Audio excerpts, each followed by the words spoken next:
years ago as a dating simulator targeted at a female audience, but it ended up more popular among male players. It allowed players to play a variety of characters, starting from easy but very efficient characters, to the more complicated but inefficient characters. Amongst them was one trash character, especially known for his difficulty level and terrible features. There was only one pervert who played this character for 10 years, and that pervert was the player, Beak Yusial. An evening with the sky, colored orange from the setting sun, Yusial paused in front of his screen. He noticed new posts in the forum and wondered if there was a new update. He noticed a lot of complaints from other players and wondered if there was a final boss in a dating sim. He thought those kinds of games usually ended when players got together. However, he noticed a famous ranker complained that the boss was unbeatable, so he set down his coffee. It doesn't make sense for there to exist a monster with magic nullifying skills in a magical world, and wonders if it is a bug caused some characters got deleted. Then, he sees the Dark Demon Dragon, the 13th moon of the Black Knight. In the Ether world, there is a cult-like organization called Dark Demonic Humans. Their goal is to help another world, called Persona Gate, take over the world. When they finally managed to achieve this goal, the Dark Demon Dragon appeared. 90% of the continent got taken over, but our main guy has only concerned himself with PvP and not the main story so far. The whole lore got messed up, but he can't avoid fighting it, so he decides to give it a try. He enters the game and accepts the request to fight the Dark Demon Dragon. He decides to show off the skills he's honed over the last 10 years, so his character appears before the beast. His character, Beak Yusial, is the sole character in the game who cannot use magic, so even the most experienced players choose to not play him. Basically, he's worse than an extra, but of course, the character can use some magic. The dragon prepares its fiery breath to roast his player and fires at his player. His player faces the dragon with determination and grins. His power is the blink spell, moving super fast as he charges at the dragon. He slid to a stop and gritted his teeth. Beak Yusial's blink spell allows him to randomly travel between 3 to 10 meters very quickly. The direction he will blink in is random, so if he does not control the distance well, he will die immediately due to the speed and impact. The cooltime and mana usage is also ridiculous. There is also a penalty where he cannot move 2 seconds after using the skill. Anyone can learn it, but most people don't use it. However, Beak Yusial has mastered the use of blink. He can control which direction he will go in. He can also control the distance, and has managed to nullify the penalty. It does not use up mana since he does not have a mana stat. Unlike other spells, blink was nothing more than just a movement ability. He became obsessed with this character since everything depended on his skill level. So, over the last 10 years, he has been playing as the only character in the game that does not use magic in battles. The dragon charged again, and Beak Yusial attacked. He dodged the dragon's next attack, and looked upon his opponent. The beast fell as the notification came up that he had defeated the final boss. He was shocked that he actually killed, though he was covered from head to toe in ancient relic grade items. Still, he played a garbage character, but it was nice that he beat the boss. He will flex to the community that he killed the Dark Demon Dragon. However, he got a loud notification that because the wrong ending has been reached, 90% of Ether World has been destroyed. He is shocked, and the notification informed him that he was the closest to reaching the true ending. Then, the notification begs him to please reach the true ending. Our main guy was very confused, but suddenly he was zapped away and everything went quiet, leaving only his chair and computers behind. He opened his eyes with a gasp and found himself on the floor. Sitting up, he wondered what was going on. He also wondered where he was. Then he glanced to his side and saw the mirror before him. Stepping closer to the mirror, he saw his reflection, and his eyes widened in surprise. He had the appearance of Beak Yusial. Suddenly, something glitches, and a notification screen pops up before him. It tells him this is episode 1, titled Escape the Chase. He is surprised, because he recognizes Beak Yusial's prologue quest. Still in shock, he slips his hand into his pocket, and is shocked to see the entrance certificate to Stella Academy. It is hard to believe, but he is definitely in the Ether world, and he is stuck at Beak Yusial. He places his hand on his face with a groan, but decides to be logical about it. The voice told him to reach the true ending, but from what he knows, the game does not have a true ending. Then his eyes widen as he realizes that no one has managed to reach the true ending in the last 10 years. This is not the time to think about that though, cause if memory serves him right after his character wakes, the people chasing after him burst into the hut. Sure enough, there are angry people searching for him, and he hides in apprehension. They are already here and a blonde member of the group spots something. He yells to the group that he has found a hut and tells them to search it. They rush ahead, and our main guy wonders what to do. There is a limit to how long he can avoid them, but he cannot fight them either. He wonders what to do when a screen pops up again. The screen tells him that he can use the spell Blink, and he is shocked that he can use Blink. Blink is an ability that allows the user to flash forward. With a body that suffers from magic leakage syndrome, Beak Yusial cannot accumulate mana in his body, and he only has Blink as his one hope. It is the spell that he practiced his whole life. Back to the present. He is still hiding in the hut, his face fixed on the screen as he sees the offer to use Blink. It is 0 class, with a maximum distance of 9 meters and just 1 charge. Cooldown is 3 seconds. He wonders if he should use Blink when he only controlled his character with a mouse and a keyboard. Running feet. As the hooded men charge towards the hut, he does not have time. His eyes widen and he gasps to see that they are already here. There's no time left, so he grits his teeth and decides that he must try. The hooded men stop with alarm. They notice him running from the hut and declare that they have found him. Immediately, they are ordered to chase him. They race after him through the snowy forest outside with no intention of letting him escape. The first part of the tutorial is for him to avoid the pursuers using the power of blink. He runs into the forest, noting that his pursuers wear magic boots that are faster than he is. The only way he can escape is if he uses blink. He calms himself, knowing he has used blink 1,000 times before. The timing is burned into his muscle memory. His pursuers scream in rage that he won't stop running away, and he sees that they have caught up with him. Blink's main disadvantage is that if the user fails to control the distance, they could collide with an object and die instantly. However, as the lead chaser swings his mighty sword at him, our main guy activates blink. When he uses it, the ability works differently, and he takes on a burst of speed, vanishing from his attacker. He is shocked but pleased that his execution of the ability was a success. His pursuers are shocked to see him use blink as they did not believe he was a mage. The lead blonde tells them not to falter, because blink has a rest period that paralyzes the user for 2 seconds. However, the lead is shocked to see that the main guy can still move, and is still running. He runs fast through the forest, and encourages himself to be more careful. He must use the uneven terrain to his advantage, since players who aren't able to learn how to control flash at this stage won't be able to make it to the next episode. In reality, 99% of players who played this character were unable to pass the tutorial, and even the 1% that passed were unable to surpass the wall of blink distance control and continuous blinking. Our main guy counts down 3, 2, 1 in 3 seconds. He blinks once more and moves rapidly through the trees and snow, his brown coat flying in the wind. His pursuers think he is insane for using blink in such a terrain. He tells all those who can use magic to come to the front and attack the main guy from a distance. The menacing-looking mages come forward and our guy can tell they are going to use magic against him. The second part of the tutorial was to use blink to dodge the magic arrows flying at him. In the game, players could see everything behind because it's on a monitor, so he could dodge it then. His screen pops up again and informs him that his magic leakage syndrome is being used. Its derivative skills include Sixth Sense and Cognitive Acceleration. He is shocked as the power from these skills floods his system in multiple lights of green and pink as he stares in bewilderment. Then, he bursts forward, activating blink and dodging all the magical attacks till he slides to a stop. A crate smokes where he used to stand and he sighs in relief because that was a close call. Then he takes off running once again. The last part of the hurdle involves Tutorial Part 3, crossing a canyon while using blink. The canyon is deep and deadly. The only way to cross is to control the distance of his blink perfectly. Then, he can meet up with some passing mages and escape, and that will end the tutorial. To pass this part, he has to cancel his blink spell, which occurs in 0.1 second at the perfect time. If he fails, he will die. There are about 20 floating boulders. Crossing them is a lot easier said than done. He wonders what jerk made the tutorial this difficult. However, being honest, it is just about doable. His pursuers once again catch up with him and shout out his location to their comrades. The problem with making this jump is that his pursuers are closer than expected. The distance between him and them is about 100 meters. Since his blink has a 3-second cooldown, that is not enough time to make it across. The likeliest method he can use now, for his survival, is to kill them all. The deadly snowy canyon is vast with many floating rocks, and our main guy hides underneath a snowy tree. Even he thinks it is crazy. How dare he think he can achieve this when he has never even been in a proper fight? If this were a game, the system would make it impossible to attack those who are chasing him. This is reality. No rule says that I have to blindly follow the game's system. The thought of killing someone doesn't bother him at all. This is not because those guys are his parents' enemies, according to the story. He glances behind him and sees that they are there. He believes that he can win. He stands with his knife in hand as his enemies appear before him. They shout out in anger and race to catch him. They charge at him, and his attacker laughs that he dares to fight them all alone, and that he is done for. His target is 8.7 meters away, so he activates blink. His attackers are confused when he suddenly charges forward. He appears before one attacker, suddenly appearing closer than the man expected him to get, and the attacker coughs blood that splatters on his face. Our main guy has stabbed him with the knife and he feels the blood running down his fingertips, yet he feels no sense of guilt at all. After all, he is only killing them to survive. So, he yanked out his knife from the dead man and smacked his body away. The man's corpse fell into the arms of his colleagues. The attackers become alarmed and see that he is getting away. They scream that he must not escape at any cost. He has dealt with one of them, but the next attack won't be easy. However, he notices it has gone quiet and wonders if they gave up on chasing him. However, he sees that they did not give up, and have instead switched to magic attacks again. He tries to dodge it but nearly loses his footing.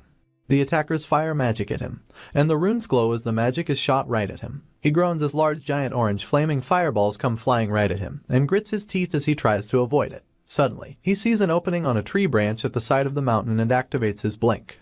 The fireballs hit the area where he'd previously been standing, and smoke covered up the area. The lead attacker says that it serves him right for being so cocky and acting up. However, the smoke clears and they can't see his body in the crater that was made. The lead attacker is shocked that he's not there, and our guy appears above him.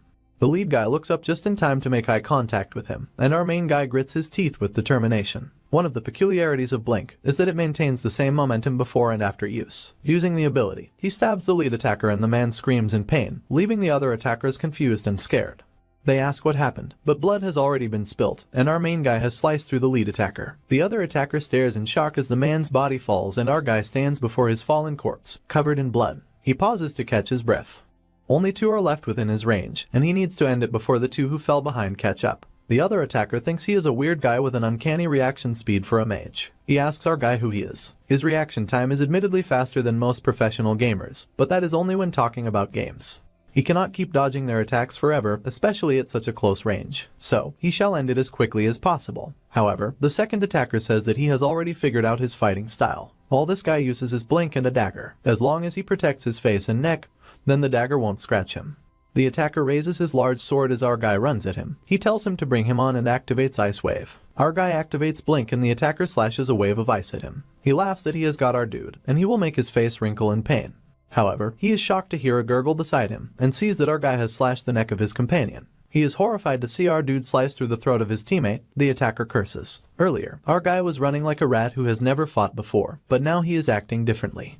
He admits that he acted like that earlier, but he thanks the attacker for helping him get better at it. He curses that he is a little brat, just because they went easy on him. He will kill our guy this time. Our main guy charges once again with determination on his face. Our guy raced at him with his weapon raised and flung it at his attacker. Using Blink head-on puts him at risk of getting counterattacked. The attacker wonders if our guy is trying to lure him into defending his front by throwing the spear, and then aiming for his side. However, he won't let our guy have his way, and he slices through the weapon with his sword. Now all he has to do is attack our guy while he is beside him. That's what he thinks, but he is shocked to see that our guy is not at his side. He stares in shock, then realizes with horror that our guy came from the front and stabs him. He was planning on attacking from the front from the beginning. Episode 1, Escaping His Pursuers, is over. He is informed on a blue information screen that he has obtained EXP. He has been promised an additional reward for uniquely developing the story by the Constellation Project. He sits on the snowy floor with a sigh of relief and struggles to catch his breath. His blood hand shakily reaches for the bloody knife, and he glances at the corpses that lay beside him, covered in red. He reminds himself that this is not a dream, and he just experienced his first blink and his first battle, as well as his first murder. He sits and thinks grimly about how he killed a person to survive. He dusts the snow from himself and gets to his feet with a sigh. He shall leave this place for now. He pauses when he suddenly recalls something and turns around. He pauses as he thinks deeply, although it leaves a bitter aftertaste.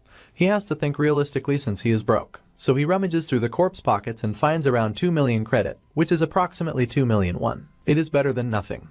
Now, the problem is how to cross the snowy cliff before him. Suddenly, he hears a voice calling out to ask if anyone is there. He sees a group of hooded figures in the distance, and recognizes them as the group of mages that appear in the tutorial. He waves to them, and they shout that there is no bridge, unsure on how he will cross. However, he tells them that he is on his way, and they decide to wait for him to cross. However, they say he would need to be a third-class knight to successfully cross the cliff, and they doubt it is something a young boy can do. However, to their surprise, they see him zapping from floating rock to floating rock, using the power of Blink. He moves quickly and swiftly like the Flash, and they stare in wonder at his skill.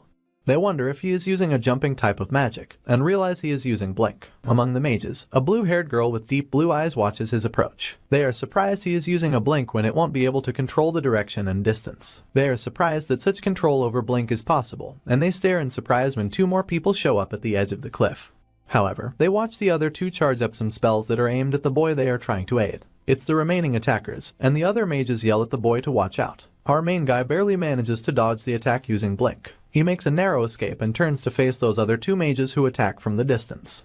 He figures they are with the mercenary group after him, and realizes this is dangerous. His power has 3 seconds to cool down. Dodging all magic with it is not possible. He has to find the next floating stone that will work as his foothold. However, to his surprise, a mage fires up a spell and shoots at him again before he can think up a plan. He barely dodges the attack, and the stone he stands on gets a crack. He realizes he is going to fall as he slips from the rock. Unfortunately, all the floating stones are too far from him, and he hopes that he lands on just one. He uses Blink and zips through the air, hand outstretched to grab a floating stone. He manages to grab it. Hanging on barely, he is relieved to have survived. However, his enemies fire yet another fiery spell at him and he realizes his survival is not guaranteed. There is no way for him to dodge with him hanging off the rock, and he realizes that he is going to die. Suddenly, ice magic comes forth. The great blue spell collides with the orange of fire in a blast of wind that halts the fire spell in its tracks, and the air clears to reveal that our main guy was protected from being burnt to a crisp. He looks up in surprise and wonders what that magic was just then. An ice spread covered with lightning. Someone just used 2 attributes and 1 magic in the tutorial. Furthermore, the caster precisely calculated the trajectory without wasting mana. He wonders who could perform such a feat. Glancing at the mages gathered at the other side, he spots the blue girl with cold eyes and a spark of magic on her staff. The mercenary mages are shocked at such a display of power that they turn tail and flee with fear. Our main dude watches them flee with relief and sighs in relief that he will survive after all. He manages to drag himself up and makes it to the mages who wait for him at the other side. However, his attention is on the hooded figure that saved his life. He thanks her for helping him, and she says that she did not do it to receive any gratitude. He thinks she has the prettiest voice he has ever heard in his life, but she seems difficult to approach. Anyway, although they are known as bandits who pillage nearby villages, in reality, most of such activities are carried out by the Dark Demon cult. However, even that ends here. The moment he escapes this cliff, he will enter the territory of the mages, and the dark demonic humans will no longer be able to pursue him, not to mention that they don't even know who he is. He is taken by surprise at the sudden appearance of another status window. It tells him to enroll in the Stella Academy, and he wonders if that is the start of the second episode. It does not sound like it will be hard, so he is not too worried. Suddenly, on seeing the academy's name, his face goes pale. He wonders how he can possibly go through school again at this day and age. A crescent moon stains the night sky as Beak-Yusial is being transported via a carriage. The other mages escort him as they ride in silence. He, on the other hand, falls fast asleep from the tiredness of the day's battle. From slumber, he falls into a dream state, groaning as he sees a much younger version of Yusial calling for his mom. Whilst gripping her garments, he tells her that he will be a mage when he grows up. His mom just smiles and tells our hero that she believes in him. Yusial stares at the second-hand magic text that his parents worked very hard to get and then slits it open, promising to study very hard to make them happy. He crosses his legs as he makes use of the library until he later sleeps off on a desk nearby. His mother then shows up as she covers him up with a blanket. We're taken forward in time to a doctor's appointment where Yusial's mom asks the doctor if he's sure her son has mana leakage syndrome. Her tone is so distraught that our boy cannot even bring himself to react. He just stands there, expressionless, only freaking out in his mind. He refuses to believe it, telling himself that there's no way this could be his situation. This makes our hero wonder if they're his memories or Beak-Yusial's. The little boy bursts into tears soon enough, every attempt to wipe his tears failing woefully. Our man wakes up in a frenzy, groaning as he grabs his head. Still dazed, he takes a look around and discovers that it's morning. The sun peeks out from the far mountains to confirm his conclusion. One of the mages, a redhead, exclaims that Yusial is finally up, adding that he was about to wake him. Our boy just stares at him as the mage announces that they're about to arrive in Lezoicha, the satellite city of Arcanium. The wheels of the carriage are brought to a stop amidst the 2-centimeter deep snow, and the mages reach a consensus to take a temporary break. They all step out of the carriage and Yusial stretches for a bit. His eyes widen and his expression perks up upon the sight of something. Of someone, more like. It was the blue-haired mage that saved him. She glares at him with lifeless blue eyes, leaving our hero more puzzled than ever. His attempt to greet her fails, mostly because she turns away before he can get to it. He grins to himself, admitting that that's a cold thing to do, and gains solace in the fact that things are going well, compared to how worried he was before. Anyway, Yusial is also grateful that the era he found himself in is closer to the modern age rather than the Middle Ages. You see, although magic exists in the ether world, there are also trains, flying ships, and even warp holes set up in the safer cities. Also that long-distance travel can be more convenient. Yusial thinks to himself that they're about to head to Lezoicha to use a flying ship. As it seems, the city is en route to Arcanium, and that's where the second episode will actually begin. It's a beautiful city with tall buildings and captivating aesthetics. It's also called the City of Magic. In Arcanium, there are renowned magic towers as well as mage knight orders. It also houses 5 magic academies. Of all the 5, the academy with the most promising students and powerful mages is none other than the Stella Academy. For this one reason, Stella Academy is chock full of nobles and geniuses from every crevice in the world. With arms folded, our hero leans on the carriage as he wonders how Beak-Yusial managed his admission into such a place. His brows perk up as he suddenly remembers that he hasn't checked his skills yet. He does so immediately, pulling up a blue console outlining his capabilities. He experiences a little increase in his strength, agility, and sensitivity. He also checks out the new 6th sense ability, which enables him to detect mana within a 12-meter radius. To top things off, he notices his detection acceleration skill and attributes his survival to these aforementioned skills. This doesn't stop him from remembering his predicament, being stuck with mana leakage syndrome, a cursed physique that stops him from accumulating mana in his body. He remembers how downtrodden his mom looked at the hospital and how Beak-Yusial was left with such an inherent curse. However, this allowed him to detect mana around him with his sixth sense. It also allowed him to notice any incoming attacks even if he's not looking in that direction. Detection acceleration allowed him to notice things as though time had been slowed, and he could detect any threat much faster than a normal human could. Our hero realizes how important this skill is for Beak Yusial, but is painfully aware that he can't use sixth sense for long, seeing as it uses up a lot of mind power, and leaves the user with pretty huge consequences afterwards. He goes on to check his stats. As expected, his mana is non-existent and his blink ability is still at 0. Basically, our hero has a long way to go, but realizes that it is not a bad place to start. The real Beak Yusial had really low sensitivity, and our boy deduces that maybe it took a part of the stats of the character he had fostered Yusial into. Anyway, in the Ether world, there isn't just one level, but one for each stat. The skills are in the form of levels, and the stats are measured in stars, with the maximum stat level being 9 stars. This is practically impossible to reach though. Hand on chin, our MC recalls playing the game for 10 years but only reaching 8 stars in both sensitivity and stamina. He decides to invest into his sensitivity to boost his sixth sense and reaction speed, telling himself that he can boost stamina and flexibility through other means. Afterwards, he goes glum again, remembering that he's still stuck with the mana leakage syndrome. He tells himself that if he doesn't train, he won't be able to survive for long. This helps him decide to, as soon as possible, upgrade to the Secrets of Nature physique. His hands dig themselves into his coat pockets as he affirms that the way to reinforce mana leakage syndrome lies in Stella Academy. This leaves him no choice but to head there if he wants to save the world and treat his syndrome. Our hero lets out a tired sigh as he admits that he already doesn't want to go. He wishes that he could get something that would help him out here, and suddenly realizes that he has missed some notifications. At that moment, one of the mages prompts everyone to resume their journey, so our boy calls out that he's coming. He simply decides to check his notifications later and has no idea that the blue-eyed mage was checking him out. Well, she looked in his direction. The flying ship is nothing if not majestic, with the wind in its sails and a beautiful blue and brown exterior. On the inside, it's littered with nobles fraternizing amongst themselves, and announcements are made that they'll be leaving for Arcanium. They're also told to take a seat for their safety. One of said nobles glances in our boy's direction, pointing out that he's just looking around like some lost little kid. True to his word, Yusial twirls his head every which way, taking in the sights. The noble's companion then concludes that our hero has never been on a flying ship before, adding that he must be some country bumpkin.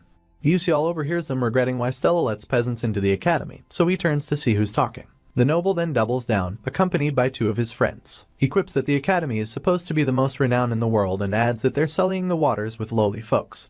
Our hero just stares at the noble blankly and then sighs in disappointment. He concludes that kids are the same wherever you go, and simply walks away from the noble as he screams in annoyance. He continues to boil and eventually calls out to our boy, telling him to stop. Meanwhile, the crowd begins to mumble amongst themselves. The noble turns around, wondering why everyone's being so loud, only for his eyes to widen in shock. Some lady with white luscious hair and a red bow on her blouse comes into view, and someone amongst the crowd calls her Princess Bion. This pulls our hero's attention, so much so that he has to double check if he heard the name right. Indeed, it is Princess Hong Bion Adalbert, the Princess of Adalbert Kingdom, in all of her glory. The crowd continues to mumble amongst themselves with every step that she takes. The troublesome noble immediately mellows down, placing his hand on his chest and referring to her as Your Highness. Princess Bion only stares at him through the corner of her eye, and it sends chills down this youngin's spine. His speech stutters, and before he can get any words out, the princess brushes past him and then brushes past Yusial too. He watches her go and admits that she's the villainess of the Ether world. You see, Hong Bion is one of the main characters of this game. She and the main female protagonist always have arguments, but she dies in the end. No matter what route one chooses to take in the game, Bion never has a good ending. She's brutally murdered in some, and in others, she's bullied by the entire academy before getting expelled. In one of the routes, she goes through something so shameful that she never appears before the public again. Our boy deduces that the game developers must have something against the princess, seeing as they wanted her to suffer no matter what. At that moment, Yusial remembers hearing that she's popular amongst the male players and admits that she's pretty. Anyway, he's scared to talk to her because he feels like she'll kill him. His stomach interrupts his thoughts, so he rubs his palm against it and tells himself that he should probably get something to eat. Yusial heads upstairs to a cafeteria of aesthetically pleasing pastries and freaks out immediately. He sadly turns to leave, asking himself why everything there is so expensive. He decides to get some food when they arrive at Arcanium. Just then, the public address system buzzes to life and everyone listens attentively as an announcement comes. Apparently, they'll be arriving at Arcanium in 10 minutes and the captain wants everyone to head to the first floor. The princess, our blue-haired mage, some dark-haired maiden, and a regal prince all hear the information even as the captain repeats it. A grin creeps onto our boy's lips as he wonders if everything is finally starting. He finally accepts that this is now his reality and he plans to face it head-on. Yusial stands as he sadly intertwines his arms. He lets out a sigh, admitting to himself that he's glad he resolved his issues. He starts to wonder if he can really survive in Stella Academy or worse off, in this world. The dark demon dragon and the dark demonic humans come to mind and he stares out the window, wishing he had something to help him at a time like this. Our boy then remembers that he has a notification that he hasn't checked yet. He taps it and discovers that the Constellatio project offered him a special reward. Amongst them were the downgraded versions of all the weapons he used in the game, the downgraded version of all the skills he acquired in the game, and lastly, some EXP. His hand finds its way to his chin once again as he admits that the game has some commercial ethics. He wonders what he should pick. The returning light comes to mind, but he wonders if he should take the price of the flash instead. Unfortunately, the console tells him that the item's grade is too high and that it'll be downgraded severely. He tries asking for Hyperspace Blink but gets told that he cannot acquire it because it's an advanced version of the Blink skill. It adds that he can use the reward to slightly increase his Blink skill though. This frustrates our boy into asking if they really have to downgrade everything. The console reveals that they're also unable to materialize fully due to the lack of his narrative power. UCL wonders what that means, so the console tells him that it's the force that drives the progression of the story. It then adds that narrative power will accumulate if he continues to explore unknown branches of the story like he did the day before. It becomes clear to UCL that he can't be provided with late game items because he's too much of a newbie. The console stays silent and so does our hero. After giving it some thought, he asks about bulbul glasses and stands in wait as the console mulls it over. It finally announces that it can be provided, so our boy chooses to go with that. In no time, the glasses emanate amidst a blue light and UCL grabs them. He had never thought a day would come where he would wear the glasses, but he looks them over wearily. You see, bulbul glasses are an item that contains all the information our hero has gathered while playing the game. In Etherworld, it was possible to recall and read notes about all the hunted monsters or acquired knowledge, so players found various ways to store information. UCL was one of those players. He tries on the spectacles with a grin on his face and waits for the information to load. He gets a description of the glasses and the option to either open a folder or seal information. He chooses to open the folder and waits once again as the console opens up 5 folders, namely Alchemy Materials, Hunting Grounds, Dungeons, Monsters, and Characters. He takes a quick look at the folders and admits that it's good enough. As he makes his way down to the ground floor, he wonders how much grinding he would have to do using the game system, since this place is now his reality. He then concludes that he should be able to regain half of the abilities he used to have with the help of these glasses. His thoughts get interrupted when someone asks if the blue-haired mage is an Azel. The stranger goes on to refer to her as the eldest daughter of Dutch Malf the traitor. She just remains quiet, clasping her book against her chest. Yet another stranger asks where she got the audacity to show her face, and his companion shushes him for fear of Azel hearing him. Our hero picks up on her name and uses the bulbul glasses ability to register or check a character's information within the story. The glasses reveal an Azel Malf, a fake heroine and ice lightning mage who dies later on.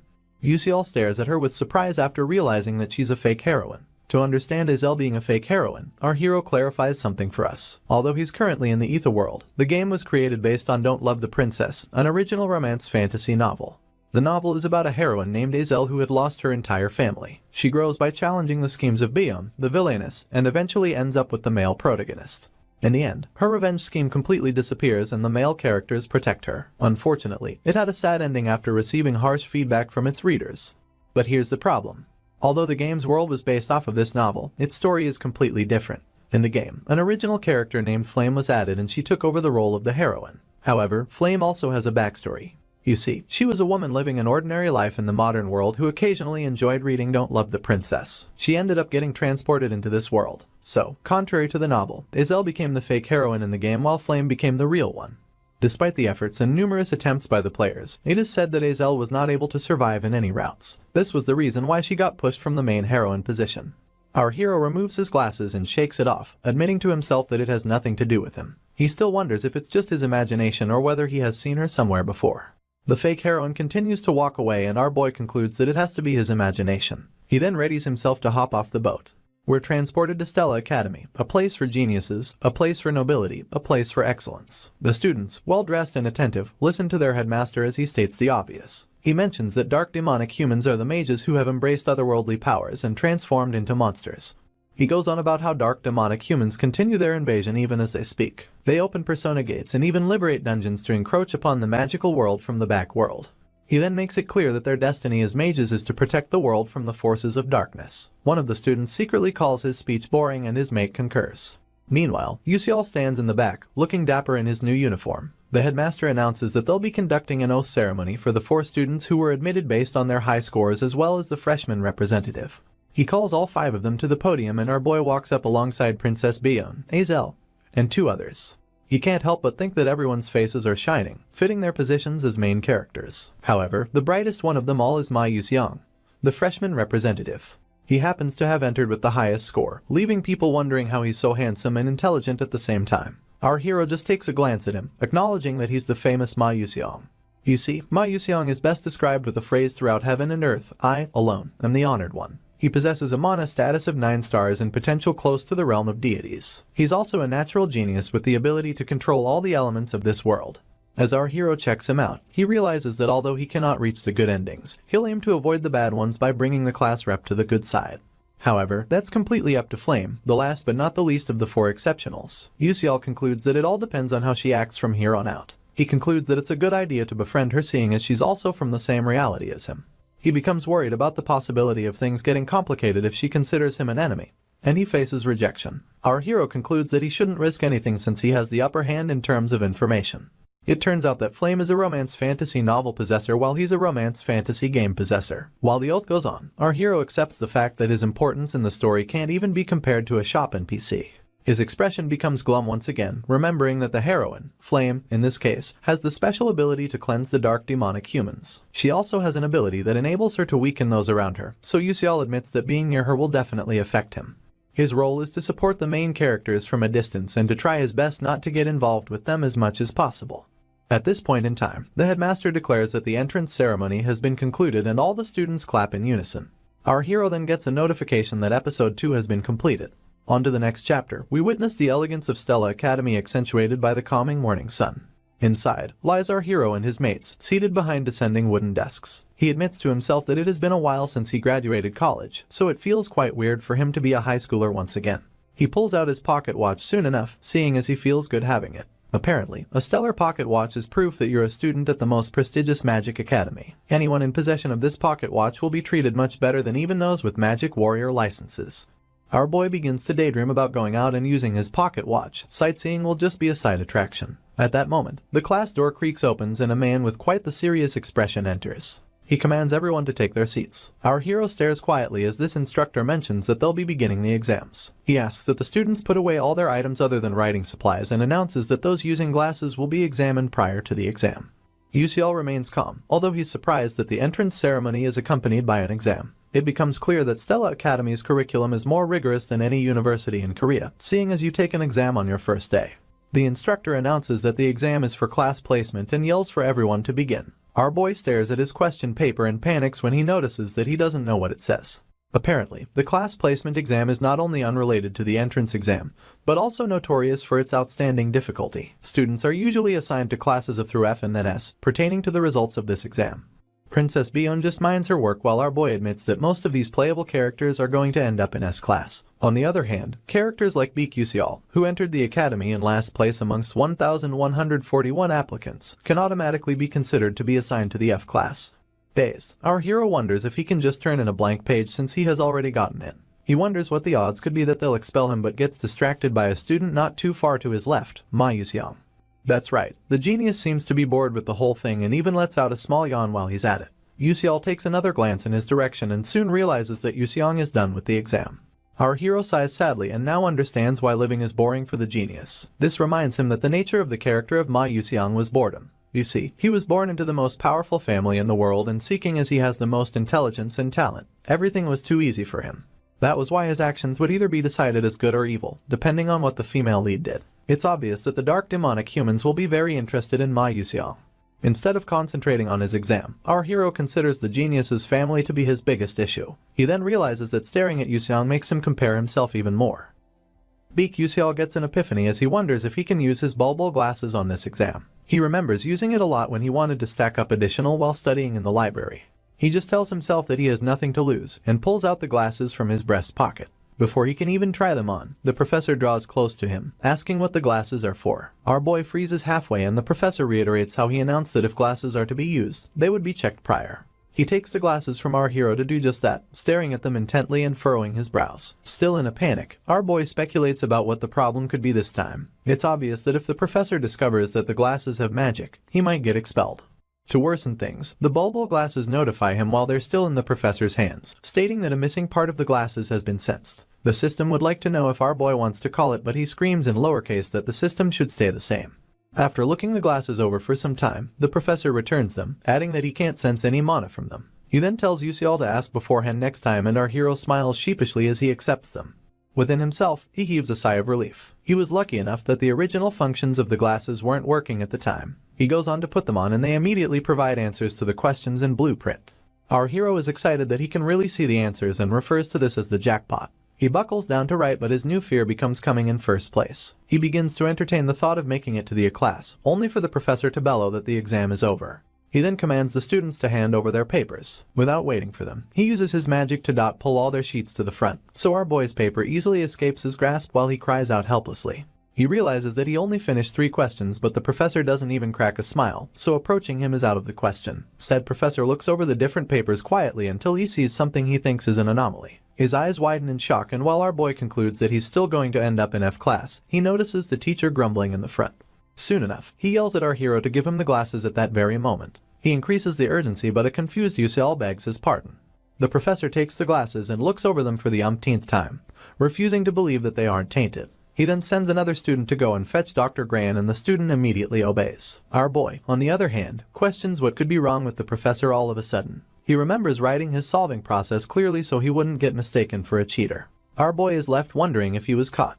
Dr. Grain joins them in the hall, and the professor asks him what he thinks. The doctor inspects the glasses as a magic engineering professor that he is, and still doesn't find anything.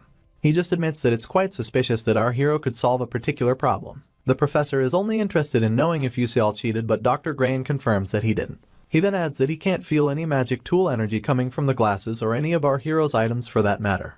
Yusial just stands there as the doctor commends him for solving the question with his own ability. He laughs and pats our boy's shoulder, confessing how interesting it is that he got to see such genius in his lifetime. He proceeds to tell Professor Lee Hanwall to apologize to our hero and guide him well. Mr. Hanwall quips that he understands and wastes no time rendering an apology to our MC for the misunderstanding. He admits only to himself that he did cheat and that it would have been so much trouble if the original functions of the glasses still worked. He just smiles at the professor, telling him that things like this happen and that he should be careful moving forward. He's just happy at how lucky he got for not getting caught. To say any part of Stella Academy is anything short of standard would be blasphemy. That afternoon, in the professor's lounge, Mr. Hanwall and his assistant go through the recently concluded exam papers.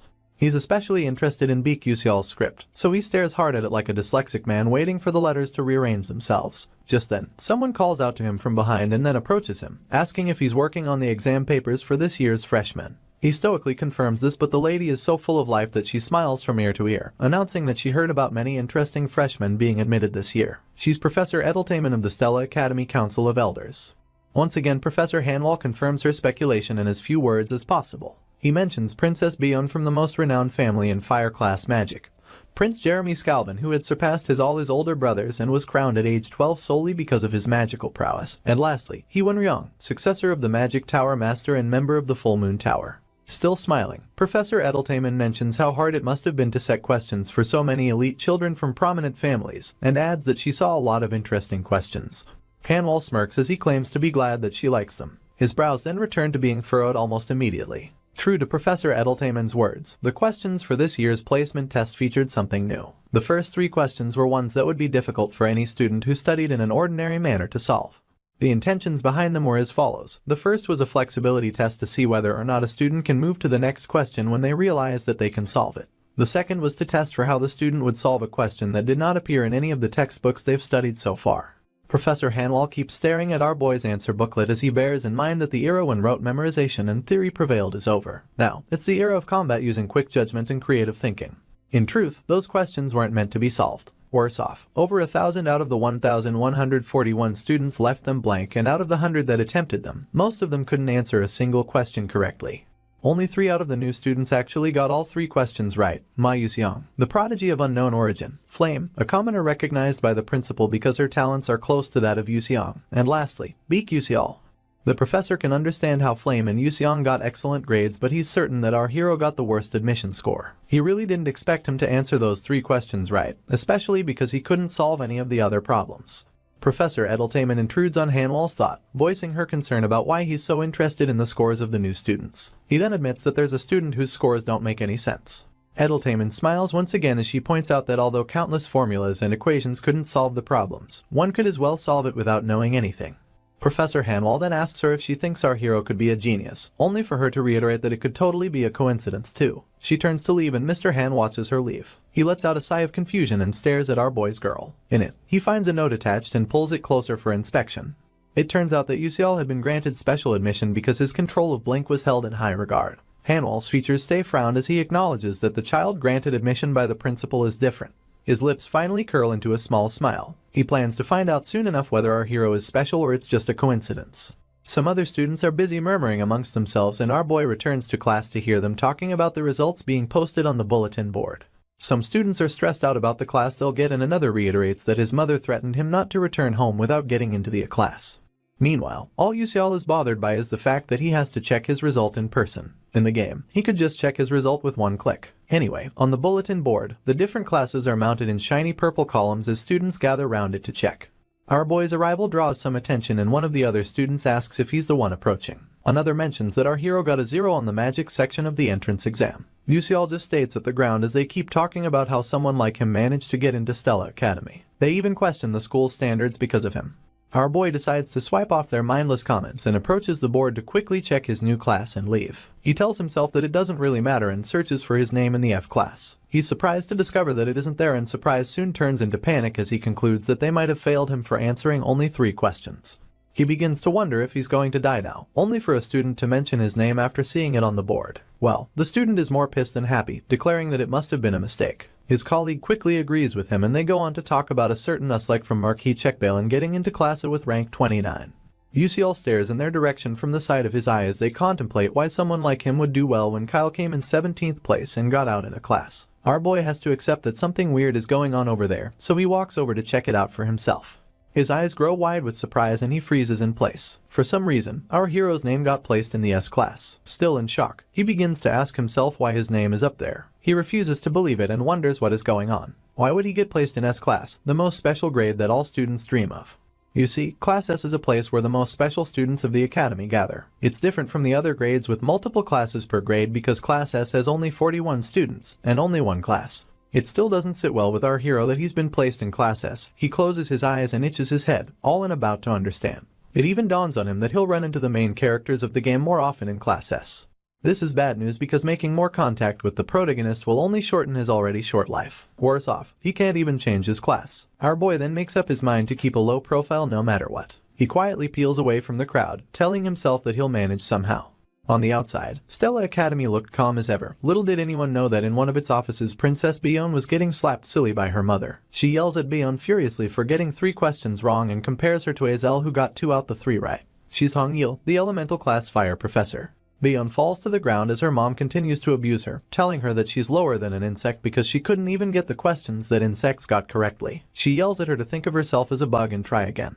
Mrs. Hong asks if her daughter understands and a bruised Bion replies positively from the ground. Her mom continues to stare down at her and then heaves a tired sigh. Her hand never left her hip as she breaks into advice, telling the princess to listen to her. She goes on about Bion not doing anything to become like her, a woman who is chased out of the kingdom and is holding on to a stupid professor position. She reiterates that her daughter cannot afford to become the shame of the kingdom. She then squats down to Bion's eye level, grabbing the girl by her cheeks as she begs her to become a better existence than her sister. Mrs. Hong cracks a smile and inquires whether her daughter understands what she means and Bion agrees just to get the woman off her back. Still on the floor, she admits to herself that she doesn't understand and looks away from her mom. Apparently, the poor girl only lives her life the way she was taught and solves questions by the same principle, what she was taught. She had come across problems composed of magic, spells and formulas that she hadn't learned. This just brings her to tears and leaves her questioning why she's being tormented. Back in the S class, all the students really sit and await their tutor. All the students except Yuseol. Our boy is in a panic, overwhelmed and massaging his head to no avail. He admits that he's screwed, mostly because he got chalked into a place full of antisocial weirdos. Not that he was going to fraternize with high schoolers though.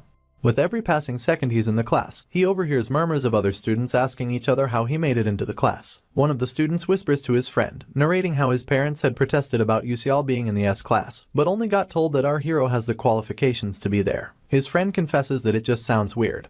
Our boy smiles weakly as he notices that he's the class outcast. He then realizes that these other students have been working since they were young and agrees that he, too, would be frustrated if some known dunce ended up in the same class with them. He stretches his joints, recalling that classes change according to one's performance after every test, and the S-class is exempted. Of course, there are very few cases where a student can get demoted. Our hero glances to his left, recalling that there's going to be a male student who will rise from the class to the S-class later on. He then pushes the thought aside, seeing as he'll still end up finding out when the time comes. He takes a good look at everyone, still baffled that all the game characters he once saw behind a screen are now in front of him. In a few years, some of them will become famous worldwide, with 5 of them having the possibility of betraying the magic world. His eyes travel to Ma Yuseong because he's one of them, and then to Flame, who he hopes to God can stop Yuseong from going astray. At that moment, Professor Hanwol majestically waltzes into the classroom and tells everyone to settle down. Our hero's senses immediately switch to high alert as he sees this man, but the professor just mounts the podium and expresses how nice it is to meet all the S-class students.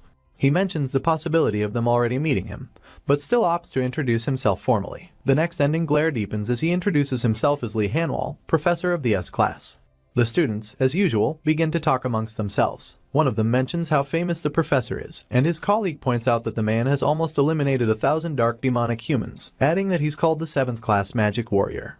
Once again, Mr. Hanwol tells the class to settle down and breaks into a small speech soon enough. He claims that there are a lot of talented students in the class and adds that there's a very unique student there as well. Of course, our hero immediately feels watched. The professor goes on about Stella Academy being a place where they foster combat mages, and how as magic warriors, his students will undergo a rigorous high school training for 3 years. He announces that he doesn't expect all the students to make it to the end, but he would like for them to show him what they're made of within the 3 years they have together. He opens the floor for questions, but Hai's expression doesn't seem like he wants to take any, so none of the students ask. The professor gives them a few more seconds before indicating that they'll be starting the class. Just then, Princess Baeon drags her feet as she steps into the class. She steals a glance at her professor and just keeps approaching him. On the flip side, Yuseol is perplexed that Baeon, who's normally a stickler for the rules in waltzing and late to class. She and Mr. Han discuss quietly while our boy is busy wondering if something happened. He peels out his bulbul glasses to get confirmation, only for the spectacles to reveal that she occasionally burns herself, has an evil mother, and worse off, is guaranteed to die. Our hero doesn't feel like he has the correct information. He resumes his signature pose of placing his hand on his chin, just so he can think about the whole guaranteed to die thing. While the professor continues conversing with the princess, our boy breaks things down. You see, if Azel dies because of Flame, Baeon dies because of both Azel and Flame. You could say that it's the inevitable fate of a villainess. Yuseol bites the edge of his glasses, thinking to himself that he would like to help her out, to save her life. Unfortunately, he's in no position to do that. He overhears the professor tell Baeon to go to her seat, and he just sighs, telling himself that he feels bad but can only keep his distance. Trust the universe to put its spin on things. It all begins with a mild surprise. Our boy's expression perks up just a little. It then becomes clear that Baeon wants to sit next to him, seeing as she's standing next to him now. She stares down at him with her red eyes and bruised cheek, and of course, Yuseol breaks a sweat. He then scooches over for the same girl he claimed he'll have to keep his distance from. She quietly sits beside him, and our hero, just as quietly, begins to freak out, wondering why things are getting so twisted from the start. With his arms folded, the professor declares that before they start the class, they'll be having a staff succession for the staves that they'll be using while in school. He goes on about how the S-class and the A-class will have their staff succession together, while our boy seems intrigued about the upcoming ceremony. He smirks as he admits that it's quite annoying, but he's also looking forward to it. Undoubtedly, there are 2 big events in the prestigious Stella Academy. One of them is the familiar contract ceremony, and the other is the staff succession ceremony. As expected from a special academy, its staff succession is equally special. The professor leads his students to a room made entirely of blue crystal and asks if everyone is present. Without waiting for confirmation, he points out that there are staves ranging from the lowest class to the middle-high class already prepared. Our boy listens attentively as he's told that all they have to do is walk up to a staff they like and grab them. Mr. Hanwol rounds up by warning the students about how complicated it is to switch an already picked staff. He then announces that he hopes they'll choose wisely. Yuseol stays quiet but can't help but think that the professor is wrong. Contrary to what he said, the students won't be picking the staves, but the staves picking them. In the Ether world, the staves only respond to mages they seem worthy to possess them, and this causes a resonance effect. It basically means that one can't use a high-level staff just because you want to. Our boy wanders around the room in search of a staff that will pick him. He comes across 2 different ones soon enough, and the hunt for a staff begins. Usually, he would pick a staff meant for an F-class mage, but now that he's in the big leagues, he has to take a different approach.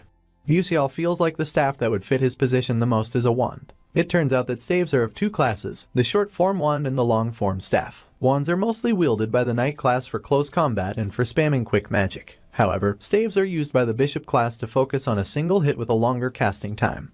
Unable to mind their business, some losers gossip about the staff our boy is going to pick. He steals a glance of his faux admirers from the side of his eye and overhears them snickering about him not having a problem causing a resonance effect since he's supposedly in the S-class.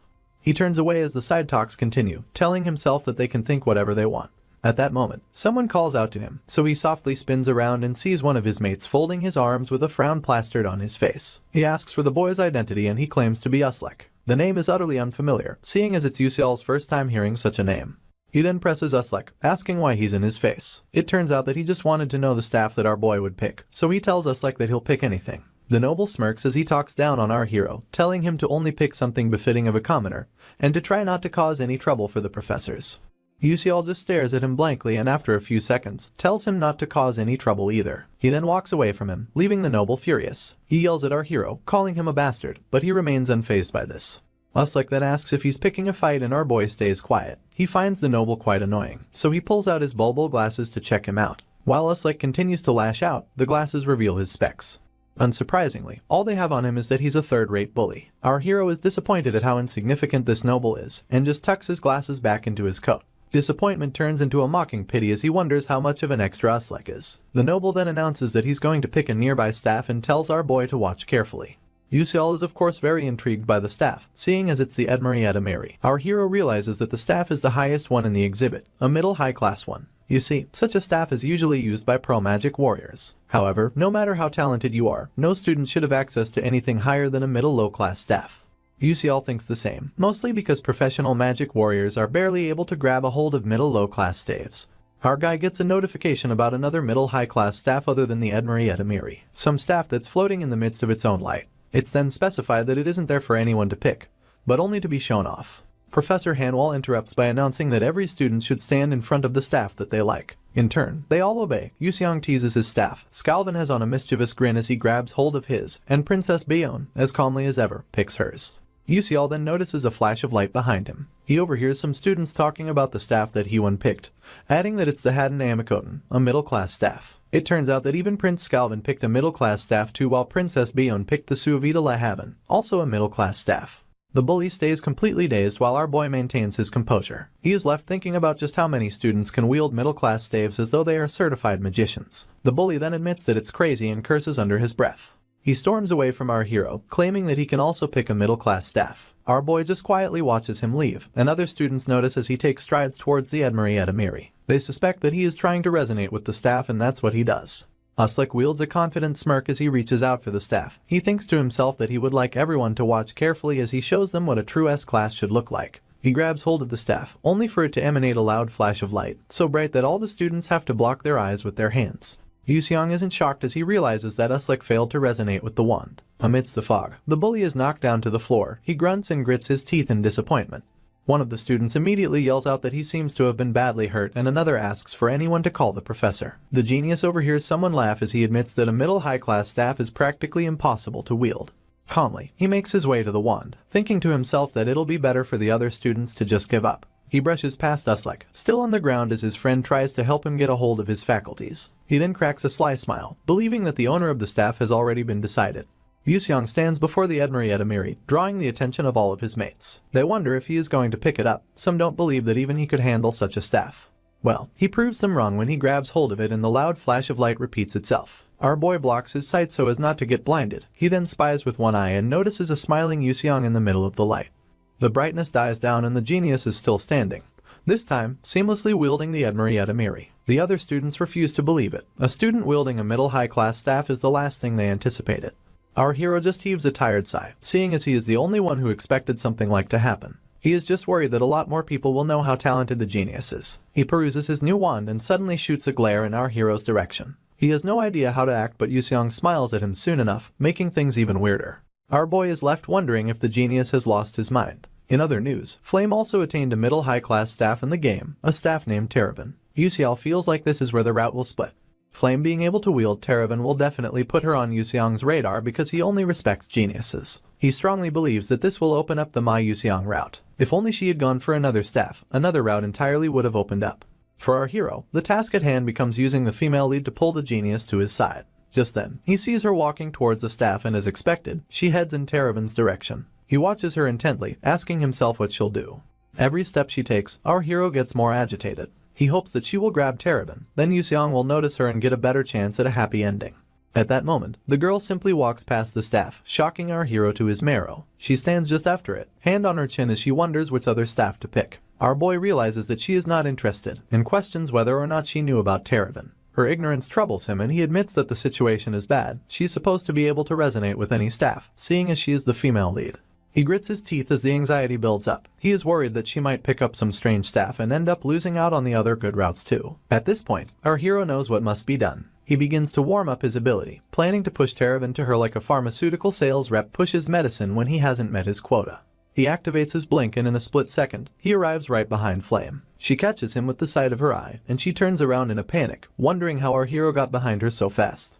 A nervous laugh escapes his lips as he says hi. He then confesses that he just wanted to know which staff she was going to choose. The female lead immediately folds her hands and asks why. In turn, our hero claims that he wanted to help her because she looked lost. She claps back, telling him that it's not his business. She then bids him goodbye and spins around to leave. Yuseong stretches his hand in an attempt to stop her. He tells her to wait and then wonders what could be strange about the current situation. Normally, the Flame he knew was supposed to be friendly with everyone because she is a social person. He questions why she would be so cold, and then realizes that he doesn't have the time or the luxury because his life kind of depends on it. He yells for her to wait, and she glares at him as he reiterates that he just wants to help her pick a staff. She also repeats that he should mind his business. Of course, our boy is too determined to give it a rest, so he goes on about a staff that is perfect for her. This only infuriates the female lead, so she screams as she asks what he knows about staffs. Another nervous laugh escapes our boy's lips. He is starting to understand that he may have either done wrong or that the female lead is unfriendly with extras. He just claims that he has heard a lot about her and openly reaches for Terabin in an attempt to show her a good staff choice. She recognizes the staff instantly and asks if it's Terabin, just so she can confirm. Our hero simply laughs as he agrees with her. Suddenly, he begins to hear a strange noise. It gets so bad that he begins to stare intently as a bright light approaches him. He squints when it gets too close, groaning and admitting that he was scared by the light. It then takes him a few seconds to realize that Terabin is already in his hand. Looking down as if to question the situation, Yuseong is shocked. He immediately freaks out, wondering why the staff is with him. He recalls that the female lead was supposed to wield it, so he curses under his breath before trying to call out her name. He can feel the deadly energy now emanating from her, so he nervously tries to talk to her. Her deadly energy becomes more furious as she asks him why he did it. Dumbfounded, our boy claims that it's nothing, and admits to only himself that he has messed up royally. The sky is stained yellow by the sunrise as Flame makes her way to school the next morning. All she hears from others is news about 2 students being able to resonate with middle-high class staffs. She looks in the direction of the voices and overhears them talking about how there were only 5 people in history who have been able to grab those, and now it has increased by 2. They go on about how strange it is that one of the students was only able to use Blink in the magic manifestation exam. His friend quips that it's not supposed to be possible, seeing as Blink is basic magic. Even his parents have told him that Blink was a rare garbage magic. The female lead keeps her ears peeled as her mates wonder aloud if something went wrong. Anyway, she just continues in silence. Later on, at the self-study hall, she heaves a sigh of relief only because the whole place has gotten quieter. She just stares at the ground, slightly annoyed that the 2 middle-high class staffs were all people talked about wherever she went that day.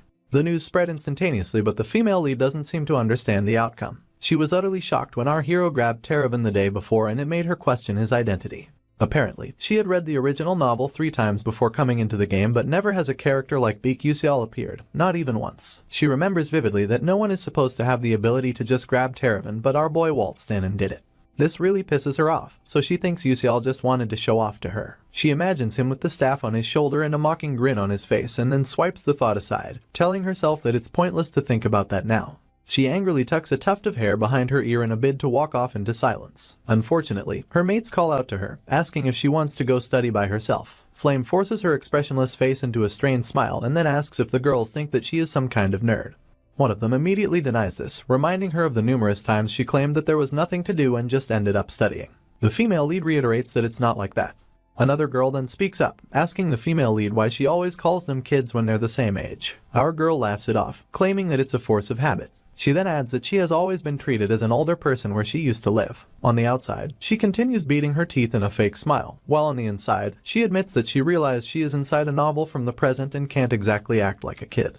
She gets asked again if she is going to study alone, and our girl does her best to remember the name of who she is talking to. The best she can come up with is that she is Jackie. She looks her over and realizes that her style is a bit similar to hers. She then remembers a time when Jackie was more tacky. Our girl simply tells her that she won't be going to study alone. She clarifies that there's going to be a special supplementary meeting coming up, so she is going to attend that. After this, she bids them goodbye and Jackie asks to visit a cafe with her sometime. The female lead doesn't give an answer, she just waves goodbye once again and walks away. As her feet hit the marble floor with some malice, she scoffs at the idea of teenage girls. She admits that it's quite hard to be a student at her age and is too preoccupied with her thoughts to watch the incoming corner. She bumps into Hee Wonryong and lifts her hand to her head as she groans in pain. Wonryong calls out her name and she stops fiddling with her head instantly. She then looks up at this tall glass of adult juice as she calls out his name too. They stare into each other's eyes for a little bit before the boy asks if she is okay. Instantly, she claims that she is, but he doesn't believe her. He points out that her expression isn't a good one, and asks what is up a second time. She wonders if he is worried about her and then tells him that nothing in particular is happening. The boy switches the topic as he inquires whether or not Flame is going to self-study. She accepts that she is and points out that he is on his way to an S-Class exclusive training hall. He talks down on her, claiming that no one can be lazy when it comes to training every day. In turn, she tells him that he is unnecessarily sincere. Wonryong claps back by telling her that her last statement is not something she is supposed to say. She highly doubts this, but it ends up with more soul-snatching eye contact. Suddenly, the boy cracks a smile and reaches for her face soon enough. She watches as he tucks some of her hair aside and then tells her that they'll see each other later. Now flustered, our girl continues to watch the hunk as he makes his way to training. She then turns her gaze away, stubbornly claiming that he is a bland person. She notices another surprise spying at her from just around the corner. It's Jackie from earlier and the girl stays staring at her so she waves absent-mindedly. Before she can call Jackie's name, the girl flees the scene like she is late to her only job interview. This leaves the girl a little bit confused but she brushes it off, telling herself that it doesn't matter. She then admits that this isn't the time for fraternization and continues taking long strides until she reaches the self-study hall where she is supposed to attend a special supplementary meeting. According to the novel, Princess Bionne and Azel are supposed to be in attendance. Our girl thinks it'll be fun to watch the fake female lead in the villainess of a romance fantasy. As they face off, she pushes the door open and walks inside, book in hand. The first thing she notices is our hero and Yuseong talking it out. Next up, she notices Azel with her ever-calming exterior as she minds her business. Our girl admits that all the important characters are present, so she decides to take inventory. First off, there's Kyle, their host and also an A-class student. The dude looks like he is taken aback, overwhelmed, if you may. Apparently, it's a supplementary meeting for students who need to work on their grades, and seeing that famous S-class students are partaking in it has to do something to poor Kyle. Our girl takes a seat soon enough and gets carried away with Ma Yuseong being present. She is surprised that the male lead of this world is interested in our hero and thinks that it can't be a coincidence. She continues to steal glances as the two boys keep talking and remembers how our boy didn't solve anything other than the 3 hardest questions in the class placement test. Flame thinks that Yuseol knew from the start that if he could solve those questions, he would make it to the S-class. Meanwhile, our boy is nervous as hell. Flame doesn't drop her suspicions about our hero. Instead, she imagines a world where he actually knew about the S-class thing beforehand. In this world, she considers Yuseol to be very dangerous. And over here, our boy is in hell with no one to give him water. He sighs for the umpteenth time, hoping to God that someone would come by and take his current seatmate, Yuseong, off his hands. Unfortunately, the universe never liked him. His seatmate flashes an unnecessary smile as he questions him about why he came to the meeting, adding that he doesn't need to listen to this kind of stuff. The genius proposes that our boy may have come to the meeting for a special reason, so he quickly intervenes to save himself. He tells Yuseong that there's no special reason, and then admits to himself that he is only here because his grades are poor. Our hero wipes off the smile on his face faster than he needed to, but the genius keeps his smile up. This makes him wonder why he is so interested in him anyway. Kyle's voice filters into the crowd as he declares that they've had enough time for chit-chat. From the podium, he announces that they'll be looking over the pavement exam problems. He goes on about how the exam had problems with very high difficulty that the students nicknamed the 3 questions from hell. Princess Bionne keeps her eyes peeled on him. Of course, she wouldn't like to replay what happened with her mom the last time she failed. Anyway, the class tutor smiles shyly as he admits that he was only able to solve one of the problems. In his heart, he curses our hero for being in his class. He had hoped to expand his influence in society by teaching a bunch of stupid noble bastards. He catches a glimpse of Yuseol and sees this as his chance to downplay him. He had heard that our boy got the lowest grade in the placement exam and a smile emanates on Kyle's lips as he sees this as an opportunity to prove that he is better than our hero. The tutor grabs some chalk and his notepad and announces that he'll first show everyone how he solved it. He gets to writing on the board and admits that the problem is kind of like a trap, one purposely trying to lead its solver to make errors. As he explains, some students jot down points. Not Yuseong though. He just keeps staring at our hero with this unsettling smile gracing his features. Anyway, he asks him if he thinks Kyle is right and this question catches our hero unawares. He has no idea about how to respond, seeing as he doesn't even understand what he is trying to achieve on the blackboard. To worsen things, our boy doesn't even know what they mean by the 3 questions from hell. Immediately, Yuseol kills his nerves and throws caution to the wind by planning to be honest. His hand rests on his chin nonchalantly as he tells the genius that he doesn't know. Kyle, who's still going at it, overhears some students talking about our boy. They mention that he claims that what the tutor is doing is wrong. The news infuriates said tutor on the spot, making him grit his teeth. Our hero realizes that he is being stared at and swirls his head from side to side as he wonders why. The chalk breaks in the tumor's hand and he turns around to ask Yuseol what he means by he is doing it wrong. Our boy shudders, seeing as he never expected the confrontation, only for Kyle to smile mischievously and request that our hero comes to the board to solve it himself. On the outside, our MC keeps his cool, but on the inside, he cannot freak out enough. He keeps wondering the type of trouble he has gotten himself into, only for him to glance at the genius sitting beside him and see him smiling. Yuseong encourages him that he can do it and our boy realizes that he was setting him up from the start. He accepts his fate and begins his journey down the stairs, eyes pasted on the floor like he is looking for the dollar he lost. At that point, Flame also stares him down from her seat and Beyond steals a glance as he walks by hers. Upon reaching the board, he stands beside the tutor and pulls out his bulbul glasses. He puts them on and realizes that the 3 questions from hell are kind of like a pun quiz. Take an earth spell for example. Say a sorcerer cast a spell willing the earth to shed tears and there was double the amount of dirt than before. Why would that be? Our hero believes the answer is simple. He believes that if the dirt cries, it's in a state of decomposture. When this thought comes, our boy feels like a pun king so he flashes a smile. He soon feels stupid when he realizes how ridiculous the question actually is. It even makes him wonder who came up with them. Anyway, he swipes away the feeling as he stares at Kyle who now has a frown on his face and his hands folded as he awaits our boy's failure. Meanwhile, Yuseol just thinks about how the dude solved the problem with math, talking about the soil splitting when it cries. That aside, our hero acknowledges that the tutor's method was wrong but he came to the answer via a stroke of luck. He knows full well that if a similar question were presented to him he would get it wrong. After looking the question over, our hero declares that he can't really show Kyle how to solve it but he can show him where he is wrong. The tutor is perplexed but our boy goes on. He explains that the problem mentioned earth and asks what would happen if it were wind or water, whether his method would still work then. The tutor loses his composure and stutters that he'll just use another method then. Our hero counterattacks by telling him that he'll have to do everything differently in that scenario, and this makes the tutor grit his teeth. Yuseol makes it clear that he only got it 8 due to dumb luck and adds that it was not what the test maker intended him to do. Kyle tries to defend himself but the words don't come out. He ends up admitting that our hero is right, making him hope that he didn't kill his colleague's confidence that much. He then returns to solving the problem, explaining how things should be. As he explains, the tutor takes notes, even the students jot down his words anxiously. Only Flame is shocked at the outcome. Her eyes grow wide as she wonders how this is possible. She doesn't understand why the other kids are writing down our boy's explanation, nor does she get why Azel and Bion haven't stopped to correct him. She then realizes that both girls are too distracted by the problem to care about something so petty. The girl returns her gaze to the board, wondering if things are okay. The next chapter starts with the evening time in Stella Academy. The lights in different rooms have been turned on, and they leak out through the windows. In one of them, Yuseong flashes our MC a big smile as he hopes to see him tomorrow. He then waves him goodbye, so Yuseol lifts his hand, returning the gesture. Immediately after the genius leaves, our boy buries his face in his palm, already regretting what life will be like if he gets involved with someone like him. He doesn't even want to see the genius tomorrow or ever again. Our hero peels off his hand from his face and heaves a tired sigh. He stares at his palm, wondering if it's because of the Terravan. Anyway, he complains about not even being able to use it at the moment but still catching Yuseong's attention. He keeps getting troubled, wondering why the genius is interested in him. In the game, there weren't any instances where other characters, other than Flame, used the staff.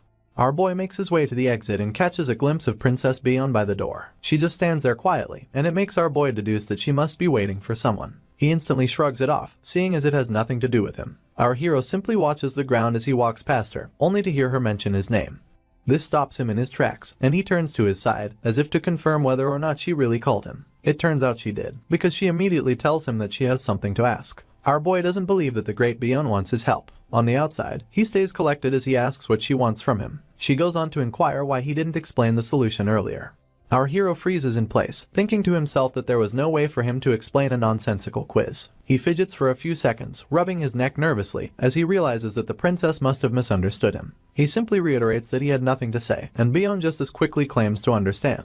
She thinks that he didn't want to expose his process at a place like that. Our boy knows that she is absolutely wrong, but he stays quiet.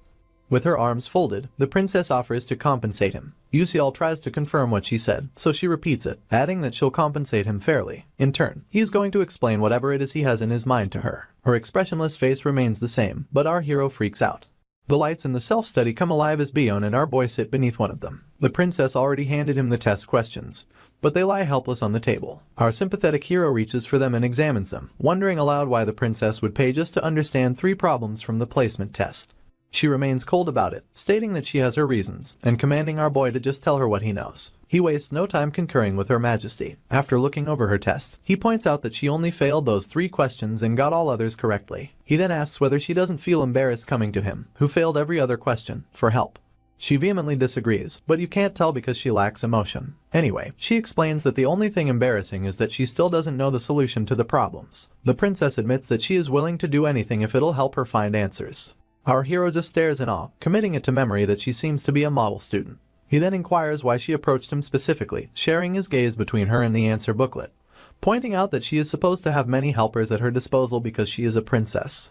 She leans against her table before revealing that out of all the 1141 freshmen, only 3 students, including Yusial, actually got the 3 questions from hell right. Our hero's jaw literally drops as he asks what the princess is talking about. In turn, she tucks her hair away and admits that the questions were trick ones meant to be unsolvable. She adds that only Yuseong, Flame, and himself managed to solve them. Apparently, this put her in a tough spot. Our MC's hands begin to tremble as he grips the sheet. He soon explodes into a nerve-wracking mess as he stands to his feet and screams to confirm the whole trick question debacle. While he is freaking out, the princess quietly asks if he didn't figure that out while he was solving them.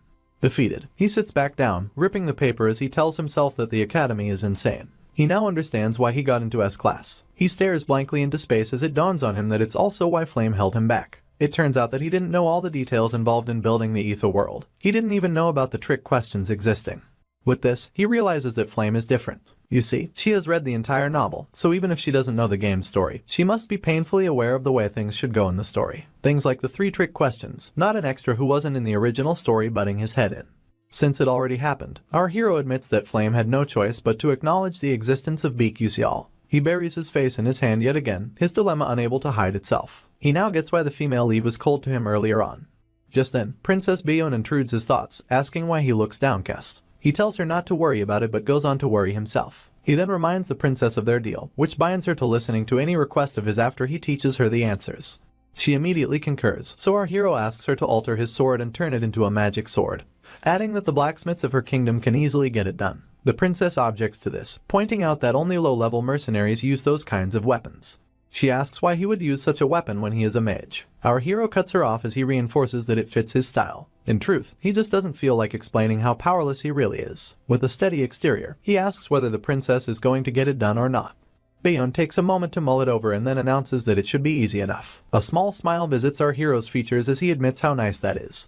Afterwards, he points towards her answer booklet and tells her that he'll begin with how to solve the first question. He then plainly states that the way to solve it is through a change of perspective. The princess does not know what he means, so she asks again, only for our boy to repeat his answer. You see, Hong Bion's weakness is that she uses textbook magic strictly, and the girl is also stuck in a rut. Unfortunately, according to the game sequence, she only discovers this in her second year after losing to Flame in a significant way. For these reasons, our boy believes that he can't give her significant insight at this moment, but he feels he can push her in the right direction. He asks her if she knows what a nonsense quiz is by any chance, leaning in. Dion's eyes finally open wide enough to show her slight surprise. She then admits that she thinks she has. Our boy offers to give an example, asking her what's between a knee and a knee. The princess is left to think it through, and the best she can come up with is the back of the knee. He then tells her that she is wrong. Apparently, the answer isn't. She still doesn't get it, so she requests an explanation. Our boy tries breaking it down with a smile, reiterating that it is literally between both words. The princess is still blank. Soon enough, her expressionless face takes on a frown as she glares daggers at our hero. He begs her not to glare at him like that, and then laughs nervously as he tells her to calm down and take a look at the question again. He explains that it has formulas and techniques that she is not aware of, so she has to solve it using only her creativity. Our hero then asks if creativity can be memorized.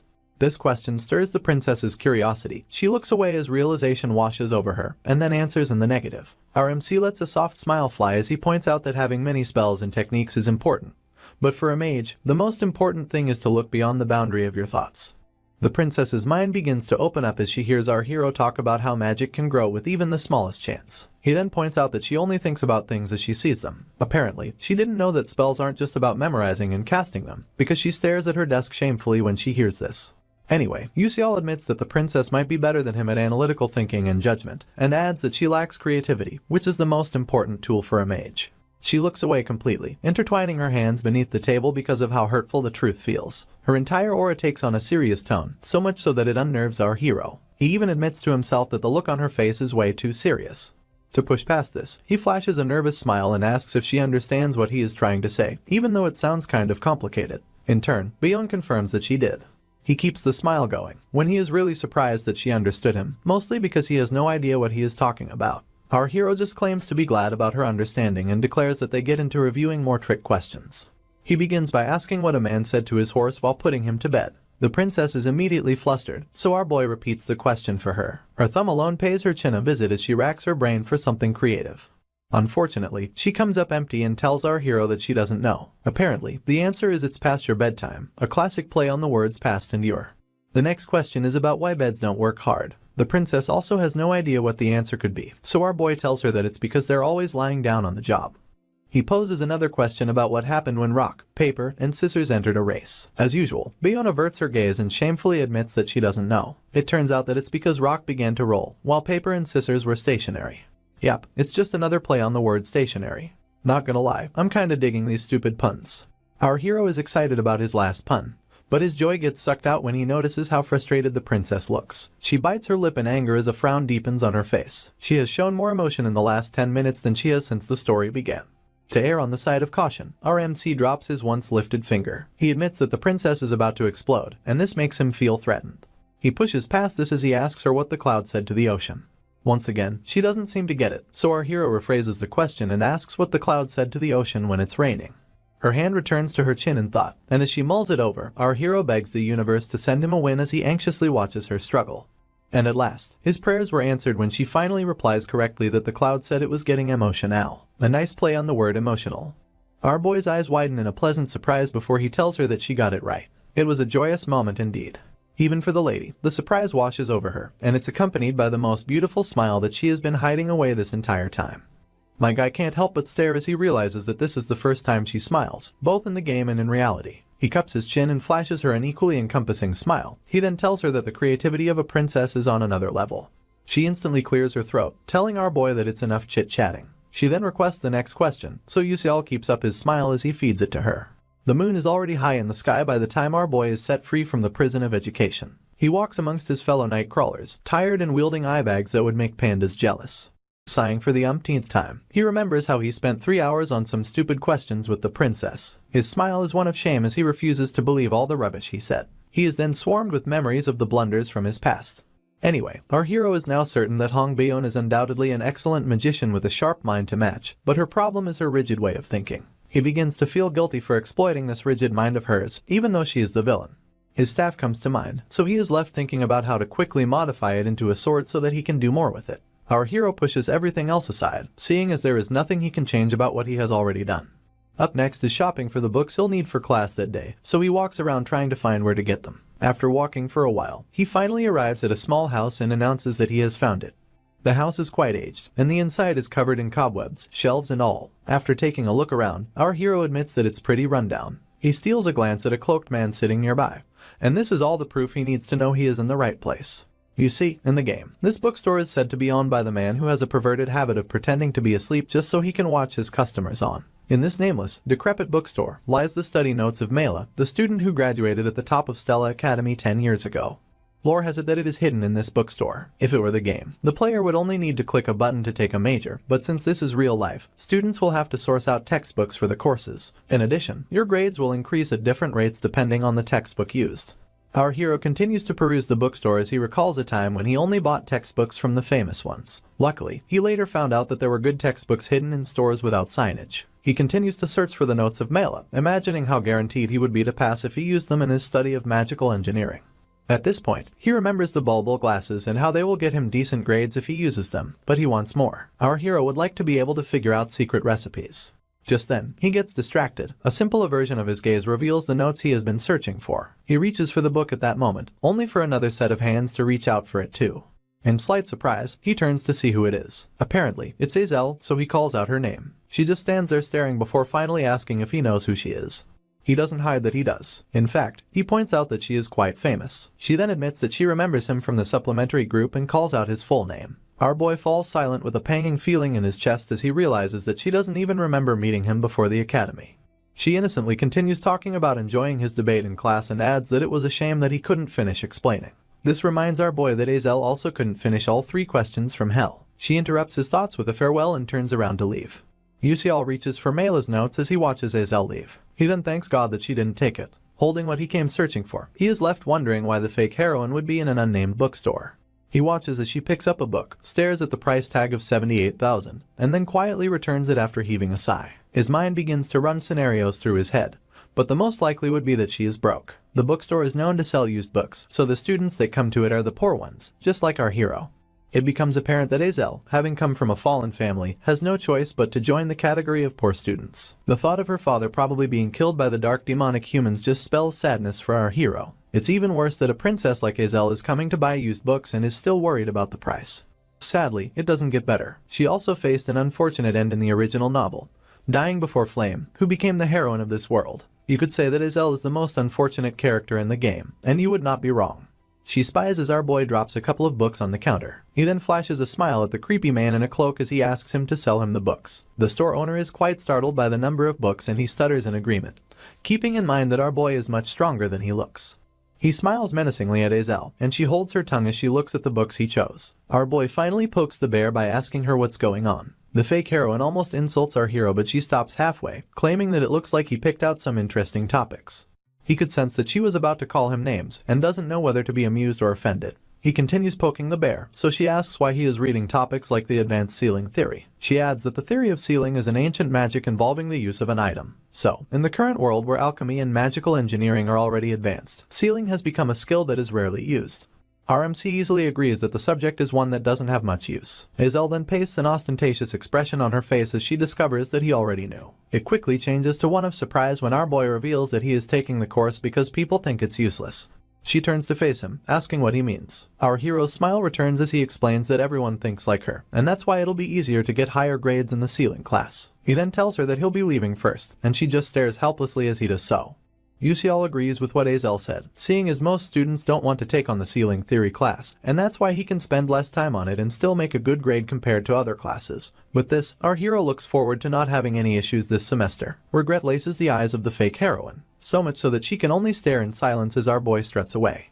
The next day is a shy sunny day. Azel shows up for her first class, and it's about the study of nihility. She grips her notepad with both hands as she walks down to the class, keeping in mind that the subject is easy to get good grades on, so it shouldn't be too bad. Well, it is. Upon stepping into the hall, she sees a multitude of students and hides her alarm pretty well. She overhears 2 girls talking as one asks the other if she is also taking nihility. Her colleague admits to taking the class and adds that she thinks she messed up. She had signed up because people were saying the class was an easy one that she could get good grades on. Apparently, the rumors have already spread, and she is worried that all the smart kids are also taking this class. Azel stays silent as usual, telling herself that it can't be helped. She then promises to do her best in the other classes. The class comes to an end soon enough, and the second student out the door complains about being hungry. His friend right behind him wonders what she'll eat for lunch. They just decide to pick out what they want when they reach the cafeteria. In all of this, Azel is right behind them. She sighs dejectedly as she thinks about how troubling her situation is, scared that it'll be difficult for her to get a scholarship if so many people are signed up for all her classes. The growl from her stomach intrudes on her thoughts, and she looks over her meal tickets, wondering whether to get something to eat first. She begins to calculate her means, seeing as she has only 60 meal tickets left for this semester. She then decides to just get some bread. At that moment, she catches a glimpse of the boy from yesterday, Beak Yusial. With his bulbul glasses on, our boy also catches a glimpse of the fake heroine. Azel is moved to almost ask him what he is doing on this side of campus. Her eyes then follow him until he enters a nearby classroom for a lecture. The lecturer had already scribbled a few things down, and the classroom looked scanty. The fake heroine notices this alongside the fact that they're all students with low grades. She continues lusting for the class, afraid that it might get cancelled. She then welcomes the possibility of signing up for the class and being able to make good grades without putting a lot of her time into it. She thinks about using the time saved to study for other subjects and being able to earn more scholarship money. She clasps her book against herself, and a fresh wave of motivation washes over her. Azel then takes another look at our hero, wondering if he already knew that the class would be easy to score in. It dawns on her that our boy might have planned out all his classes in a way that makes his life easier. It breaks her perception of him instantly, and she forces herself to look away. She refuses to believe that he is that smart and just concludes that it must have been a coincidence. Next up, it's an unusually sunny day in Stella Academy, but students are in class nonetheless. Our hero pays rapt attention as their professor talks about the origin of magic. He goes on about the founding mage, also known as the White Mage, and how he spread magic around the whole world for humans and other species to learn to handle. Their professor is one Mr. Layden, and he's a specialist of divine moon studies. You see, the White Mage had taught the elves nature class magic, the dwarves matter magic, and finally, he taught humans elemental magic. Afterwards, the White Mage traveled to the heavens, and this is where UCL stops listening to his professor. He's more dejected as ever and is left wondering how he's going to keep up with stuff like this for the next 3 years. He almost buries his face in his desk as thoughts of being too old for high school visit his mind.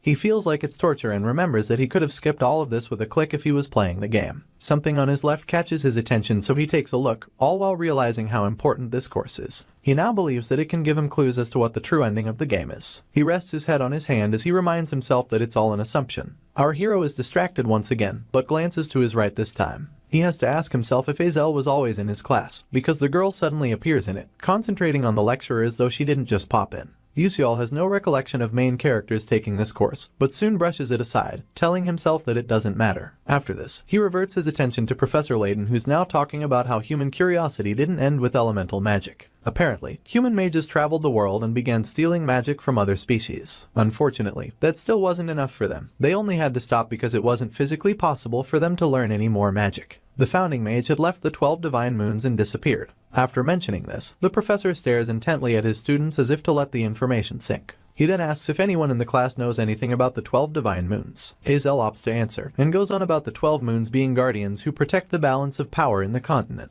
It turns out that they were scattered all over the continent, carrying out their duties until 1,000 years ago. The professor takes over and waves his wand around in agreement. He mentions how the 12 moons have their own special powers used to protect the continent, and even gives examples. For starters, the divine moon that symbolized summer, also known as the 6th moon of the red summer, wielded a red flame. It is said that those flames never died out. Professor Layden then proposes that whoever goes to the deep sea of Alamanca can still see the red flames. He adds that any curious student can go take a look. The class falls silent after his lame attempt at a joke. Even UCL feels bad for the professor. This doesn't stop him from recounting the actions of Alamanca, king of the seas, and how humans would die if they step into his domain. The professor points at one of 2 drawings of the sea he had up on the wall. He announces that it's called Levian's Coast and that a great whirlpool that appeared in the middle of the ocean has been frozen solid by the 12th moon of the blue winter. Apparently, each moon possesses a particular power, and it's said that a miracle will happen if you gather all 12 of them. One of the students raises his hand as he interrupts the professor with a question about what type of miracle will happen. Mr. Layden's posture slumps as both his hands rest on the table. He then admits that he has no idea because all the moons fell asleep 1,000 years ago. Our hero immediately agrees with the professor's assessment, seeing as he recalls meeting some of the divine moon while playing the game. Strangely, he had met only 5 out of 12, and it was through limited time events. This was only possible because our boy stayed peeled to his computer as he gathered information from various layers in the community. At the end of the day, there weren't any other players who met as many divine moons as our MC did.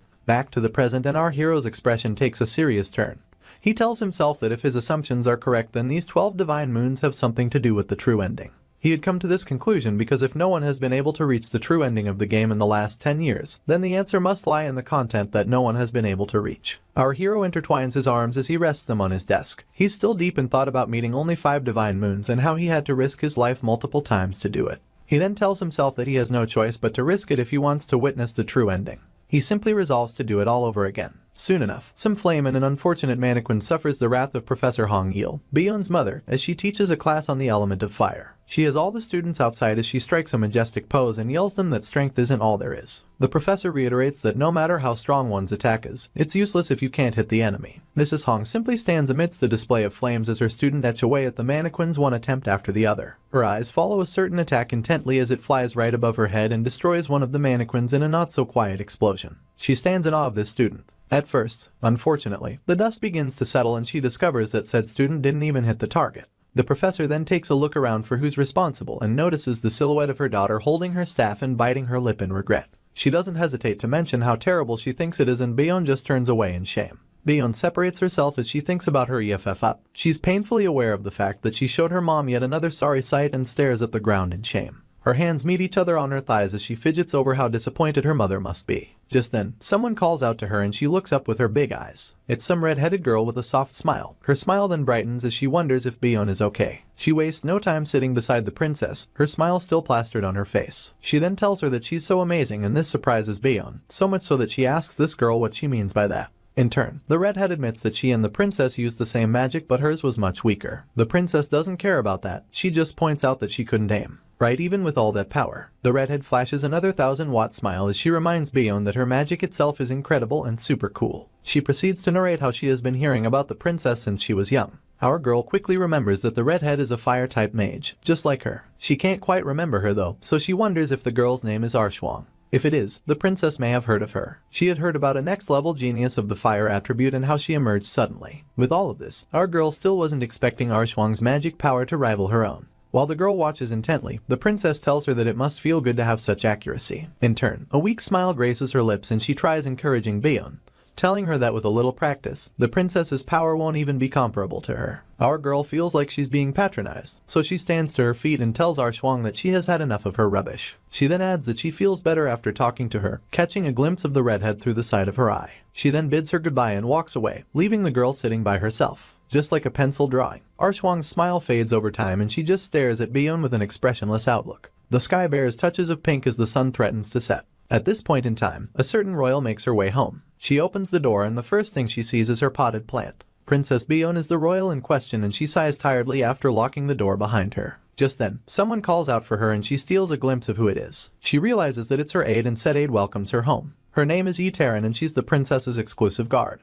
Yi sets out some hot cocoa alongside some ginseng candy and offers it to her mistress. Our girl then thanks her. The guard brings up the staff remodeling commission that her mistress had asked of her and adds that a top-grade magic sword will be made out of it since the staff is so good. The princess overhears her as she digs into the candy. Just as she's about to place one of them in her mouth, Yi reveals that there was something slightly questionable about it. This piques the princess's interest and she watches her guard touch her chin to explain the situation. She reiterates how staves are supposed to suck in the mana of their users. Bion quickly downs her candy, so she can ask if the guard isn't referring to a dark magic tool. He clears her throat and then claims that this is a bit different, seeing as it is consistently in resonance with nature's energy. The princess eyebrows furrow as she struggles to understand how someone would take a user's mana and resonate it with that of nature. She abruptly turns to her guard after this, wondering aloud about why such a garbage staff is ranked as a middle-high class. He then reiterates that it's precisely a middle-high class because of its attributes. Our girl asks what she means, so the guard explains that the original ability would drastically strengthen the user's mana, making it a high class, or even higher. Unfortunately, it was only downgraded to a middle-high class because it absorbs mana just by holding it.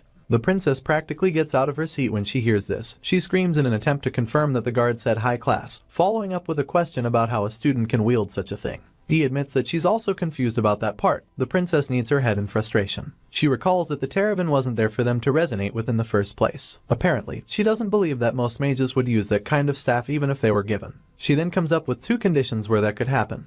One would be where a mage had too much magic, and the other, he would have none at all. The princess expresses her confusion to Yi and declares that she's sure our hero will figure things out. After shrugging it off, she takes a sip of her tea and admits that our boy is quite unique. A few days have passed since the semester began. It's now a beautiful morning with clear skies and an almost bald professor teaching our hero's class. Yuseol has on his bulbul glasses as he pays rapt attention to the lecturer. He overhears him mention how attack magic needs to be manipulated in more detail than any other type of magic. This is why Mana Orbitory class is important. The professor's name is Karlam, by the way. Azel is also laser-focused as the professor declares that for the PvP battles, all students will be learning orbitology with a focus on shooting, which means exuding magic from one's body, and target, which entails creating magic with a fixed target. The professor draws something on the board and announces that they're going to discuss the orbital formula. He poses a question concerning the orbit and predicted observed distance covered needed to hit a mage using water-type magic. Mr. Karlam then opens the floor for the students to attempt it. Instead, they immediately start to complain. One of them wonders why the professor had to pick water out of all the available attributes. His colleague even adds that someone who isn't a water attribute major can't handle such a question. All this while, our hero stays quietly seated, overhearing his mates thinking about whether or not the professor is trying to bother them. A yawn comes along soon enough, indicating how bored our hero is with the class. Just as he wonders why these classes are harder than Korean, the professor locks eyes with him and his bored expression. Well, the expression becomes one of caution, but it doesn't help his case. Mr. Karlam calls our hero out to solve the problem. He panics on the inside, regretting that he got caught. But on the outside, he agrees to solve the question. He gets on his feet, heads to the blackboard, and a few moments later, he tells his professor that he's done with the question. Mr. Carlime stares at the board in surprise and even breaks into a cold sweat with his mouth open. He stutters as he compliments our hero for solving it quite easily. The professor stands in awe of our boy's ability to organize the Ritty-Hibok equation so simply. He draws closer to Yusial as he asks him if his first major has something to do with the water attribute. Our boy flashes a shy smile, throwing his hands up in denial. On this note, the professor announces that they'll continue with similar questions in their next class. Meanwhile, Azel continues looking at our hero whilst keeping her thoughts to herself. Afterwards, everyone including our MC makes their way out via the exit. He then hears someone draw his attention, so he glances towards the person. Apparently, it's the fake heroine. She just stares at him intently before declaring that she has a question for him. Our hero is taken aback by Azel's approach, so he wonders aloud about what she wants to ask. You see, the fake heroine thinks she has determined something about him during the time she has watched him. She found out that he's definitely smart if you put his grades aside, and this is even in comparison to the top rankers. At this point, the memory of him rounding up Mr. Carlime's question plays in her mind. How she was shocked that he did it when she was certain that the question was one that only professors can solve. She had troubled herself thinking about Beak Yusial's identity, even if she was told that Stella Academy is a place where geniuses gather. At first Stella had brushed a possibility concerning our hero aside. But now, she's certain that he has a course registration strategy. On this note, the fake heroine gathers the courage to ask our boy what his next class is going to be. Determination heavy in her voice as she promises herself that she must get the information. Once again, Yusial is left in shock, not knowing how to respond. He simply asks her why she wants to know and whether she's interested in him or something. This immediately pisses her off and she wastes no time telling him how gross he sounded. In turn, our hero admits that he was more grossed out by saying it. He centers himself, running his neck and reminding himself that he's actually an adult. He then repeats his question about why she wants to know. Azel opens up about all the research she did about the classes our boy is taking, and she reveals that they all seem like classes where students can easily get high grades. A mix of surprise and amusement shows on our hero's face as she goes on. The fake heroine promises to be straight with him, so she asks where he learned his strategy from, passing that it's really important to her. Yusial puts up a false front after finally learning what she wanted to ask. He then laughs at the whole strategy talk and claims that it was all a coincidence. He doesn't give her a chance to think it over and announces that he'll be on his way if she doesn't have any other questions. He turns to leave while Azel is left gathering her thoughts. He has already gone a few ways down the hall when she tells him to wait. She's not audible enough, so our hero doesn't hear her. The fake heroine just stands there contemplating what to do next. She stares helplessly until she can force herself to move. She then yells for our boy to wait up, and this time, he hears her and averts his gaze to her. She covers the gap, clasping her book tighter than ever as she tells him to hold on for a second. Yusial complains about her, asking why she would follow him. He then tells her to go and learn the whole strategy thing from someone else, adding that there are a lot of smart people at Stella. For option's sake, he advises her to just follow what he has been doing, since she claims to have looked him up. The girl tries to object, stating that anyone who takes Divine Moon Studies gets an A+, so it won't matter if she also takes it. The problem now is that Azel registering for other classes that our boy is also in could impact his grades negatively. Our MC realizes that this girl will lose out the most if she doesn't get her scholarship, and even in such a situation, she's still worried about the grades of others. While he's thinking about this, the fake heroine is as disturbed as ever, sweating and staring at her feet. In turn, Yusial admits that she may be a bit annoying, but a female lead is a female lead. He waits until she lifts her eyes to see him, only for her to act all cute and request for his help. She then pleads with him to suggest a class where she can easily get a good grade. Seeing through her facade, he inquires whether she thinks her looks will convince him. In turn, Azel reiterates how her stress gets taken away when she looks at her face. This perplexes our boy though, so he asks if she's serious. The heroine bursts out laughing and admitting that she was joking.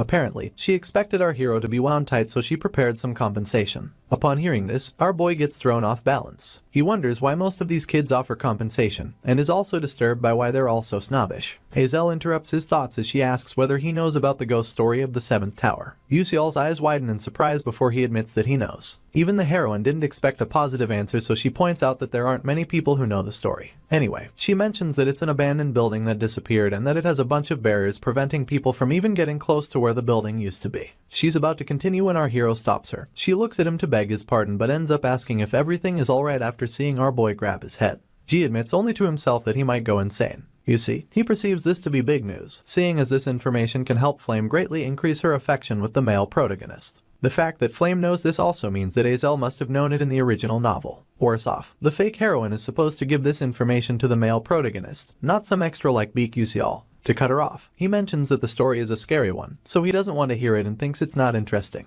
He swipes her story away with a gesture of his hand and then makes his way out of there. The fake heroine stops him again, mentioning that it's not as scary as he claims. She then asks if he's scared of ghosts at his age. In turn, our hero agrees to give her a strategy top for free. This confuses the poor girl though. She begins to analyze what made our boy refuse to tell her in the beginning, only to change his mind in the end. Our hero then makes it clear that it's his mind to change. His eyes well up with consideration as he admits to himself that it's enough for Hazel to want to sincerely give him something. Her book never leaves her arms, nor does her look of determination waver. Our MC explains that the information he's about to divulge isn't related to grades but will help her immensely. He then tells her to take the class on a meditation journey into the abyss as her liberal arts class. Hazel is more confused than grateful. She wonders why he would be taking meditation classes alongside the Divine Moon course. This makes her ask if he's into cultivation, and our hero blatantly denies this. He averts his gaze as he thinks up a good way to explain the situation. The best he can do is talk about his master being in a bishop position just like the fake heroine is in, and adds that she was able to greatly raise her magic power through the use of meditation. She's now interested, so she confirms if only meditation can increase her strength.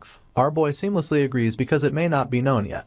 But in reality, bishops who wield large-scale destruction magic find meditation to be extremely important. You see, precise casting comes from formulas and equations, but it ultimately comes from your mind, which moves mana. Our hero announces that he doesn't usually give out such information but claims that Hazel is an exception because she's cute. Her expression is as deadpan as it can ever be as she reminds our boy about calling her ugly just moments ago. She then lets a small smile fly and thanks him for the help even if it won't improve her grades. She bid him goodbye and they parted ways. Our hero watches her leave, only to be in his feelings about the information he gave could change the future. The other option would be to leave her be, but this would make the girl die a tragic death in this life as well. Our boy hopes that meditation will be helpful to her. At that moment, he remembers that he's also a mage and wonders why he never thought of training until now. The Beak Yusial in the game trains his body strictly, awakens his magic revelation delay physique, and grows immensely. He remembers how one could gain experience by clicking a button in the game, but now he can do it directly. Unfortunately, it's been quiet for ages, and our hero hasn't gathered any experience, so he simply smiles and admits that he should be grateful to Hazel. Having pulled off his school coat, our hero declares that his dorm really is very large. In Stella, all the students reside in the dorms. The dormitory system was a fun addition to the game so that players can decorate their rooms as a little extra content. But for Bikusial, it was his only home because his village burned down. Anyway, the dorms are assigned according to the class you are in, and although the size of the rooms are the same, the number of students sharing them differs depending on the class. Of course, the S classes get the highest floor to themselves. Our hero sits on his bed, folding his arms as he remembers feeling a bit lonely in his room. Now, he's just glad that he can use the silence for good. He takes a deep breath and then exhales loudly, telling himself that he'll begin his meditation at this moment. His hands drop to his thighs, he closes his eyes, and he tries his best to concentrate. Our hero reminds himself that stats aren't the most important thing, and that he has to get used to his body, seeing as this is now his reality. He's covered by a bluish hue as he deepens his concentration. Undoubtedly, Bikusial was a genius in the game. This was because he managed to manifest Sword Aura by utilizing the fact that mana is always circulating in and out of him. He never drew anyone's attention, so nobody knows that Yusial is a genius swordsman who was the only one in the Ether world to attain the pinnacle of swordsmanship. Our hero keeps maintaining his focus as he tells himself that he needs to walk down the path of excellence once again. His breathing is what dictates the flow of mana through his body, so our boy thinks that slowly increasing the amount of mana he takes in with each inhalation will enable him to eventually take in enough mana at once. Since skills don't level up by just collecting EXP, one would need to continue using the skill in order to level it up. Our hero is now encapsulated by a golden glow as he admits that all he has to do is train. The clock on the wall announces that it's just a little past 4 AM, the skies are barely bright. But our boy notices none of this because of how deeply focused he is on his meditation. The golden glow around him now exudes like stray smoke and our hero's eyes shoot open with realization. He stares at his hands in awe as he realizes that this must have been the way Bikusial felt in the game, like a strange essence is moving in and out of him. This is what someone who had accepted the mana leakage syndrome as part of him at a young age would feel. The feeling wasn't far from base because at that moment, his console pops up, notifying our hero that his mana leakage syndrome skill has been leveled up. That, and his blink skill too. Our boy just watches with excitement until the upgrade is complete. He then yells out in celebration, loud enough for the whole dorm to hear. Anyway, he balls his fist in determination, accepting that he's now a step closer to fulfilling his mission. With this, he promises to find the true end of the game no matter what. Later that day, the wind blows stray leaves in every direction, and students gather beneath the bright sky, including a scheming flame. Well, that's what it would seem like to outsiders. You see, the grass field and the wind are both artificially created with magic, but they both feel real. This is because the students are gathered in the Stella Dome. The Stella Dome is similar to a pocket dimension and is set up on the Academy campus. This dome allows you to freely manipulate the size of its space and even its features. For this reason, almost all academy events are held there, including sports, dungeons, gates, and monster training. Meanwhile, a total of 141 students gather under instruction, 50 each from Class A1 and A2, and 41 from the S class. The female lead thinks that if this was anything like the novel, it would have been 39 students from S class. She expected it to be 40, including herself, and never expected another student to be added last minute. This gets her thinking about where BQCL came from. Apparently, there were only 1,140 students in the first year. With the addition of the lead, it became 1,141. This only reveals that UCL was in the original novel too. Instead of admitting confusion, Flame promises to slowly figure things out, reassuring herself that she can do it. She then reminds herself that she's the only person in the ether world who knows the novel, so she balls her fist in solidarity. Afterwards, she gets a sense that the class will be starting soon, so she covers the gap between herself and the group. Upon arrival, she overhears someone asking a certain Master Jeremy if he's done with class registrations. This instantly piques her interest and she watches as Jeremy answers positively. A nearby student then adds that they signed up for soft magic research just because they heard that the young master will be taking it too. Jeremy smiles with all of his teeth as he tells the student that they'll have fun together. Meanwhile, Flame keeps checking him out like he's food on the stove. She remembers Prince Jeremy from the novel. Unfortunately, he was in love with Azel, obsessed even, but she never loved him back. This became the villain arc that nobody wanted. The female lead realizes that the young master looks kind. She also remembers that each of his actions are carefully calculated. For this reason, she plans to watch out and not get close to him. At this point, Jeremy catches a glimpse of her, so he turns to face her, smiling ear to ear and waving like she's his long-lost love. In turn, Flame smiles and waves too, pretending not to be cautious of him. She does admit that he's good-looking though, and adds that she understands why he has so many people sucking up to him. The young master goes back to talking with his friends and the female lead concludes that his clique is the most conspicuous in Stella Academy. She walks away from him soon enough, reminding herself to get her act together. Since this world is her reality now, she realizes the need to prepare for her future. Jeremy watches her go and a smile creeps onto his lips as he thinks about her. At that moment, a tutor calls the attention of all the students. This is none other than Professor Hanwall. He then announces that they'll begin with simple training before moving to the lesson of the day, adding that he needs to know the skill level of the students so he can teach them properly. With his usual stoic demeanor, he goes on about being the one to direct their training and yells that if no one likes it, they should keep it to themselves. He makes it known that as a professor, he reserves the right to add to or subtract from the points of any student, and reminds them that they'll be expelled if they fall below a certain number. The professor finally announces that he'll explain the nature of the training. Apparently, it's going to be a mock dungeon, so Mr. Hanwall alerts everyone that he'll be using phenomena that occur in real dungeons, as well as traps and monsters, to test each and every student. Anyone who takes down a risk level 1 monster will get 4 points, and 8 points will go to whoever eliminates a level 2. The professor tosses a short golden stick around called the point stick, and whoever can catch it will get a whopping 20 points. It turns out that the top 5 students will get a small reward, alongside shop privileges, but those who score 0 will have their points taken from them. The professor adds that whoever is scared of failing or taking up the challenge alone will have the courtesy of forming teams. Unfortunately, points will be divided amongst team members. Here's the dicey part. Whoever is able to defeat their fellow student gets to take all their points. With this, the professor bids all of them good luck and disappears into thin air. Soon enough, the Stella Dome begins to manifest. The ground begins to tremble and the students begin to panic. In no time, giant trees begin to shoot out from the ground, causing even more panic amongst the kids. Flame easily recognizes the dungeon they've been put in, and refers to it as the Jack and the Beanstalk map. As the name implies, a ginormous beanstalk emanates from the center of the dome and grows until it touches the sky. Its vines spread out to cover the whole area, and they're much bigger than the average person. All the students are left in the heart of it, including the female lead. She immediately summons her staff and resolves to get going. She has all but taken one step when she hears someone call her name. Flame turns around to answer, only to see Jackie asking if she's going to be alone throughout the practical training. Our girl remembers her from their first meeting, but takes some time to think over Jackie's question. You see, she does the math and concludes that working alone is much better than teaming up, because one can get more points that way. She then apologizes to Jackie, explaining that she's going to try being on her own this time.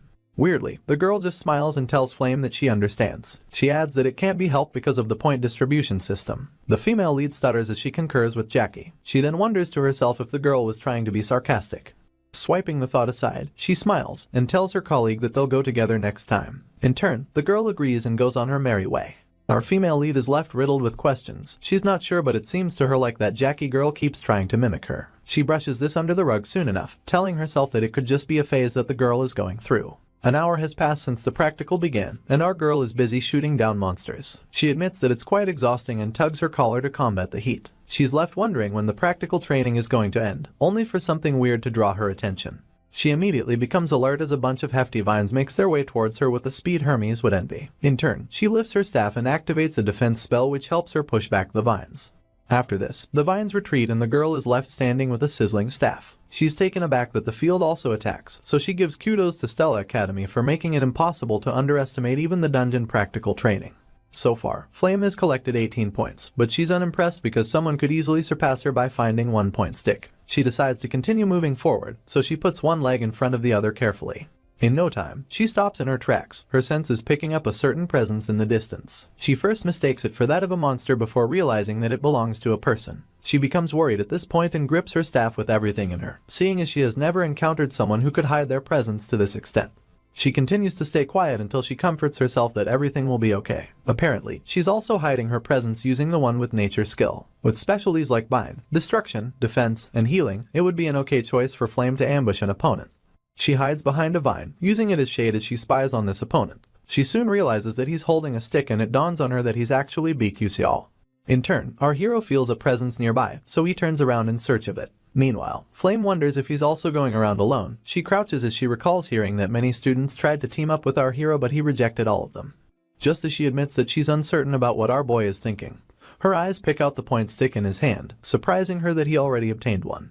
She takes a few moments to think it through and then concludes that this is the perfect chance. She spies on Yusial once again and resolves that she's going to test him.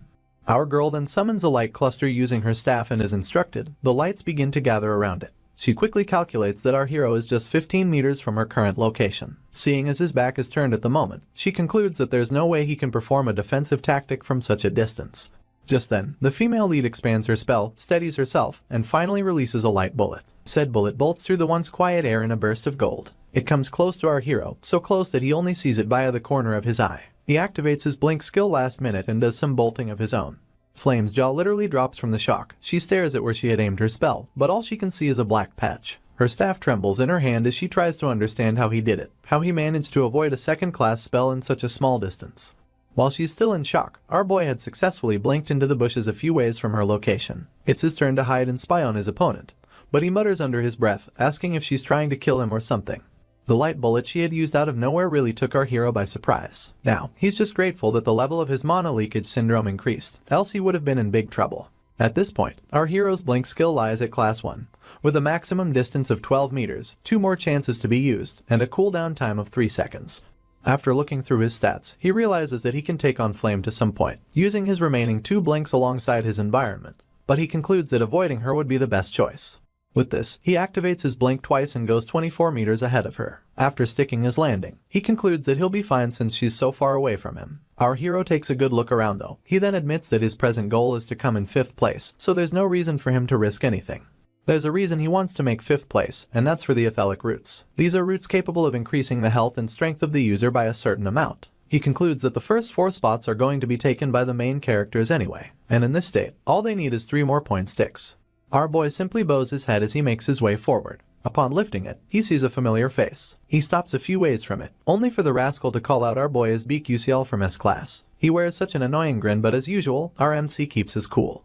UCL recognizes the rascal to be Raiden, a guy who has been famous around school recently. His annoying grin stays as our boy realizes that Raiden is a member of Uslek's clique, and Uslek is a pushover from Jeremy's clique. So, this rascal is practically a clique member of a clique member. In other words, he's a nobody.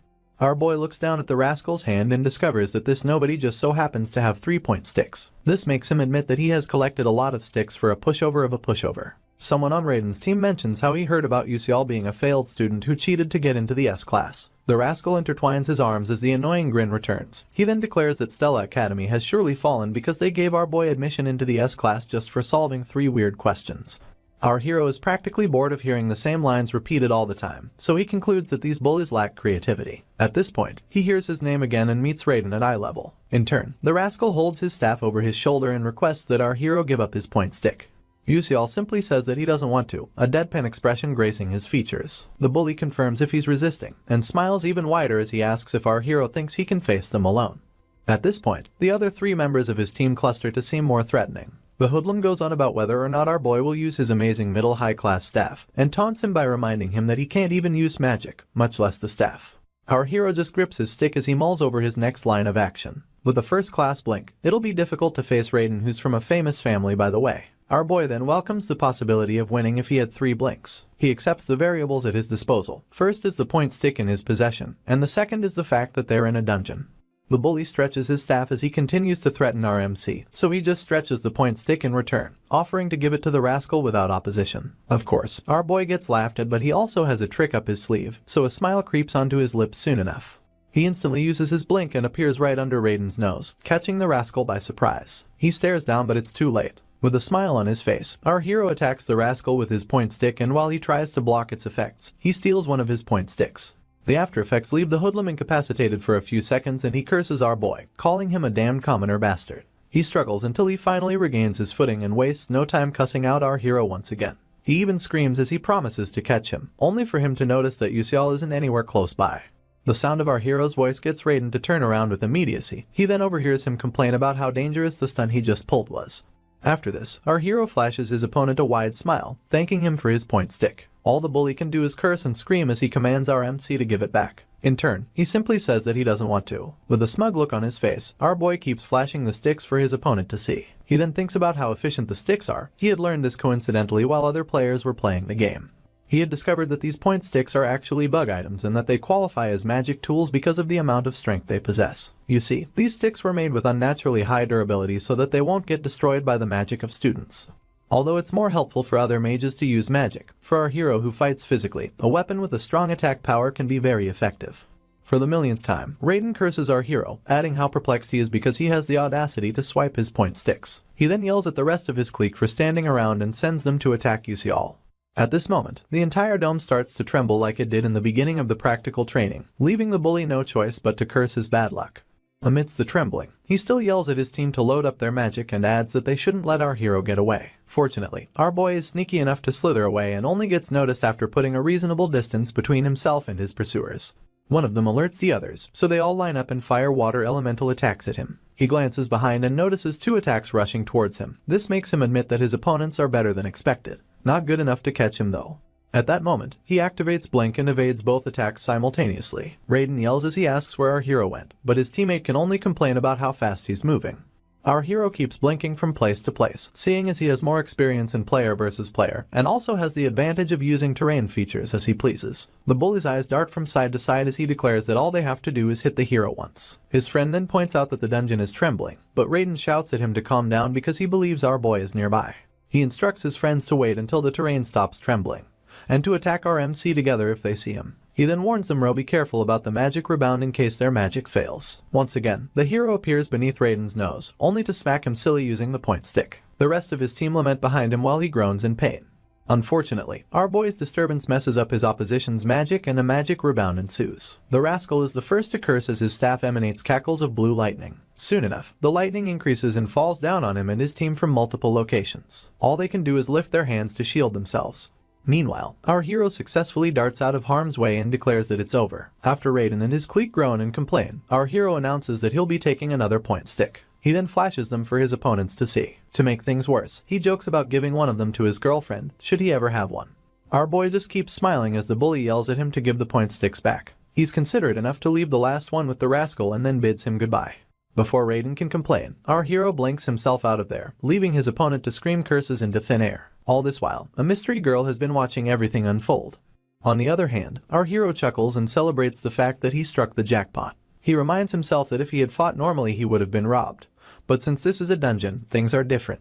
As he struts, he begins to feel weird, almost as if something is coming at him from somewhere. And of course, a quick glance behind him reveals a large fireball approaching him at full speed. Upon noticing the magnitude of danger that he is in, our hero grits his teeth. He begins to cuss loudly as the heat increases, but in no time at all, the fireball makes impact, licking dry everything in its path. It is almost like a comic god would use to punish puny humans. However, Yahello does not get punished. Instead, he activates his blink skill at the dying minute and darts out of harm's way once again. He admits that he came really close to death, and can still feel the heat from 12 meters away. Gripping his 3-point sticks, he stares at the aftermath of the fireball and announces to no one that it was almost trouble. The once vibrant vines are nothing but char at the moment, and our hero has a sense of who to thank. As though summoned, Princess Bayon's silhouette forges its way out of the smoke until she comes face to face with Yahello. She then yells at him, referring to him as a commoner. In turn, our hero grants her audience. She then continues yelling at him for leaving 1-point stick with the riffraffs from earlier, revealing that she is indeed our mystery girl. Her brows furrow even deeper as she puts him on the spot and her staff stays ready to attack if he does anything stupid. He does not. Our hero just looks her over and wonders why she is in front of him. They stay staring at each other for a few seconds before our boy declares that there must be a misunderstanding. He adds that he did want to take the last point stick, but couldn't do it. Our boy then follows up by questioning Bion about how it is her business whose point stick he leaves or takes. This immediately shuts her up and the silence becomes deafening. It is as if our hero uses this moment to realize what's going on, because soon enough, he gets an epiphany. He goes on to point a finger at the princess, accusing her of lying in wait for him to collect all the point sticks, just so she can collect them all from him. He even reminds her of how he taught her before and asks how she could do such a thing to him. All this while, the princess stays quiet and stares at him like he is a 4-year-old struggling to make a full sentence. In a response devoid of remorse, she only claims to be royal blood, adding that if our boy is aware of her scheme, he should come at her. This startles Yuseol a bit, but he keeps his composure. Meanwhile, the princess proceeds to challenge him outright, claiming that taking objects from a commoner is undignified of a royal. She then promises to defeat him and collect the point sticks fairly. Our hero is perplexed by her little speech, so he tells her that there is nothing dignified about robbing a weakling. The last word really gets to Bion, so she reiterates how she saw our boy joking around with the riffraffs from earlier. All our hero can do is stare at her as she makes her case. She proceeds to accuse him of not even facing his opponents with any real magic. You see, during the training, the princess walked around almost aimlessly, thinking to herself that she has to hurriedly find a point stick if she does not want to get into any trouble with her mother. At that moment, her attention got drawn by some voices in the distance. She looked in the direction of the voices and saw some riffraffs. They were yelling that Yuseol was getting away, and cussing him out as they asked where he was going. Meanwhile, she stayed hidden behind a vine close by. From there, she realized who was being chased by seeing nothing but a silhouette speeding through space-time. Of course, it was our hero being chased by Raiden's crew. Just then, she stared at her staff, wondering if she should attack. She soon realized that taking on 6 people would prove difficult even for an S-class student. In turn, she settled for lying in wait until all of their stamina dwindled and then collecting all the point sticks in one fell swoop. Unfortunately, she witnessed a surprising feat from Yuseol, him beating the crap out of Raiden using only a point stick. She was somewhere between annoyed and impressed as she watched the commoner use nothing but his blink skill and a point stick to overpower 4 opponents at a go. Still hidden, she admitted that the opponents are much weaker than her, but they still grew up as elites in different families of mages. This made her conclude that if our boy is good enough to joke around with those riffraffs, then she must burn him down with her full power. This brings us back to the present, and use her full power, she did. Princess Bion begins to launch a myriad of fireballs towards our dainty hero, consuming everything in her path in the reddish yellow of her flames. Our boy seems overwhelmed at the moment, but he holds fast his point sticks and blinks himself to safety in a heartbeat. Well, that's what he thought. Unfortunately, 12 meters ahead, Bion also sends another myriad of fire attacks. He catches a glimpse of it through a side glance and caution falls upon him. The fireball seems to grow bigger with every passing second, so our boy has to activate a double blink to dodge. He almost falls on his ass but crouches down to stick the landing. This frustrates the warrior princess and she stares at our MC like he is nothing but inferior prey, a single meal for a lioness, if you may. Anyway, Yuseol glances in her direction, standing to his feet and panting. He admits that he expected nothing less from Bion, and that the last attack was really dangerous. Luckily, our hero trained his intuition in advance. While the princess awaits her next chance to attack him, our boy realizes that using 2 blinks just to dodge will take its toll on him. This makes him brainstorm for some other way to survive. The princess then asks if he is not going to take out his staff, leaving our hero perplexed enough to ask what she is talking about. He proceeds to remind her that she took his staff to help him remodel it. She is not fazed by his point. Instead, she claims that he must have the basic staff that was given to him when he got into the academy. Yuseol's eyes shoot open as he admits that he forgot about that. You see, he was given the staff upon entry into Stella Academy, but he put it away immediately. This was because he never planned to use it in the first place. The princess does not believe him, and after some seconds, she proclaims that he is up to his jokes again. Her eyes burn with anger as she glares daggers in our hero's direction. He literally stands to take the heat while Bion thinks to herself about how desperate she is, hating every moment that she thinks our boy is joking. She finally announces that she does not know how our hero behaves towards other losers, and adds that it will do him well to properly go all out against her. At this point, the flames surrounding the princess seem to burn brighter than ever, making our hero break into a cold sweat. He does not know how to explain that he was always being serious, and that he can't use magic at all. However, the princess does not care about what he has to say. Rather, she threatens that if he does not take her seriously, she'll really kill him. Her words are escorted by an even greater flame which towers over our hero.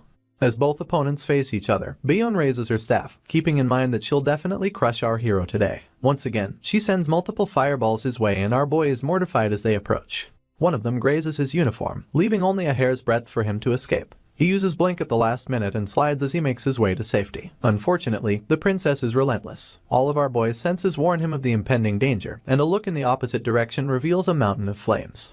Our hero seems like a miniature soldier before this fire, so he curses under his breath, admitting that even if he manages to dodge it with blink, the attack scope is much too broad. He stops staring up at the inferno as he wonders what he should do.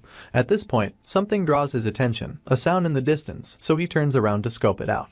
He realizes that some vines have been moving and have formed some sort of shade. As the flames draw closer, our boy's panic increases. He then welcomes the idea of hiding in the shade, and activates his blink skill to match his thoughts. Just as the flames pour down on his location, our hero darts into the covering of vines nearby. Another round of flame magic comes pouring down, leaving our hero no choice but to go even deeper. He stares at the aftermath of the princess's spell with caution like no other, peeking to see what her next move will be. While still on high alert, he admits that he got lucky with the last attack. This time, our hero is scared that it may be too difficult. Princess Bion mounts her staff on the ground beside her, standing amidst the flames as though it's room temperature. Meanwhile, our boy thinks to himself that the flames surrounding the princess will explode the moment he comes close to her. He knows this because of all the losses he has gathered during player versus player matches against fire class mages. He then admits that Bion is much stronger than anyone thinks. While the princess lies in wait, our boy confesses that he would have been done for within a minute if this were flat land. Just then, she catches a glimpse of our hero and instantly readies her staff to attack him, as she sends more fireballs in his direction. Our boy realizes that it wouldn't even be a fair fight in the first place. About 10 fireballs come face to face with him, but this time, he does not flinch. He clenches his point sticks as he births a plan to turn things around, asking the princess if she thinks he'll just stand there and do nothing. As usual, he blinks away from the flames at the last minute, leaving a massive explosion in his wake. He then tears through a narrow opening with flames on every side and more fireballs coming at him like homing missiles. At this point, his sixth sense activates and he begins to exude a bright blue essence. Even the approaching flames look blue in his eyes as they seem to slow down. This makes it easier for him to see them. He stops mid-step and uses his point sticks to cancel out the flames. For the first time, the princess is so surprised that her jaw drops. She exclaims that there is no way what she is seeing is possible. She refuses to believe that our hero is using a weapon to deflect her magic, and just watches in awe as he deflects one attack after the other.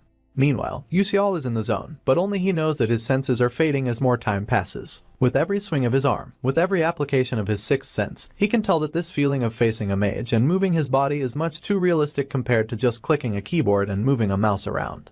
As the embers leak out from every side, our hero confesses how vivid it all is, gritting his teeth as he adds that he can feel the flow of mana surging through his body, so much so that he can grasp it with his hands. It is a sixth sense that feels as familiar as hearing or sight.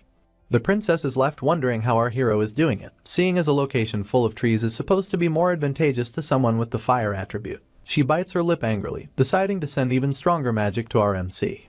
She grips her staff tighter than ever, lifting it as she summons a mighty inferno. Meanwhile, our boy is still fighting off the former fireballs she had launched at him. Amidst the ruckus, he realizes that he can't defend forever, and that he needs to use these point sticks to destroy the princess's shield somehow.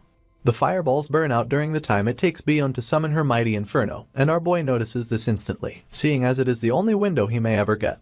He begins to run towards the princess. Just as she is about to release her spell, our boy activates his blink skill and appears mere inches away from her. The princess stares down at him in surprise and grits her teeth angrily soon enough. She then activates a lighter crash spell, forging a red magic circle beneath herself and Yahello, and pointing her staff towards him in hostility. Our boy's expression remains unfazed, seeing as he recognizes this spell. Apparently, it is magic used by fire-class bishops that engage in close combat, and this magic causes a knockback explosion for those within a 2-meter radius of it. A smirk revisits our hero's lips at this point because this is not his first rodeo with lighter crash spells. He simply jumps out of the 2-meter radius, leaving the princess perplexed to say the least.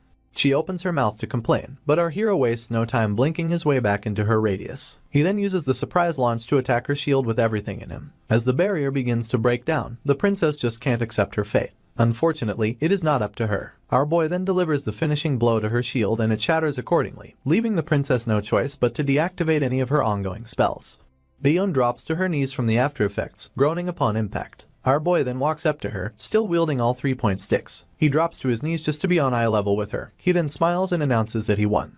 This makes the princess blush with embarrassment, but she is mad at the same time. Anyway, our hero gets back on his feet, only for the princess to ask about his true identity. He plays it cool as he claims that he is nothing other than a normal student.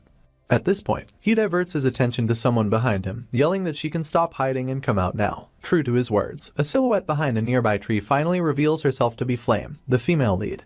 Having been caught, the female lead takes gentle steps towards the other two. Upon reaching earshot, she announces that she was not hiding, and proceeds to ask our hero how he knew she was there. He just lets out a nervous laugh, lying that he just had a feeling. In truth, it was a result of the Manhwa Revelation Delay Physique's sixth sense. The girl's features soften upon hearing his reason, but she asks how he broke Baeon's shield with only a training tool like the point stick. Our boy becomes cautious of her at that moment, seeing as she follows up by asking if the feat he performed was also a feeling. This makes him realize that this kind of bug, one allowing strengthened devices to be used as weapons, wasn't in the original novel. He then concludes that he can't just tell Flame the truth. Instead, he smiles awkwardly, pointing at the sticks as he claims that they're really sturdy. She does not buy a word of his story, so she clapbacks that training devices have their limits. She then asks if our hero thought he could use the point sticks to break a magic shield. She follows up with yet another question, inquiring why our boy thinks normal knights disappeared from this world. Her questions strike a chord in Yuseol, making him admit to himself that the female lead is right. Worse off, he does not know how to respond to any of her questions. Flame goes on about always thinking he was weird, but now, all she is interested in is knowing who our hero really is. Princess Baeon also stares quietly from behind, awaiting our boy's answer. Drops of sweat make their way down his face as he realizes that he is in a tough spot. The bad part is that it hasn't even been a month since he arrived in the game. The situation makes him mull over the option of revealing his identity, but he quickly swipes this aside because of how dangerous it is that Flame has no reason to keep him alive. He finally speaks up, reiterating that he must seem suspicious to the female lead but isn't actually a bad person to her. She does not understand what he meant by that, so she asks him about it. In turn, our hero's nervous smile returns and he explains that if anything, he wants to help her. This does not clear up her suspicions, but just as she is about to ask our boy who he is for the second time, he takes it as his cue to make an exit. He lies that he would like to tell her more but does not have the time. In that vein, he waves the girls goodbye and they watch him leave. Baeon's eyes are still full of malice, so as our boy celebrates internally about his escape, she throws all three of her point sticks at him, causing him a great deal of pain. She is surprised that they actually hit him and our hero turns around, trying to soothe his pain by rubbing the spots she hit. He then laments that she should have used her words if she had any complaints. In turn, she admits that she thought he would catch them, and asks how he can't catch point sticks but can dodge other types of traps and magic. Our hero is still nursing his head as he thinks about the Manhwa Revelation Delay Physique having a limit. He says nothing about it to the girls, and only laments about how much his head hurts. You see, how long our hero can sustain the sixth sense solely depends on his mind power, and since his mind power has bottomed out, his migraines are now very severe.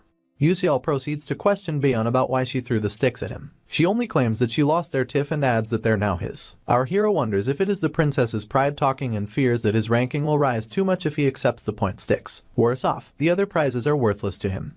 After thinking it through, our hero squats and picks up just one point stick. He then flashes Baeon a smile as he tells her that he is fine with the one, and adds that she can keep the others. With this, he turns to leave and waves them goodbye for the second time. He is so moved by how cool he is, seeing as he is now a man who shows kindness to the opponent he beat. Our boy even blushes a bit as he heads out with this new sense of self.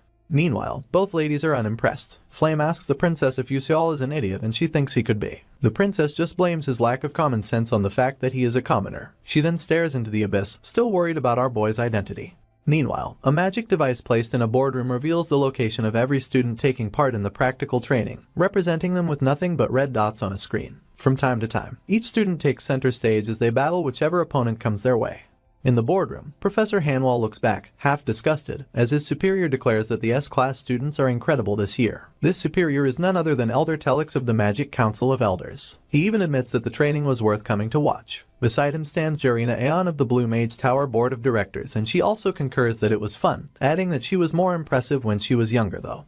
Mr. Hanwell can only stay quiet in the midst of so many superiors, seeing as so many big shots have come just to watch the new students in a practical exercise. His eyebrows stay furrowed as he realizes that they have to come if they want to recruit new talent, and concludes that most of the other professors are also watching the exercise. His attention is drawn to the screen when two high-ranking students come face to face. The professor curses under his breath, seeing as these students are Ma Yuseong and Hee Wonryong respectively. Both boys then prepare their staves as soon as they lock eyes, but Wonryong is the first to attack. He sends a streak of blue lightning after his opponent, only for Yuseong to dodge it with some magic of his own. The genius practically phases out of harm's way, but it is nothing like our hero's blink skill. It is more like a trio of spells that allow him jump from one air pocket to another. Jorina calls it a third-rank power jump activated in succession, and Elder Telix is impressed that the genius can do that at the age of 17.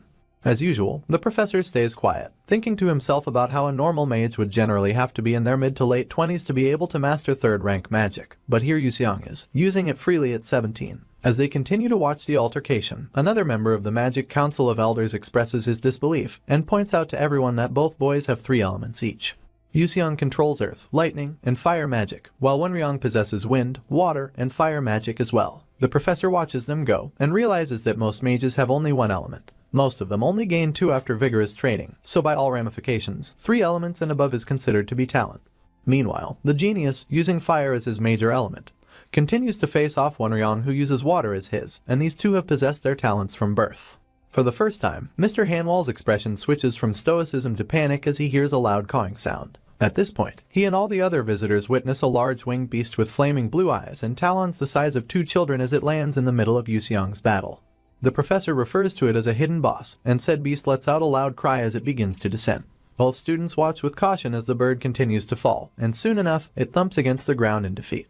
Out of the blue, Azel asks if both boys were in the middle of a fight, and they soon realize that she's standing on top of the hidden boss. The fake heroine quickly apologizes for the interruption, and it becomes clear to Professor Hanwall that she took down the beast.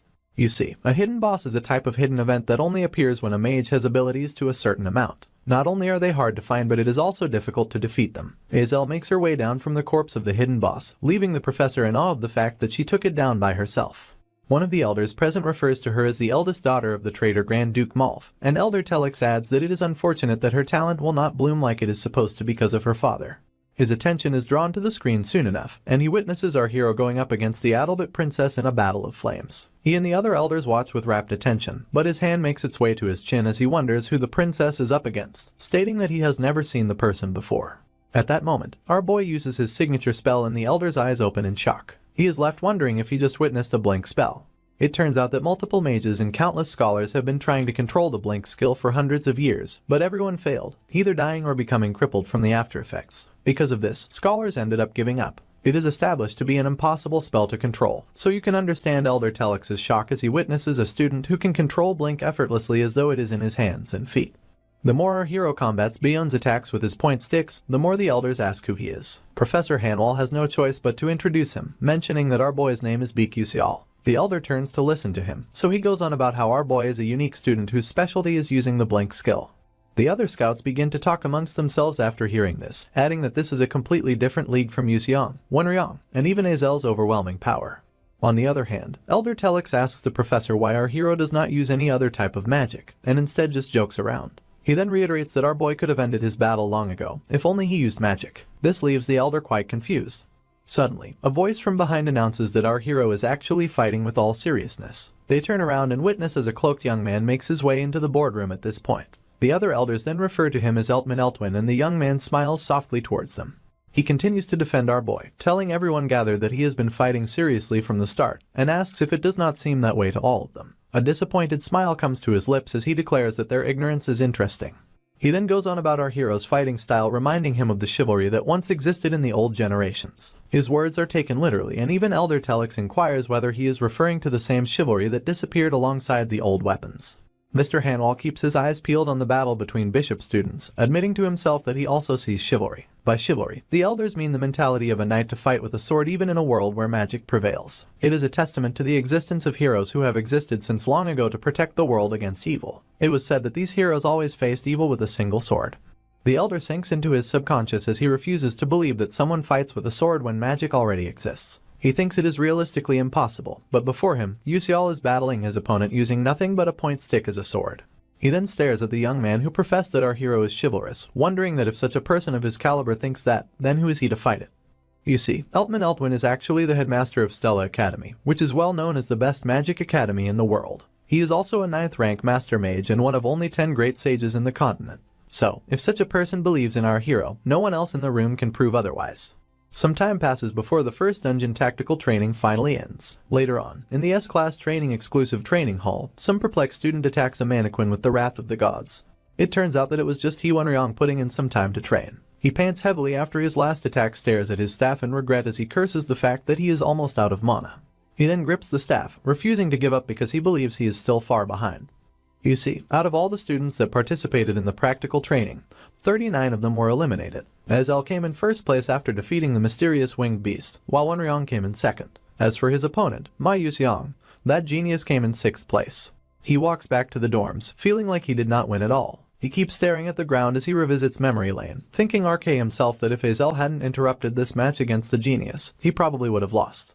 This really gets his goat, so much so that he gnashes his teeth in anguish. Apparently, this has been the case since the first day these two met. He noticed that Yuseong would half-ass every single thing but still managed to get above expert results somehow. Even in the last practical training, Wenryong had planned everything out, setting up magic circles all around and thoroughly calculating his opponent's movements. Still, the genius received all his attacks with ease. The boy is frozen in place as he wonders if he cannot defeat the genius no matter what he does, and asks him whether the wall of talent between him and his nemesis is this tall and thick. Wenryong can practically see Yuseong smirking arrogantly, and it gets to him very much. Still staring at the ground, the boy shakes his feelings off, reminding himself that he does not have the time to be blaming himself and that he just needs to work harder. At this point, Byeon and her staff make their way to the training ground, and she is surprised to see Wenryong letting out his wind magic as though he is fighting the greatest foe ever. She remembers him as the guy who's usually calm and wonders why he is full of spite today. She instantly rebukes herself, claiming that she shouldn't be the one saying such things. Afterwards, she summons a mighty inferno and attacks the mannequin in front of her like it hurt her loved ones. One attack does not satisfy her, so she gears up and fires another. This one is big enough to draw Wenryong's attention, so he glances at the princess, noticing that her staff is still glowing red from all the heat it exuded. Her anger refuses to be quenched as she remembers that she still came in third place after our hero yielded her point sticks. She recalls that her mother was quite satisfied, but peradventure Yuseol had taken the sticks, she would have been punished like she was just another student. Her flames just keep burning brighter as our hero comes to mind. She hates the fact that he is a commoner who thinks that he is worth something. As she unleashes her next attack, Wenryong is almost blinded by the brightness, and afterwards, she breathes heavily in a bid to vent her frustration. As the dust settles, her fellow trainee is left dumbfounded, and quietly wonders if something happened to the princess too. He just stares at the still angry princess, confused as to whether it is just his imagination or her magic has actually gotten more accurate than earlier. Seeing as the princess's fire magic is extremely explosive, Wenryong had concluded that it is almost impossible to control it precisely. He still refuses to believe that Byeon has improved so much in such a short amount of time, and is left wondering if it is just a coincidence. As for the princess, she quietly cusses as she thinks about our hero once again. She may hate to admit it, but his classes have been quite effective for her. Apparently, after switching to the pun quizzes, her magic has increased tremendously. This basically means her creativity has improved. She cannot see Yuseol as anything other than a commoner, one with terrible grades and the worst personality under the sun. But she is certain about one thing: he is the only one who knows the method to supplement her weaknesses. The princess looks away, telling herself that it does not stop her from being upset. At that moment, she hears someone call out to her, and aptly twirls to see who it is. She soon realizes that it is her guard, Yi Taran, so she asks her what the problem is. Yi wields a box in her hands and promptly stretches it out to her mistress. She then announces that the remodeling of the Terabin staff has been completed per her request. As a follow-up, the guard inquires whether or not to hand it over to our hero immediately and opens it up for the princess to take a look. In turn, Byeon gives her the go-ahead, so the guard readies herself to leave. For some reason, her mistress grabs her shoulder and tells her to hold on. Yi then asks the princess what the problem is, only to get glared at in return. It is high noon in Stella Academy. It is either that or the sun is out to smite an enemy. Anyway, Princess Byeon arrives at the second main tower that afternoon with the remodeled Terabin staff in hand. Apparently, she had collected it from me to deliver it personally, and is now at the main tower because she heard it was our hero's last known location. Normally, this tower houses the faculty's research facilities, and it gets her thinking that Yuseol may be there to see a professor. A wave of realization washes over her and she blushes in embarrassment. She backs up as she asks herself why she came over since she can just hand him the sword at the training hall. The new feeling is shame as she notices that giving him the staff at the facility makes it seem like a royal is following a commoner around. Shame turns into disgust, so she resolves to just return to her dorm. Unfortunately, she does not go unnoticed as a teacher calls out to her highness. Byeon then pays her some attention and realizes that it is Miss Hammerl, her middle-aged teacher with purple long hair. Anyway, the princess admits that it has been a while, and almost refers to Miss Hammerl as a teacher when she is actually a professor. In turn, the professor quips that the princess has already gotten so old, but it still seems like just yesterday that she was teaching her magic at the castle.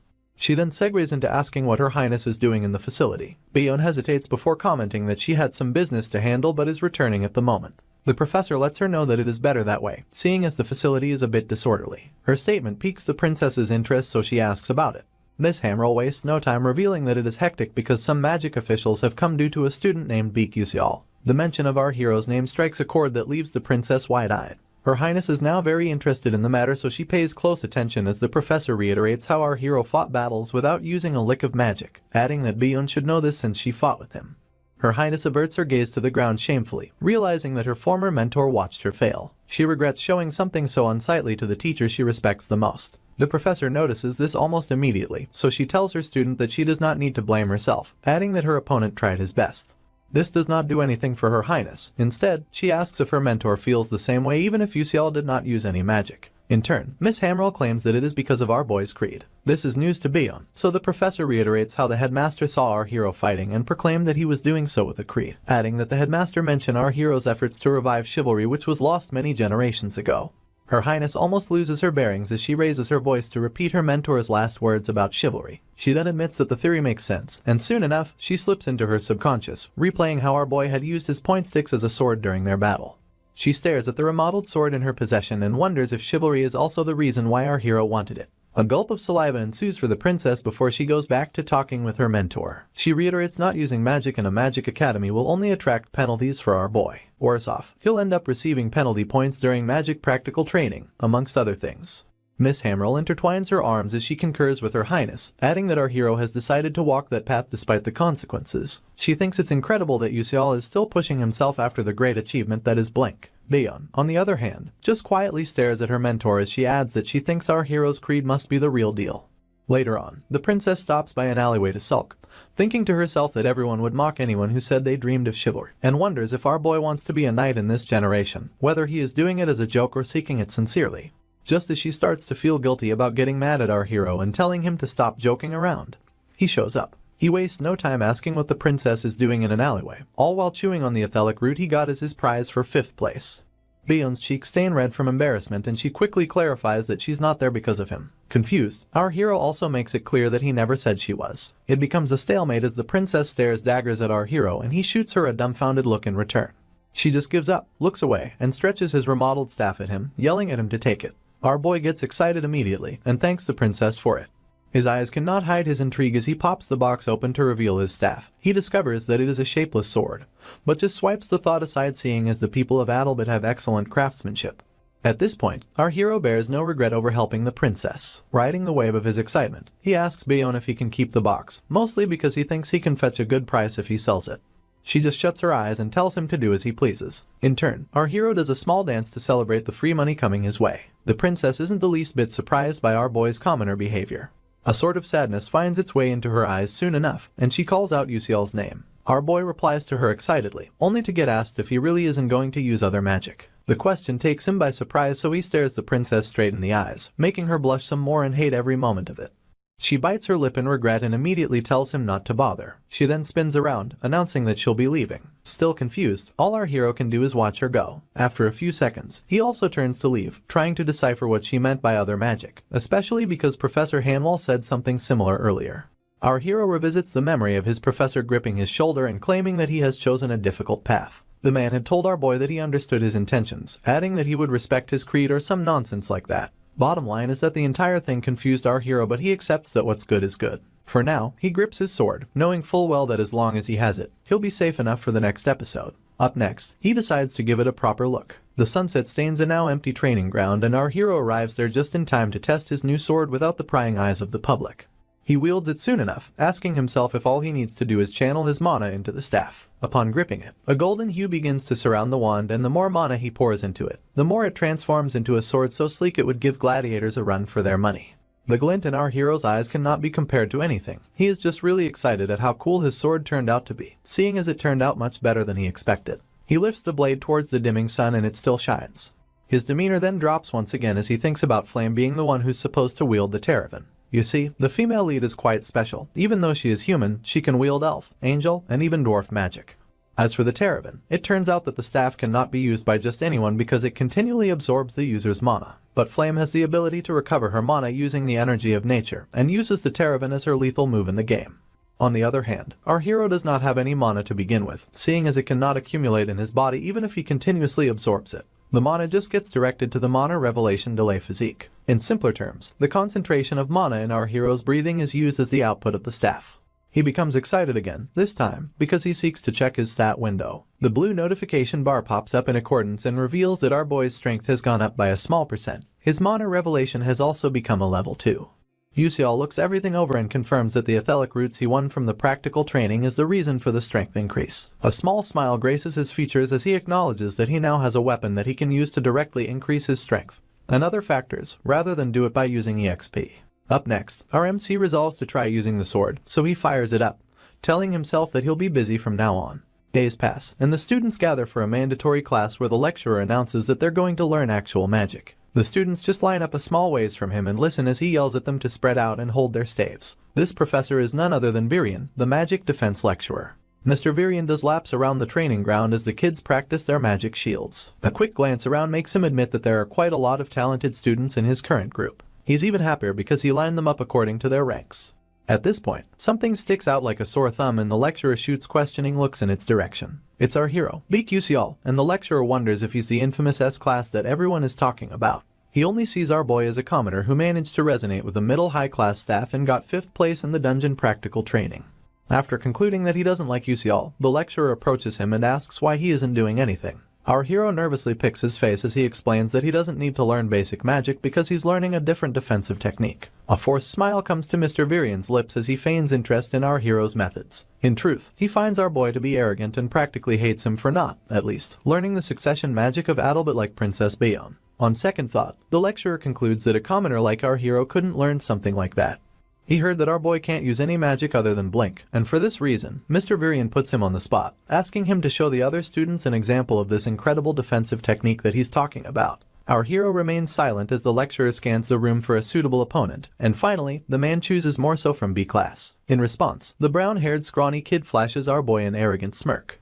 You see, Professor Virian believes that connections are important for a magic defense lecturer like himself to stay at Stella Academy. And Morso Dordan, who's from the Scalvan Empire, will prove to be useful if the lecturer leaves a good impression on him. In turn, he asks our boy what he thinks about the duel whilst mulling over how good it'll be if Morso shows impressive magic against an S-class student.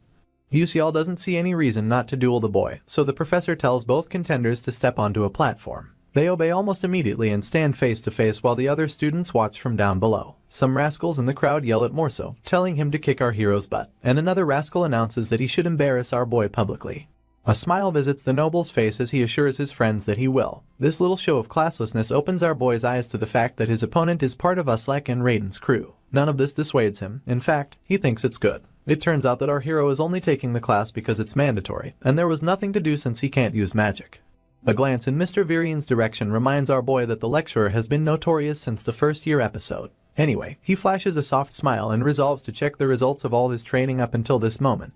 As Morso wields his staff in preparation, the professor declares that the duel will be based on attack and defense turns, and adds that the contenders cannot use any magic outside of the two. The noble gets the first pick and his friends begin to talk among themselves. One confirms from the other if Morso will win, adding that he may be good at defense, but has also learned offensive Earth-class magic. In response, the other boy admits that it'll be difficult to defend against that. Jeremy just stays smiling as he eavesdrops on their conversation. At this point, Mr. Virian asks if both sides are ready, and then indicates the beginning of the duel. Morso instantly uses offensive earth magic and his classmates recognize it to be second rank. Yet another classmate announces that it's the unspoken rule to only use first rank magic during a basic magic practical, leaving him wondering whether Yusial will be okay. Meanwhile, our hero seems unfazed by his opponent's theatrics but stays vigilant nonetheless. The noble thinks of him as an arrogant S-class and then attacks him with the Dordan Stone Pierce technique. This sends a big rock encapsulated by the lime green essence of his magic towards our hero. Yusial watches as it covers the distance, grips his staff-turned sword, and cuts the rock into two. As the remnants disintegrate on either side of our boy, Professor Virian is left in shock. Jeremy stays as quiet as he's always been, but Morso twitches as he refuses to believe his eyes. The fact that his magic disappeared just doesn't sit right with him, but our hero stands there awaiting his opponent's next move. The same students who talked smack about him begin to analyze the situation. One of the girls proclaims that our boy cut his competitor's magic with his sword, and her friend wonders if such a thing should make magic disappear. The professor who had overheard them thinks to himself that it would make no sense for magic to just disappear from a slash, but it's exactly what happened. Apparently, all magic has a path of mana, and in a case where you accurately cut that path, the magic will be extinguished. It baffles the professor so much that he still asks himself if our hero did that. Afterwards, Yusial stares at his sword with hints of excitement, admitting that it works better than he thought. Although he can barely manage to cut through third-rank magic now, he feels like it was good that he practiced in the training hall for a few days without rest. With the vigor from his first defense, he now feels like he might actually win the match. Morse's features turn red in annoyance as he asks how a mere commoner would have the audacity to cut his magic. As he continues to grit his teeth, the professor is worried on the sidelines because it'll also be annoying for him if the noble loses. For this reason, he speaks up, telling our hero that his defense is good, and adding that there's a limit to just hitting aside everything one by one. He gives an instance using an abundant attack, and this strikes a chord and more so, bringing a smile of mischief to his lips. Our hero easily deduces that the professor just gave his opponent a tip, and it really annoys him. In turn, he stares down the Dorden as he prepares multiple attacks simultaneously. The mischievous smile has come to stay, and the noble raises his staff in retaliation. The cackles from his attack seem to be increasing, making the bystanding students worry that he's doing too much. Some even fear that he'll hurt our hero at this rate, and wonder why the professor isn't stopping the duel. After concluding that his spell will end things, the rascal finally unleashes the Ballier Stone Pierce, sending multiple magic-infused rocks towards our hero at full speed.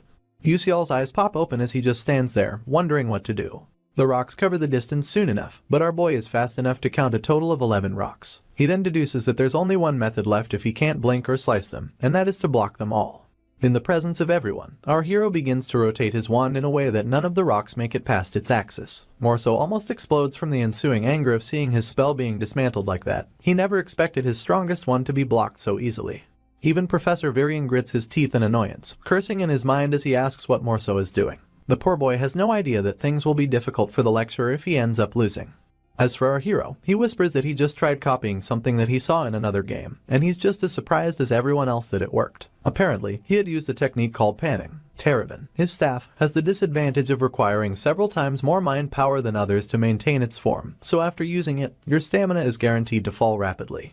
It becomes obvious that things would have been difficult in an actual fight, seeing as Terabin's defensive power is weaker when blocking multiple attacks than it is when blocking one. He's relieved that it's just a duel, and while he awaits the perfect time to strike, more murmurs emanate from the onlookers. Some of them proclaim that they've never seen the technique our hero used, and they wonder if it's a variation of Magic Shield. Others ask if there was a technique like that in Magic Defense class, and the rest conclude that Morso is going to lose if things continue like this. The noble overhears this, and it fans the flames of his anger anew. He curses under his breath as he asks himself how a mere commoner would embarrass him like this. He pulls from this rage and activates his staff, leaving the students to point out that his turn to attack has passed. Meanwhile, the professor smiles and pretends as though he doesn't know this. All he wants is for Morso to keep attacking. In turn, the noble screams at our hero as he tells him to prepare himself. He then adds that he won't let him go this time. At this point, a voice calls for the lecturer, and the man diverts his attention to the direction of the voice. It turns out to be Jeremy, so the professor asks him what the problem is. The prince just smiles softly and then asks why Mr. Virian isn't giving Yusial his attack turn. This makes him nervous, so he begins to stutter his reply. Right on cue, he realizes the dirty stares he's now getting from the other students as they complain about the duel. Some of them point out that the duel is no longer a first-year basic one, while others proclaim that if it goes on, our hero might end up getting seriously hurt. The cherry on this blame cake is when one of the students proclaims that Mr. Varian isn't suitable to be a teacher. It then dawns on the man that he was too focused on the duel to notice the reactions of the other students. Still face to face with Jeremy, the boy puts his teacher on the spot, making him break into a cold sweat. Meanwhile, Morso tries to pull a fast one on our hero by activating his magic shield to block his attacks. Unfortunately, he's much too slow. Our boy successfully maneuvers through his opponent's defense and points his sword at the noble's neck. With this, Yusial gets declared the winner, and his fellow contender remains frozen from the shock. Jeremy smiles soft as usual, acknowledging that our boy still won the duel in the end, and admitting that he's more impressive than he thought. His soft smile then becomes one of mischief. Later on, the grunts of a student rise into the air as he gets the beating of his life. Varajane just watches as the poor student struggles to breathe and begs for forgiveness. This is none other than Morso, and he lays in a mixture of his own blood and spit after Jeremy is done roughing him up. With a remorseless look on his face, he wipes his hands and calls out to Varajane. She instantly responds, and the prince tells her that his friend seems to be pretty hurt. He then asks her in the softest of tones to take a look at him, adding that he'll be sad if anything goes wrong. She quips that she understands, and Jeremy thanks her. Varajane just watches the prince as he leaves and realizes that he referred to Morso as his friend and not his loyal subject. You see, in the Scalvan Empire, the heir to the throne is decided solely by magic ability, and Prince Jeremy Scalvan became the crown prince after defeating his brothers at the young age of 12. The fact that he did not refer to Morso as his loyal subject means that the Dorden family has automatically been thrown out of the political world. Varajane realizes that it's not just Morso, but our boy. Seeing as he has caught the eye of the prince, she fears that our hero will no longer be able to have a comfortable school life.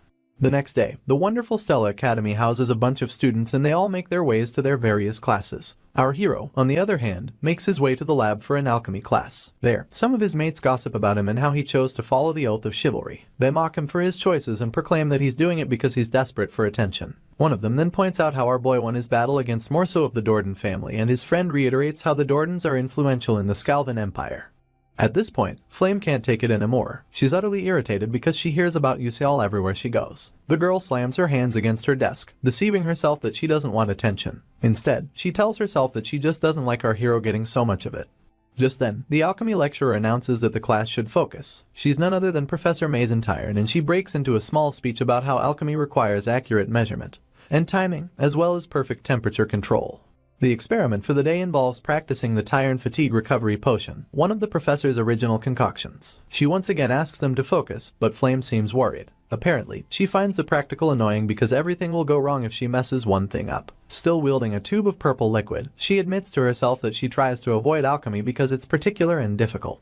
She stares slyly at the professor as she yells at someone called Atleisha, telling her that what she's doing is too dangerous. It turns out that Atleisha is just another unfortunate student and the professor spares no expense correcting her. In turn, the student bows her head and apologizes. Flame, who has been watching the whole thing ensue, acknowledges that Professor Mazen will one day blacken and go out of control. For her to prevent this canon event, she will have to keep taking the alchemy class. On the other hand, the girl remembers that she needs more ingredients, but before she can head up to get them, she overhears someone laughing like a maniac in the corner. A quick glance in the direction of the laughter reveals Yusial wielding a tube of liquid and smiling into a concoction as he declares that he has gotten it right. Flame becomes uneasy as she watches our boy work. She had thought that he took the class to get close to Azel, but now she thinks that he might just be sick in the head. She simply exhales in a bid to brush aside what she just witnessed, and resolves to go get her ingredients. Later on, she rounds up making 2 vials of the recovery potion and wipes the sweat off her forehead as she acknowledges that she finally got it. She then gives kudos to the fact that her host body's academic achievement is high and attributes the swift creation of the potion to it. Soon enough, she glances in Azel's direction, wondering what the girl is doing. She sees her going about the experiment at her own pace and mumbling the instructions to herself. This makes Flame conclude that the girl seems decently good at it. Some seconds pass before it hits her that in the original novel, Azel coincidentally comes across Mayla's magic engineering books.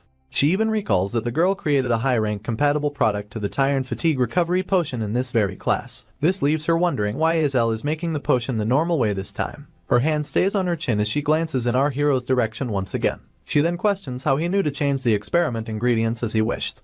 Flame can overhear our boy conversing with Professor Mazen and telling her that the way he made the potion is much more effective. The professor asks if she requested for a different result, and points out that it's different from the Tyrant Fatigue Recovery Potion that she ordered him to make. These words strike a chord in the heroine and she welcomes the possibility that our hero made the quality potion that Azel was supposed to make in the original story.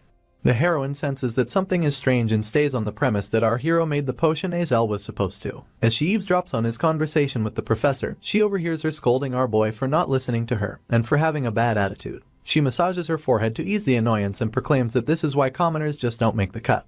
Flame recognizes this conversation, and originally it was supposed to be the professor telling Azel that her stubbornness is why her family fell. She recalls this because those words became traumatic to Azel, who had lost her family, and they bothered her until she finished making the potion. The heroine wonders if our boy also knows the real story, and she deduces that it could be the reason why he got on the professor's bad side, to help protect Azel from the trauma.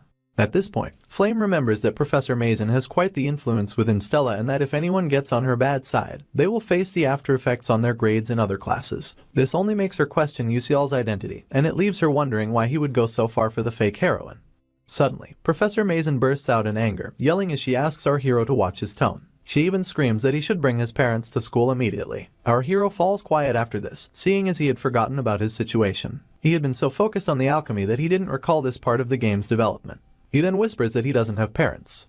This slightly stuns her, but she keeps screaming at our boy until her words trail off. Seeing as he has already gotten on her bad side, Yusial concludes that there's nothing he can do. At this point, he throws caution to the wind and tunes out the professor. He then makes a mental note to try making a kimchi potion and cola potion the next day.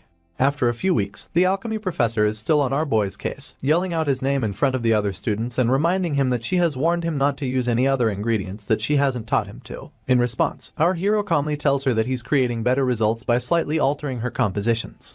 This infuriates the teacher even more, and while she's taking out her frustrations on Yusial, he activates his bulbul glasses and pulls up all the information he has on her. Apparently, her dark demon erosion progress is at 21% and she has been confirmed to be a dark demon contractor, the level 8 boss, and a carrier of the dark demonization. After scanning through the info, our hero acknowledges that the progress is going as well as he planned. At this point, the professor is visibly shaking with anger. You see, Tyron, also known as the Episode 8 boss, is unable to defeat her dark emotions and ends up undergoing dark demonization. This turns her into one of the villains. Once her dark demon erosion progress reaches 90%, she'll completely become a dark demonic human. But while it's under 50%, it's impossible to find out through magic. Our hero reiterates that she's at 21% currently, making it impossible to report her or prove that she's a dark demonic human. For this reason, he needs to continually provoke her until it surpasses 50%, after which he'll call in the Dark Demon Assassination Squad.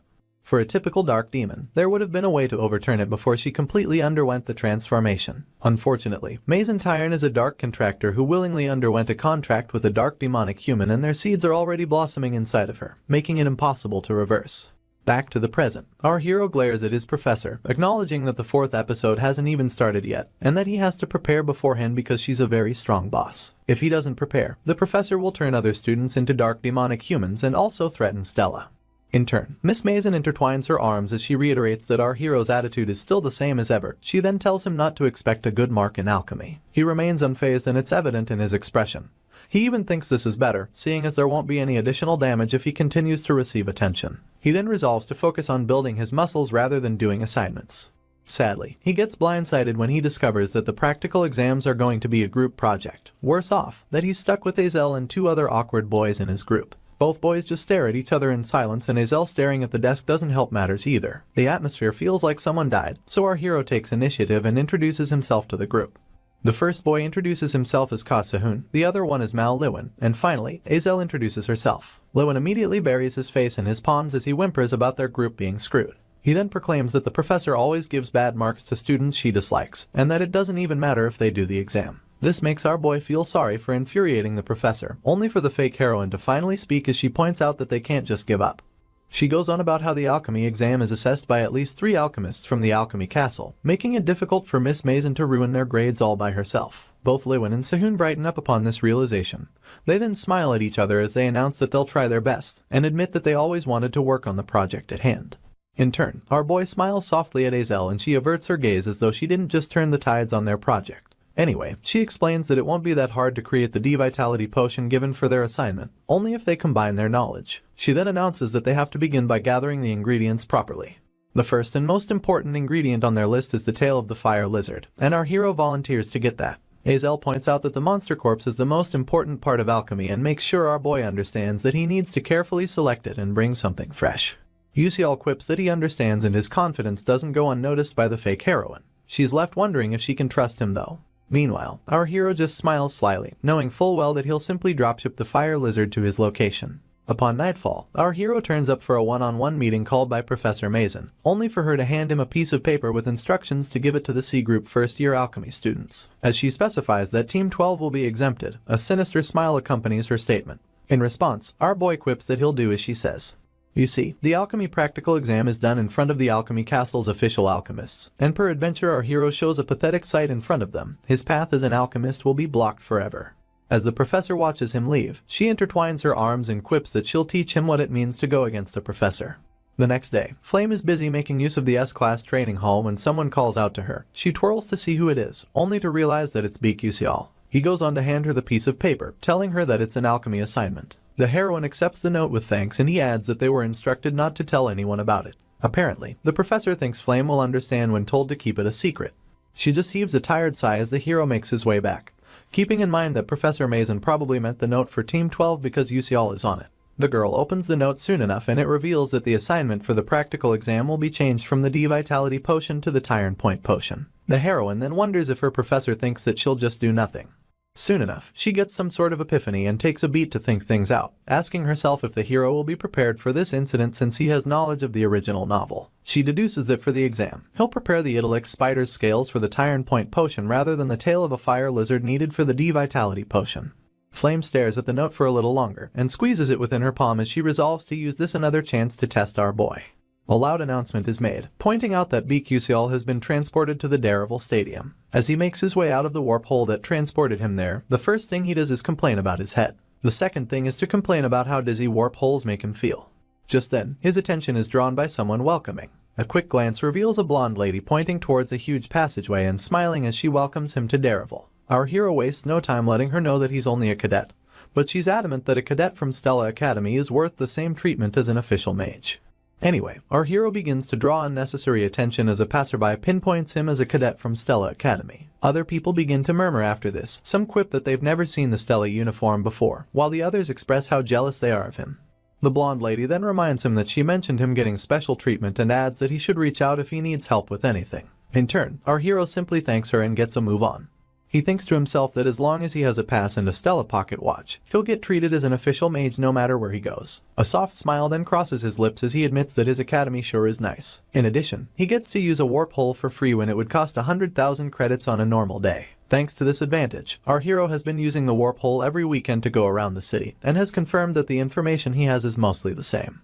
Our boy arrives at the bush path beside a blue castle in the mountains, and twirls his head continuously as he searches for something vital to his school project. You see, the goal for the day is to get a hold of a fire lizard which is known to have a risk level of 2. This creature's stamina and power are stronger than that of most beasts, so any mage would have to use nothing less than second rank magic if they plan to catch it. This is also because of its quick movements and resistance to magic. At this point, our boy recalls how easy it was when he tried catching risk level 1 monsters, and quips that a risk level 2 should be pretty cut and dry. In no distant future, he feels the presence of this beast and instantly takes his battle pose as he peels out Verizon. Our hero takes a beat as the monster continues to linger in the shadows, only for it to speed up in an attempt to attack him from behind. Luckily, his sixth sense activates just in time and Yusial turns around. The fire lizard gets stabbed in the neck just as quickly as it tries to attack our hero. After this, the beast coughs up a sizable amount of blood and continues to shriek as life seeps out of it. Soon enough, the shrieking stops and the monster falls to the ground in defeat. Yusial just stands over the corpse as he acknowledges that he has gotten one fire lizard. Unfortunately, his attention is drawn once again, this time by multiple fire lizards crawling their way out of the bushes. Of course, our boy is neither scared nor overwhelmed. Instead, he smiles and lifts his staff as he resolves to collect more ingredients. He then runs headfirst into the swarm.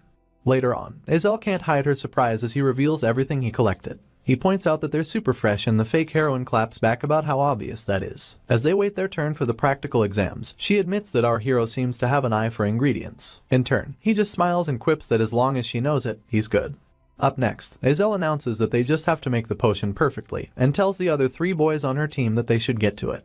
In no time, Professor Mason appears in front of the class with 3 other examiners dressed in red hoods. She asks if everyone has gathered and goes on to reiterate that their exam will be carried out in front of alchemists from the Alchemist Castle. Apparently, students that do well in this exam will have a better future in alchemy. The professor declares the beginning of the exam, only to drop a bomb that the subject of the exam will be on the Tyrant Point potion. Yusial instantly breaks into a cold sweat from this ambush. Even Azel can't believe her ears. Miss Mason revels in this as she asks if Team 12 have their ingredients ready, only for the fake heroine to raise her hand in protest, announcing that they thought the exam was on the D-Vitality potion. In turn, the professor tells her that she sent out an announcement about the switch, and goes on to ask the rest of the class just to prove her point. Azel takes a look around and realizes that no one is taken aback by this news. On the other hand, our hero acknowledges that his professor plans to play dirty, and although it doesn't matter to him, he feels bad that his teammates will have to fail because of it. As he wonders if such a thing happened in the original novel, he locks eyes with Flame, only for her to quickly avert her gaze. Our hero is left in confusion as he wonders what just happened. Anyway, the heroine is also having second thoughts about our boy knowing the original novel and wonders why he was unable to prevent the whole examination debacle from happening. Professor Mason verbally attacks Azel, asking her if she prepared the wrong ingredients. In turn, the already skittish cadet sweats buckets in an attempt to make up a reasonable excuse. Sadly, the professor doesn't even give her a chance to speak and goes straight to scolding her for forgetting the goal of an alchemist. Her menacing smile returns as she proclaims that it can't be helped, but just as she's about to eliminate Team 12 from the running, our hero tells her to wait. He raises his hand to signify that he has a suggestion, and confirms if all they have to do is create the Tyrant Point potion. Miss Mason tries to understand what he's talking about, but our boy proudly announces that they will make the potion.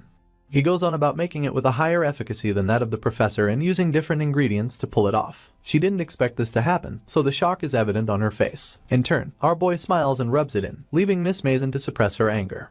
While the guest alchemists murmur among themselves, our hero recalls that the core ingredient for the Tyrant Point potion is the idyllic spider's scales, and these scales happen to have vast amounts of nutrients. The Tyrant Point potion just so happens to be the thermal supplement created with the nutrients as the foundation. Miss Mason becomes amused as she realizes that our hero is going to try making a thermal supplement using the tail of a fire lizard. She believes that this is much better than she expected and plans to use this as a yardstick to end his path as an alchemist before the eyes of everyone. The professor then agrees to give them a chance and announces that they have 1 hour. Of all 4 team members, our boy is the only one that doesn't seem worried, and Miss Mason makes it worse as she reiterates that they have to make their Tyrant potion within record time. Lewin instantly asks our boy if he's crazy, and Sehun follows up by announcing that he doesn't think he has the right idea. In turn, Yuseol flashes them his brightest smile as he encourages them to try something since it has come to this. All 3 team members then give each other knowing looks as our hero tells them to trust him. Hazel finally quips that it's better to try something than to get disqualified, so Lewin gets on board. And soon enough, Sehun does too. They all resolve to show the alchemists what they've got, and a sly smile revisits our boy's features as he offers to explain what they have to do. One of Yuseol's main interests while he was playing the game was gathering all sorts of recipes, and kept gathering them no matter how trivial they seemed. Luckily, amongst these recipes was the one for Tyrant Point Potion Type B. Back to the present, our hero thinks to himself that he wasn't going to use the recipe because it's one that the professor came up with down the line. He goes on to explain that the reason the idyllic spider's scales have a lot of nutrients is so that the monster can hatch its eggs. Apparently, it has a similar feature as the tail of a fire lizard, and our hero goes on to point out a certain blood vessel. He explains how the Alaker tribe in the southern desert is said to use these blood vessels to improve the health of their leaders. Our boy then tells his teammates that using it also results in a longer life expectancy, and adds that they can switch it out with that part of the fire lizard's tail. At this point, Lewin indicates that he has some knowledge about the Alaker's process, and asks if he can handle that part of things. Our hero happily lets him and returns to explaining the process. It turns out that the spike mulberry mistletoe is a vital part of the end product and should be dehydrated using the desert style of mana release. He questions the remaining 2 members of their team if they know how to carry out the process, only for Sehun to admit that he learned the dehydration method from going around with his dad. He even humble brags about being able to dehydrate all the blood vessels given to him in 5 minutes. Yuseol hasn't finished calling out the next necessary step when Azel steps up and offers to take care of it, and so he simply thanks her. After this, our hero just watches his people work. Lewin and Sehun go hard at it, and the fake heroine refuses to be outdone. This brings a small smile to our boy's lips, and he admits that his teammates are much better than he expected. After they all carried out their respective parts, Yuseol instructs them to blend the ingredients as meticulously as he taught them. Later on, Professor Mason wears the most distraught look in life as she stares at the finished product made by our hero and his team, a purplish liquid sitting pretty in a glass vial. In turn, our boy flashes her a sly grin as he declares that it's the Type B version of a Tyrant Point potion. This gets the guest alchemists murmuring again as they express their disbelief over some kids pulling off such a feat. The professor is nothing if not bitter and furrows her eyebrows as she concludes that the kids before her must be clowns. She goes on about preparing her Tyrant Point potion after years of research and refuses to believe that these kids completed theirs this easily.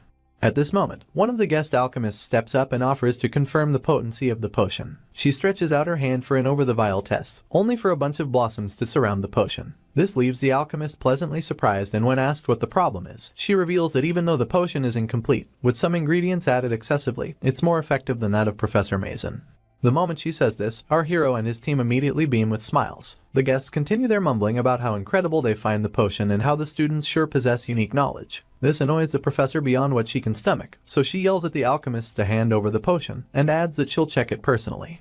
Upon grabbing it, Miss Mason falls silent, only acknowledging to herself that there's no doubt about her technique being applied to create the potion. This is the same technique that involves using a monster's nutrients to replace a human's vitality. It burns her to admit that it's actually the perfect Tyrant Point potion, and she just stares at the vial with so much malice, wondering how they made something better than hers in such a short period of time.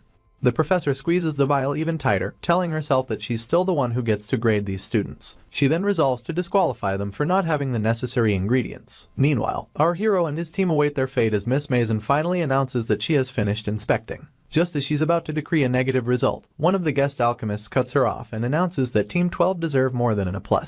The professor stares at her angrily, but the guest just smiles from ear to ear, asking her if she doesn't agree with their assessment. Miss Mason just curses in her heart, calling the alchemists old bats and gritting her teeth as she struggles to announce that Team 12 have passed.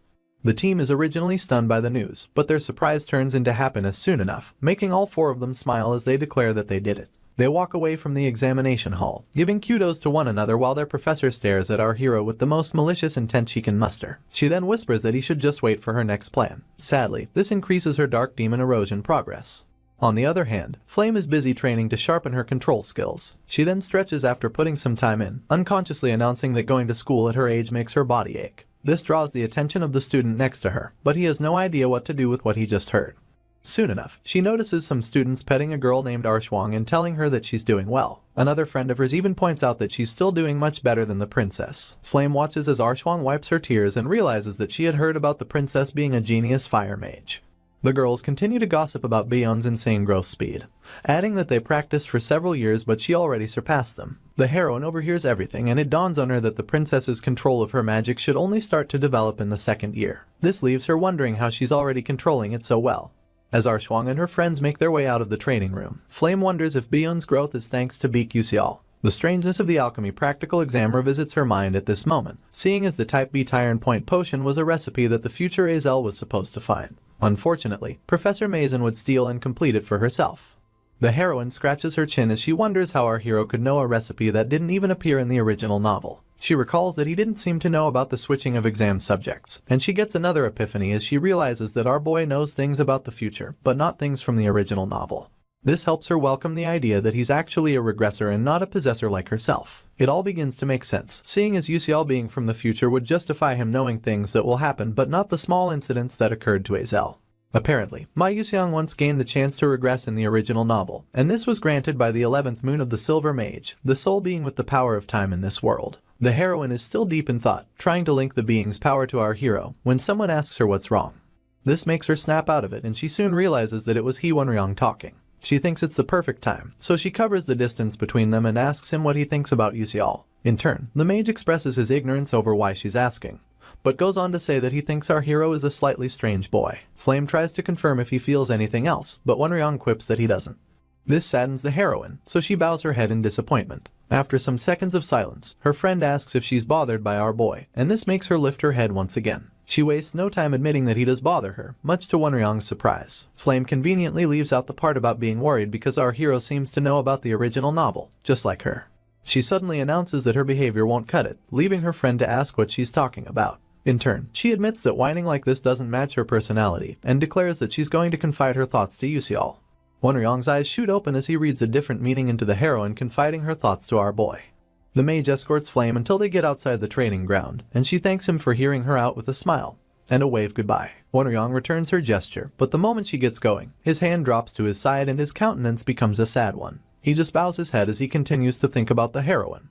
The next day, the sun filters in through the windows of the diner, and our hero sits alone with two girls laughing in view. He then exhales loudly as he wonders what to do next. You see, Professor Mason's dark demon erosion progress is at 37%. This means the incident will occur in 3 months as Yusial predicted. Anyway, Miss Mason's dark demon erosion is sure to randomly affect one student, but there are 3 possible candidates. There's Jackie, Flame's friend, Arshwang, a member of Bion's clique, and He Wenryong, heir to the Full Moon Tower. As our boy gets on his feet, he acknowledges that Wenryong getting involved will be the worst case. He makes his way out of the diner, remembering the route of the game involving the heir. Apparently, if he gets caught in a dark demon erosion, it almost always meant a bad ending. He's still busy wondering who will be the most likely target of all 3 candidates when his train of thought gets interrupted. He realizes that it's Flame with her arms intertwined and a serious look pasted on her face. She wastes no time asking for our hero's real identity, but he tries to play it off by inquiring why she's saying such things so suddenly. In turn, the heroine reminds him that the last time she brought up his identity, he also didn't answer her properly. Seeing as he's stuck with the same question once again, our hero squints his eyes and acknowledges that the girl before him must like making things difficult. He then looks her dead in the eyes as he welcomes the possibility of telling her the truth in exchange for information that might help him reach the game's true ending. After mulling it over, he realizes that he actually has nothing to lose, but just as he's about to confess, notifications begin to pop up left and right, screaming that he lacks narrative power, and warning him not to reveal that he's a possessor. It also warns him not to share any information he has with the relevant character, and the number of warning notifications becomes quite overwhelming for our hero, so much so that he admits that it's driving him nuts. After coming to terms with the new conditions, he massages his head and comes up with a way for both parties to get what they want, or at least half of it. Flame instantly replies that it's fine with her, and dives right into the questions before our hero can have a chance to catch his breath. She questions him about knowing the future and it dawns on Yusial that she has no plans to take things slow. He just announces that she must also know the future if she's asking him about it, and proceeds to ask what she's trying to achieve by going to the academy. She raises her voice, telling our boy that their world is unstable and announcing that all she wants to do is move it in a direction where it won't collapse. Her reply gives our hero some hope, but he's a bit skeptical because there's no way to know if she's telling the truth. Flame tags in with her next question and asks why Yuseol is acting like that. The question seems too vague, so our hero decides to give a vague answer too, and tells her that he's acting that way just because. He later adds that all he's doing is for the best, and this catches Flame's attention, so much so that she begins to tremble and ultimately accuses our boy of lying. Yuseol never expected Flame to accuse him of lying, so he is taken aback by it and begins to sweat nervously. In turn, the heroine quips that there's no way he is that kind and goes on to scream that there's definitely some goal he wants to achieve, or something he wants. Once again, our hero clarifies that he doesn't want anything, and when asked what he means, he buries his face in his palm. He then explains that he is honestly not sure of what he wants, so it's practically pointless to even ask him such a question. She still doesn't understand how he is not sure, so he makes it clear that all he wants to do is laugh. It's Flame's turn to be surprised and her eyes shoot open as she repeats his last statement to herself.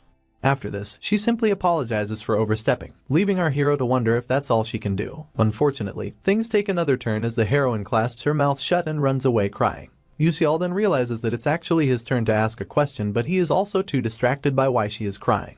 At this point, someone calls out his name, so he turns his head to see who it is, only for a pissed off Hyunryong to take malicious steps in his direction. This scares our boy into sweating even more, and the scholar yells at him to explain why Flame ran away crying, adding that he won't let Yuseol rest if he gives him a false answer. Our hero freezes in place, admitting to himself that he feels scared because the rival of the world's strongest person is now glaring daggers at him. It's at this point that he remembers Wonryong's unrequited crush on Flame, so he realizes that if he gets misunderstood, things will end up being tough. For this reason, he tells the scholar that nothing happened with his girl. He even takes it a step further as he asks why Wonryong wants to know. This does nothing to throw off the scholar, seeing as he doesn't believe a word our hero said. In turn, he smiles nervously and clarifies that nothing like what Wonryong is thinking actually happened. He then urges the scholar not to worry, keeping in mind that his words should be enough this time. Unfortunately, the frown doesn't leave Wonryong's face at first, but after a few moments of mulling things over, he apologizes to our hero, claiming that he initially asked a pointless question. In response, Yuseol flails his arms and tells the scholar that he doesn't need to go that far. Before he can even finish his sentence, Wonryong turns around and bids him goodbye, leaving him to display a fake smile and wave. In his heart, all he can think about is how different the scholar's character is from the original story, mostly because he is supposed to be calm and cold, but is being unstable instead.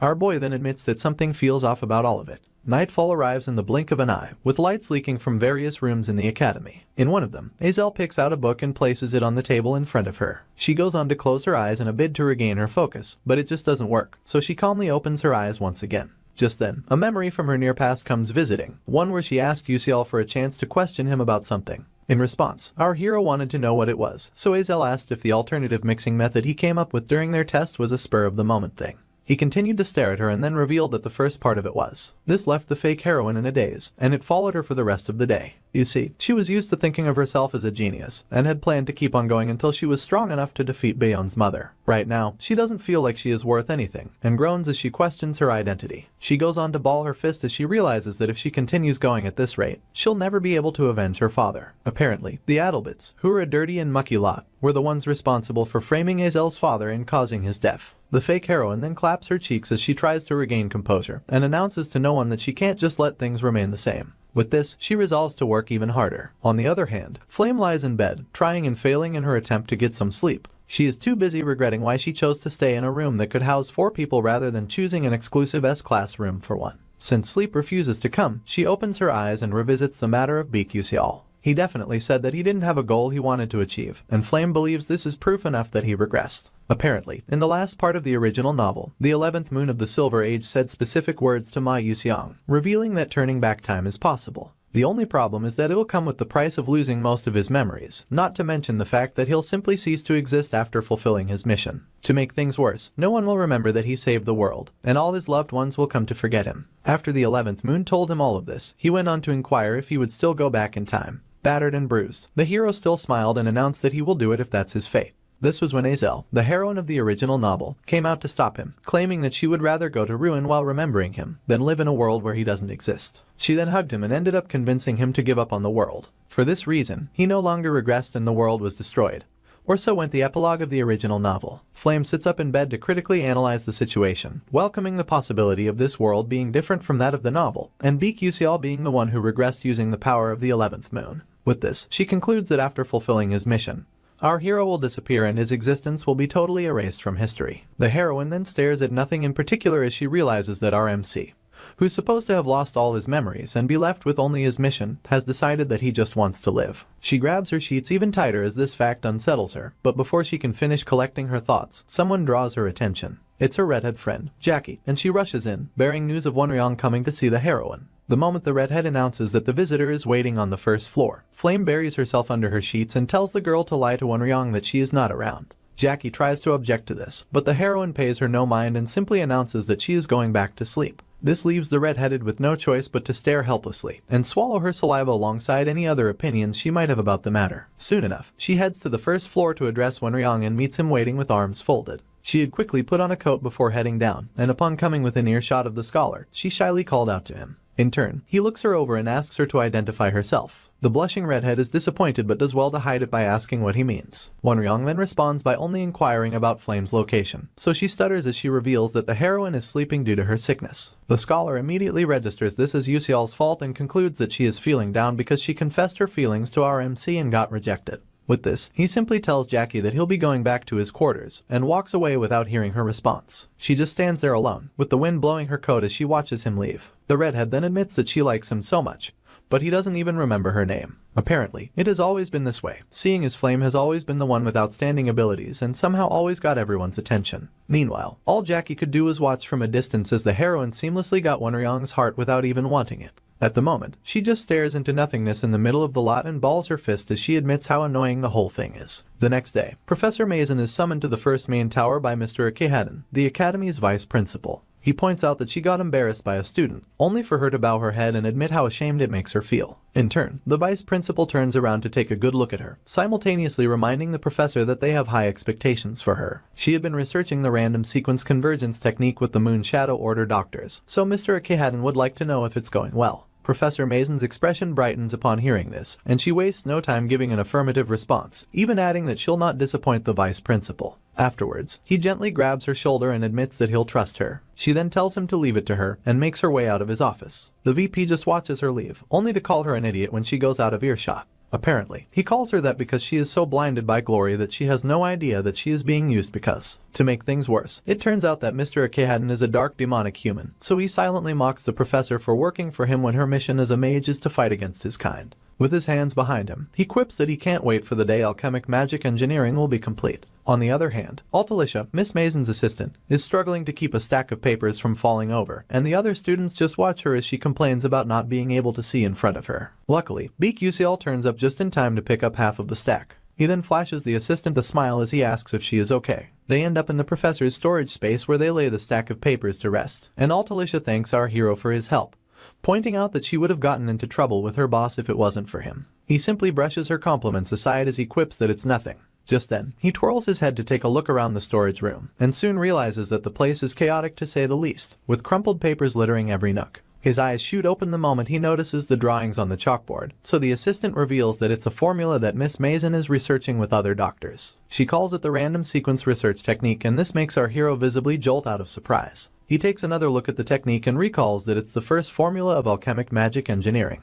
According to the original story, the professor works with some dark demonic humans to complete this technique in her blackening episode. As a result, the difference in technical skills leads to incredible damage, but it all changes when Altalicia appears. This makes our hero wonder if the assistant is supposed to solve the technique before the dark demonic humans. He goes on to call out to her, but she thinks it's because he wants a coffee. That's not the case at all. It turns out that he just wants to know if the assistant isn't bothered or even annoyed by Professor Mason. Altalicia doesn't give a straight answer. Instead, she asks why he is bringing up such questions. It's at this point that our hero sneaks in the possibility of Altalicia getting revenge in a very refreshing way. In turn, she just stares at him, speechless as a child caught with her hand in the cookie jar. Altalicia can't stop staring, so our hero stares back with a smug expression on his face. Soon enough, her silence takes the opposite turn as she begins to fret and announce that she is only an assistant. She wonders how she can get revenge, and spirals about having to live on the streets if she gets fired.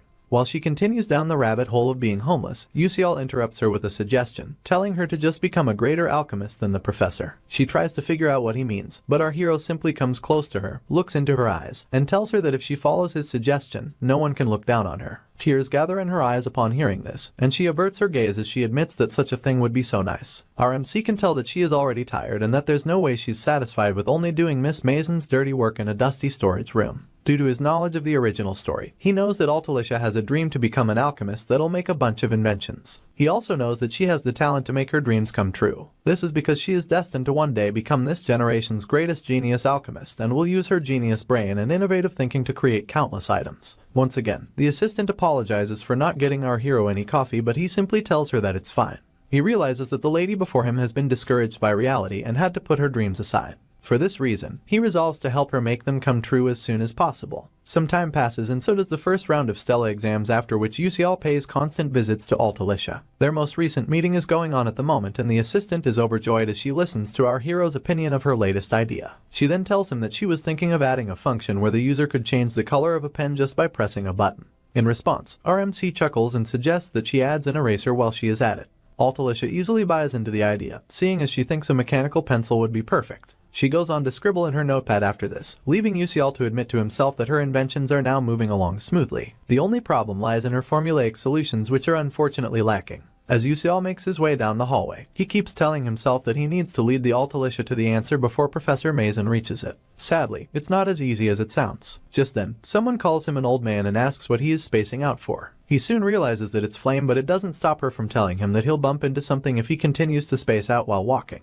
Our hero instantly folds his arms as he turns his attention to her. He then follows up by asking who she is calling old. In turn, the heroine also folds her arms and blatantly repeats that she was referring to him. This frustrates Yusial a bit, mostly because he has never told anyone about his age. The only good thing about their last honest conversation is that she has been speaking to him more frequently since then. He just scoffs, tells her that she caught him right on time, and mentions her friend, Jackie. Flame takes this the other way and scrounges her face as she tells our hero that going out with the girl would be a crime. In turn, he basically shrieks and yells that he hasn't even said anything yet. He regains his composure just as quickly, and advises the heroine to keep an eye on her friend. Flame shoots him questioning looks, but they don't stop him from revealing that Jackie might not be in a good condition at the moment. In truth, he is scared that the girl will be influenced by the dark demon erosion and that it will lead to her being in a very unstable state. The heroine finally speaks, admitting that she doesn't understand what our hero is saying and adding that she'll watch Jackie when they go hunting together over the weekend. Yusial thanks her, but keeps in mind that there's only one place that they'll go during this hunting season. It just so happens to be the same location where the 4th episode begins, and it's none other than the Martavis Cemetery. You see, all the main characters including Yusiang, Azel, and Flame are going to be involved in this hunt, seeing as it becomes a huge battle where a 5th-class necromancer appears. Of course, our hero isn't going to do any intervention in the story, but earning the hidden reward that comes with it will be pretty handy during the familiar contract ceremony.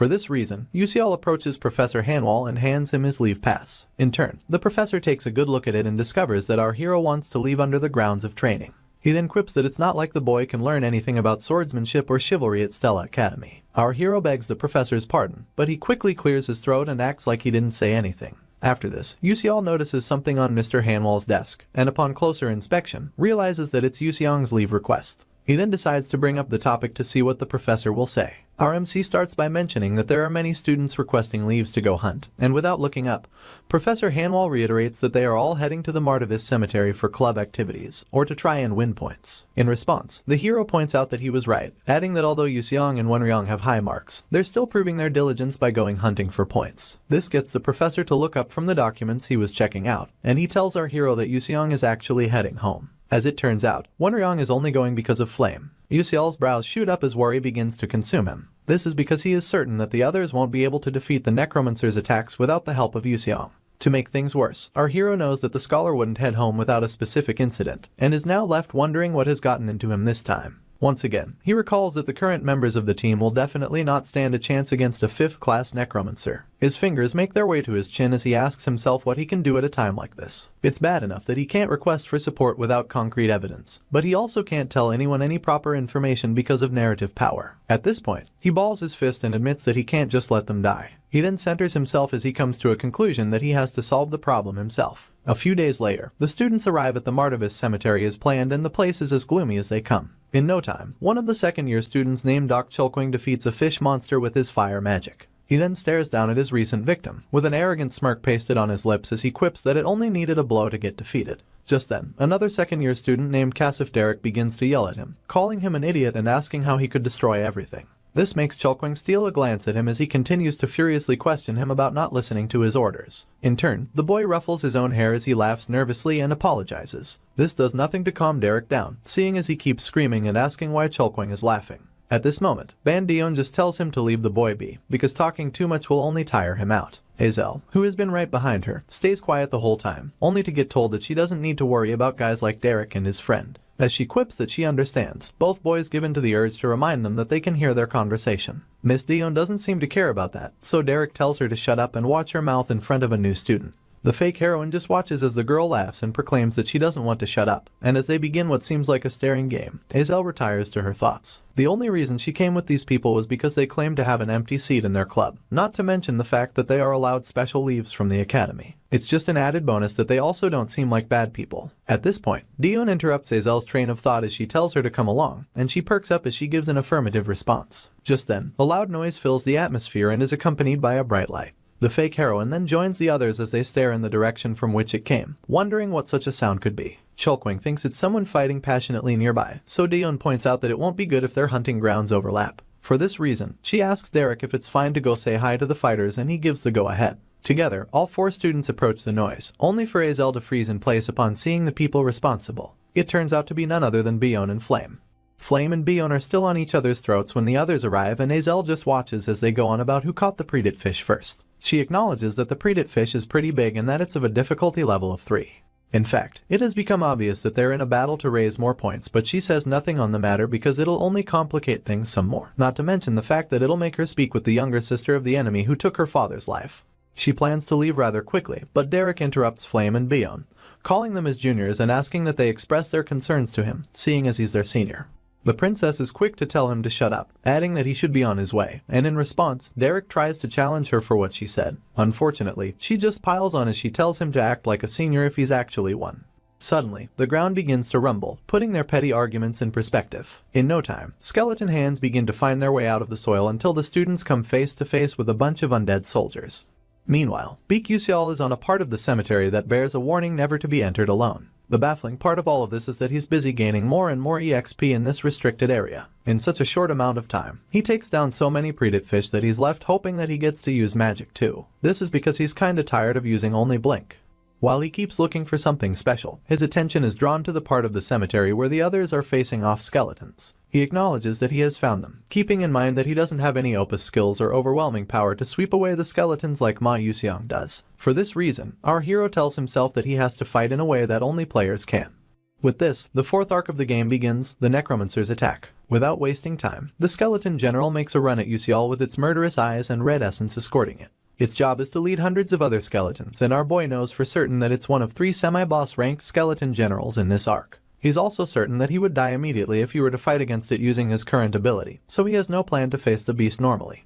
Just as the general makes his way out of the soil, Yusial knocks its head with the hilt of his blade multiple times, and continues doing so despite the golden rule to just watch when a monster is transforming or being summoned. This is because he believes that ignoring such a monster won't help with dealing with it. After attacking this skeleton general ferociously, it turns into a spine staff which our hero wields seamlessly. This spine staff automatically gives him the same authority that the skeleton general possessed. With this, he seeks to enter the midst of the other skeletons. At the same time, Cholkwing and the others are getting surrounded by more skeletons. Flame had almost forgotten that this was the Necromancer's arc, but is now well aware. Worse off, she feels like something feels strange about it because it was Ma Yuxiang that resolved the trouble in the original novel. This time, Azel is with the juniors instead of him, leaving Flame to wonder about Yuxiang's whereabouts and whether or not they have to fight off the 5th class Necromancer with the low-ranking members they have. She squeezes her staff ever so tightly, until she hears from Derek that he sent a rescue request to Stella Academy using his pocket watch. He then adds that they just have to fight off the skeletons until help comes. Cholkwing also believes that their professors will show up if they can continue fighting for long enough, and Dion brings up the possibility of escaping if they can't fight off their foes. The Fire Princess doesn't think this is the time to be talking about something like that, seeing as the longer they wait, the more the number of attacking skeletons will increase. True to her words, more skeletons make their way towards fresh prey, leaving Bion to advise that they hurry up and return to base camp. One of the skeletons launches itself at a very scared Jackie, and Azel rushes to her rescue by engulfing it in blue flames. She then asks after the well-being of the girl, leaving Chulkwing to call her a newbie and admit that she's pretty good. Azel doesn't even let the compliment land before announcing that their necromancer must be thoroughly prepared. She thinks that there's a possibility a pose vessel was created. This is a technique which involves a necromancer continuously injecting and storing one's mana. You see, even necromancers have a limit to the amount of mana they can use, and if they were to summon skeletons, they would tire out after summoning a dozen 3rd to 4th class skeletons. It becomes obvious to Azel that the necromancer who's controlling a domain this large must have plans to turn them into skeleton mages. Amidst the chaos, Chulkwing can't help but complain about the ever-increasing number of enemies, adding that this must have been planned a long time in advance. On the other hand, Derek feels the need to show some initiative as the leader, so he resolves to use strong magic to sweep away the skeletons in one go. Sadly, one of said skeletons shoots out from the ground beneath him and grabs him by the leg, thus catching him by surprise. Chulkwing fires a spell to get the skeleton off of his friend. But Derek, who did not finish his spell, begins to feel the effects of its rebound. His friend notices that he was mid-cast and warns everyone else to duck. Hazel and Dion just stare in shock while the princess is worried about them also being in danger if Derek's spell explodes. Unfortunately, this doesn't stop it from going off. As a result of the explosion, some students are down bad and the survivors, much like Flame, are at their limit. Our heroine takes a quick look around and realizes that most of her colleagues are curled up on the floor, leaving her with barely any mana and not enough time to recover. The worst part of it all is that more skeletons keep popping up. They launch themselves towards her almost immediately and Flame panics as she wonders if this is how she dies. Her opponents are mere inches away from her now and she grips her staff like her life depends on it, only for them to stop just before they can attack her. This leaves the heroine more surprised than ever, and when she looks past the skeletons, she notices Beak Yusial in all his glory. The moment she asks herself how he pulled it off, she notices the skeleton general's spine staff in his hand. If Flame's memory serves her, the skeleton general is much stronger than a normal one and should have an elite skeleton guarding it. This makes it all the more impressive that Yusial defeated it by himself. Despite finding it difficult to believe, Flame is actually relieved that she might get to live now. Afterwards, everyone gets back on their feet and Chulkwing thanks our hero, telling him that they survived because of him. He brushes this aside as nothing, only for Azel to question him about how he got his hands on a skeleton general's head. As usual, he trivializes the issue, smiling and claiming that he got it from some bone soup. In truth, he doesn't want anyone to know that he was waiting at the very spot where the general was summoned, and this leaves Azel unimpressed. Of course, our boy forges forward anyway, clearing his throat and announcing that they should quickly set up some plans. He warns them of how annoying things will get when the necromancer begins to ignore the general to control the skeletons by himself. Chulkwing asks for his plan, so our hero explains that it's impossible to get past this siege. Apparently, he saw that the necromancer had taken control near the base camp and declares that the only way out of this situation is to get the boss. Everyone stares at him as if to find out whether he's serious or not, and after they discover that he is, they begin to complain and scream in revolt, asking if our boy is out of his mind. In turn, Yusial brings up what they learned in school, reminding the others that although necromancers wield the strongest form of necromancy, their body itself is nothing to write home about. Dion points out that the necromancer must have countless guards near them only for our hero to tell her that they can't escape if they don't go for it. Luckily, he already has knowledge of the enemy forces, which consists of 1 skeleton general, 6 elite skeletons, and 50 normal skeleton soldiers. Sadly, the more time passes, the more these numbers will grow, making now the only opportunity they have to fight like hell. Yusial is still wondering how to convince everyone else when someone from behind quips that they can defeat the boss. He turns to look at the person, only to find that it's Flame. She goes on to vouch for our hero, telling the others that although he may look stupid, he actually possesses experience in battle strategy. Dion backs her up, pointing out the necromancer won't expect them to attack anyway. Chulkwing shoots Dion a skeptical look and then tells our MC that they'll work with him only because the two of them can't escape by themselves. Much to his surprise, even Dion supports trying what they can before the necromancer catches on. Meanwhile, their major opponent is lurking around, happy that he gets to meet the chicklings of Stella Academy at his cemetery. He has to get the Dark Demonic Union to stop looking down on him, and it entails turning these chicklings into skeleton mages. The necromancer is from the Mage Tower of Darkness and is a 5th rank mage known as Sabihyuk. Apparently, Bihyuk has been gathering mana for 7 years in his posed vessel and has about 700 skeletons sleeping around him at the moment. This brings a smile to his lips, seeing as he now feels like no one can scorn him. The smile gets wiped off almost immediately and is replaced by the panic that comes along with having all of his senses being blocked so suddenly. He wonders if a general got captured, only to get distracted by a mighty attack coming from behind him. The necromancer quickly summons a wall of bones to block this attack, but its pressure is so much that it puts cracks in the bone barrier. Seeing as it was 4th class magic, Bihyuk is both surprised and perplexed. He then declares that he won't let them go, only for a mighty inferno to completely consume his bone barrier courtesy of Princess Bayonne. Afterwards, the necromancer is left sweating profusely and blaming himself for letting down his guard. Just as predicted, he never expected them to attack him directly, so he keeps in mind that they are from Stella Academy even if they're chicklings. Bihyuk can feel them approaching through the fog, and despite his better judgment, he resolves to summon his elite soldiers. To pull this off, he bites his thumb to get some blood and beckons on his soldiers to come forth. Right on cue, they show up all around him, leaking such powerful essence that it'd be the stuff of nightmares. Unfortunately, this results in the necromancer coughing up some blood and breathing ever so heavily. He acknowledges that it's only right he takes some damage after overdoing himself like that, but concludes that the worst part is over. With this, he sends forth his elite soldiers and lets down his guard again as he realizes that they're fighting well. The moment he feels at ease, Yusial emanates right behind him, pushing the necromancer back into panic mode. He twirls in a frenzy and asks for our hero's identity. In response, he only cracks a devious smile. More questions escape Bihyuk's lips, but our MC doesn't grant him any answers. Apparently, the necromancer had been keeping an eye on all the Stella Academy students using the vision of his skeletons, so he's left wondering how Yusial managed to escape them all. It's at this moment that he notices that our boy is holding his skeleton general like a staff, and he wastes no time smashing it against the ground. As he crushes what's left of the general, the necromancer coughs up even more blood, scolding himself for thinking too lightly of his opponents. All he can do now is stare at our hero and wonder if this is the true strength of Stella Academy students. In truth, Yusial is equally freaking out, seeing as this isn't what he planned. He had thought that Chilkwang and Dion would quickly round up the generals and come to his aid, but because the necromancer summoned more elite soldiers, they seem to still be caught up. Our boy bows his head as he wonders if he's going to have to fight alone when he's the weakest among them. He's still considering running for his life when Bihyuk coughs up some blood once again, giving it away that the necromancer is also not in good shape. He also realizes that his opponent has internal injuries courtesy of summoning all those elite soldiers, and a smile comes to his lips as he tells himself that he can pull it off. Princess Bion is still in the heat of battle when she realizes that the situation is quite dire. She would love to round up her battle and go help out our hero, but it doesn't seem likely. Just then, Jackie calls out to her, pointing to her side and announcing that there's trouble. She goes on to inform the princess about Yusial's one-on-one battle against the necromancer, and this shocks Bion to her marrow. She's well aware that our boy is just a first-class mage compared to his opponent who's a fifth-class necromancer. In her eyes, there's no way it'll be a manageable battle. A bright flash of purple light brightens the place after this, and the princess promises to kill our hero if he dies. Meanwhile, Bihyuk tries to entrap our boy within some huge ribs, but he uses his blink skill to quickly escape its grasp. He then realizes that a follow-up attack is approaching him, so he uses the blink skill in succession and appears mere inches from his opponent.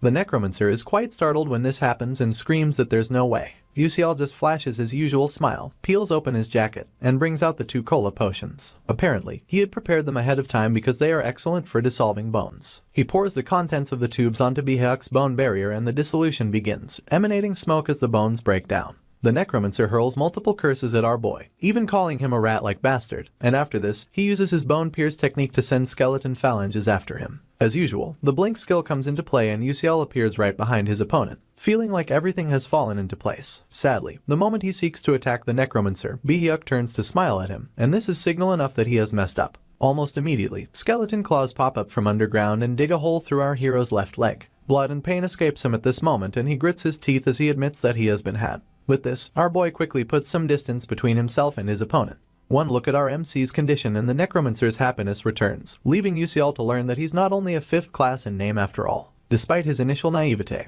our boy holds onto his staff and reanalyzes the situation. This reveals that his opponent may be strong but has shown the height of his strength. Our boy keeps his eyes peeled on him and discovers that Bihyuk is quite tired now, so he resolves to fight him once more. This time, he believes that he'll win. The only downside is the inability to use mind power because of the pain his injury is causing. At this rate, our hero may nor be able to use Blink's motion as a counter, so he begins to rack his brain for what to do. Suddenly, his eyes grow wide, seeing as he gains a last-minute epiphany. He stays kneeling down as the necromancer covers the distance between them, and the moment he comes close enough, Bihyuk tries to stab our boy with his staff, yelling for him to die. Yusial's eyes follow his every move, so he jumps out of harm's way right on time. The necromancer bursts out laughing because he finds it amusing every time our hero makes a run for it. Meanwhile, amidst his heavy breathing, our MC hopes that his opponent will chase him down just a little more. Bihyuk opens his hands wide as he approaches Yusial, yelling that it's pointless to struggle and telling him that he'll kill him at the cemetery. Our once agitated hero suddenly cracks a grin and declares that he has won. You see, Yusial had calculated the distance between him and the enemy to be 13 meters, and in the darkness of the fog, he realizes that it's within the range that he won't need to use the motion cancel of Blink. He activates the blink skill at the last minute and comes too close to Bihyuk for him to make any sudden movements of his own.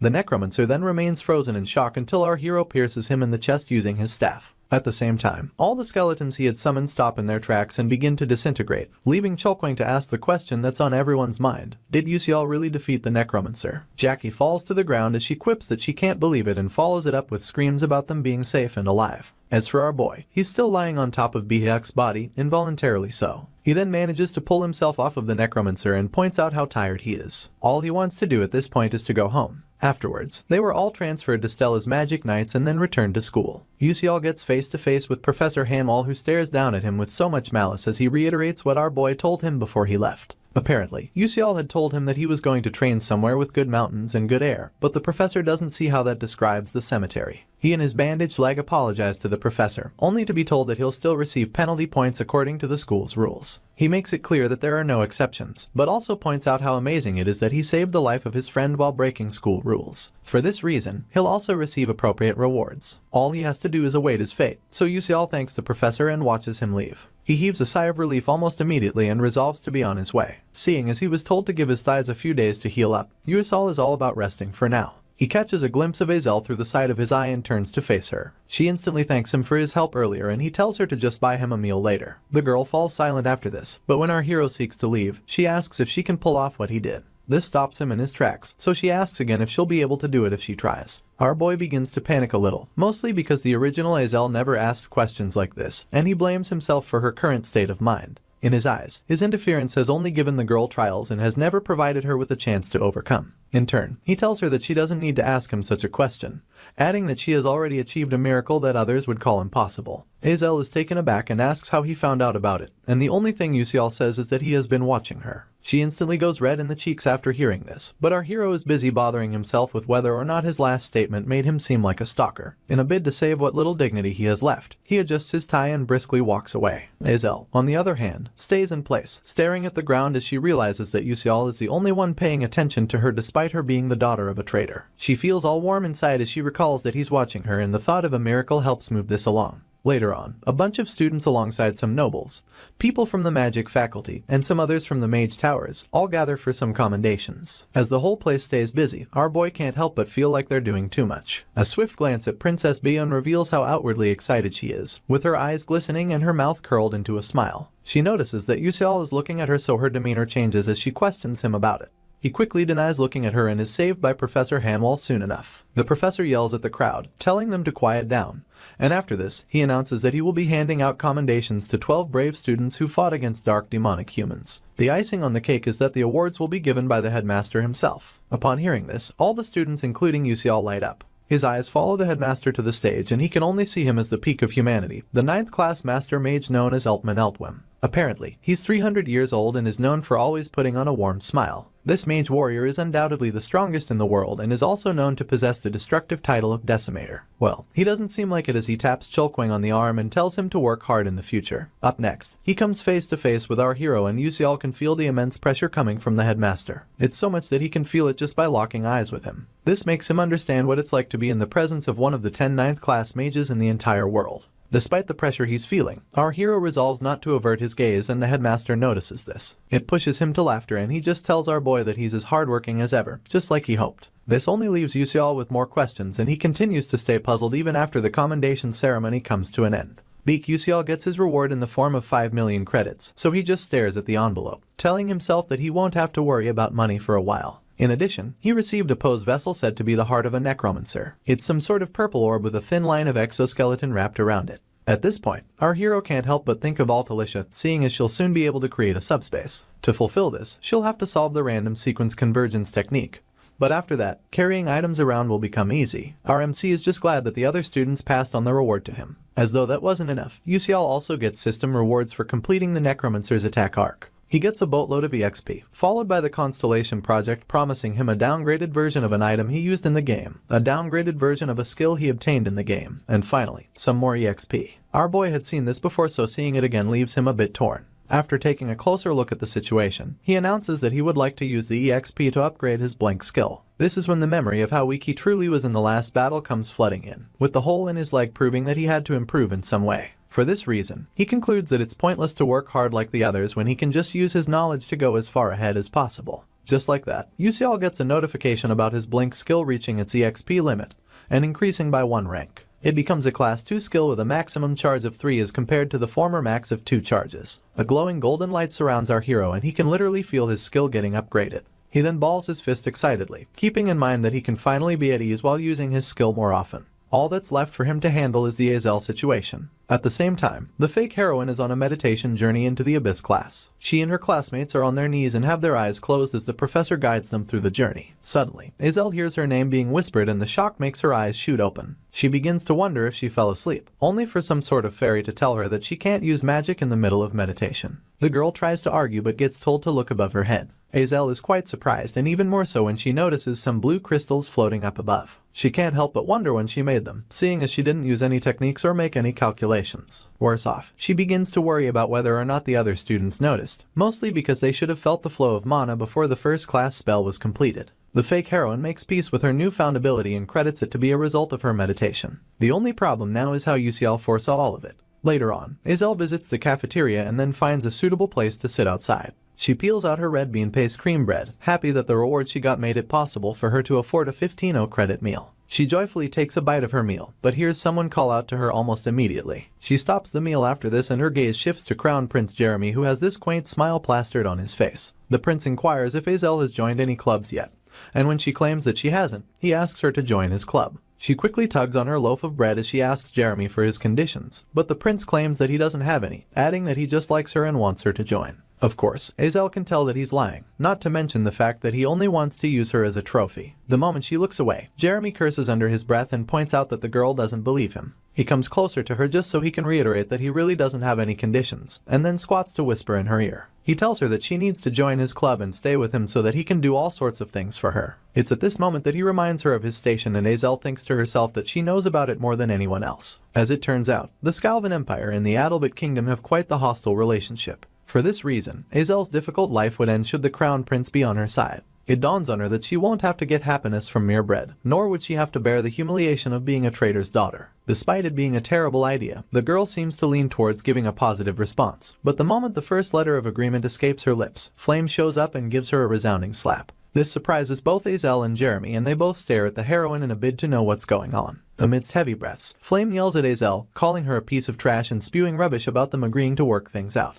She practically plays the role of a jealous lover and blames our girl for abandoning her. The entire time, our girl just holds her face in shock but plays along when the heroine drags her by the hand and tells her that they need to talk. Jeremy just watches both ladies as they leave and a devious smile crawls onto his lips. At the same time, Flame successfully drags Azel out of the prince's range and heaves a sigh of relief. She tells the girl that she should be thankful, seeing as the prince would have chased after her until she died if she turned down his offer without a reason. She doesn't wait for Azel's reaction before apologizing for hitting her and then zooming off. The fake heroine remains dumbfounded until the last moment, leaving Flame to wonder if she made the right choice. Apparently, if Azel had joined Jeremy's club like in the original story, he would have thoroughly destroyed her. The heroine had no plans to disrupt the flow of the original story, but UCL had set quite the example for her. She stares back at Azel one last time, hoping to God that the prince doesn't realize that she lied. After returning to his chambers, Prince Jeremy has a cup of tea. Flame comes to mind at this point and he finds it cute the way she lied to help her friend. Worse off, he now finds her much more interesting than Azel, so he smiles ear to ear and declares that Flame is the one he wants. It's a new dawn at Stella Academy and all the students of the ANS class are gathered under the guidance of Professor Hanwall. He announces that they'll spend the day carrying out preparations for a monster mock battle and points towards the projection on the wall showing the possible terrains they might be battling in. For clarity, he explains that the students won't be fighting monsters of risk levels 1 or 2 like those they've been fighting until now. The goal is to fight against mid-level monsters with a risk level of 3. As for strategy, the professor makes his students understand that they'll have to form teams, analyze the monsters, and then defeat them using standard tactics. UCL stays undistracted as he hears that they'll be given some time to practice facing mid-level monsters should they choose to suppress one of them. Apparently, they can locate the geography they want in the Stella Dome and hunt mid-level monsters that suit their respective teams. INS class members will be carrying out the exercise together and they'll all be assessed after 4 days. With this, Professor Hanwall instructs everyone to make teams with a maximum of 6 members and to submit the list to him afterwards. Azel stands in the corner, anxious as hell because she hates group projects. She then catches a glimpse of 2 girls trying to convince Princess Bayonne to join their teams, and while they fight over her attention, the princess basks in all of it.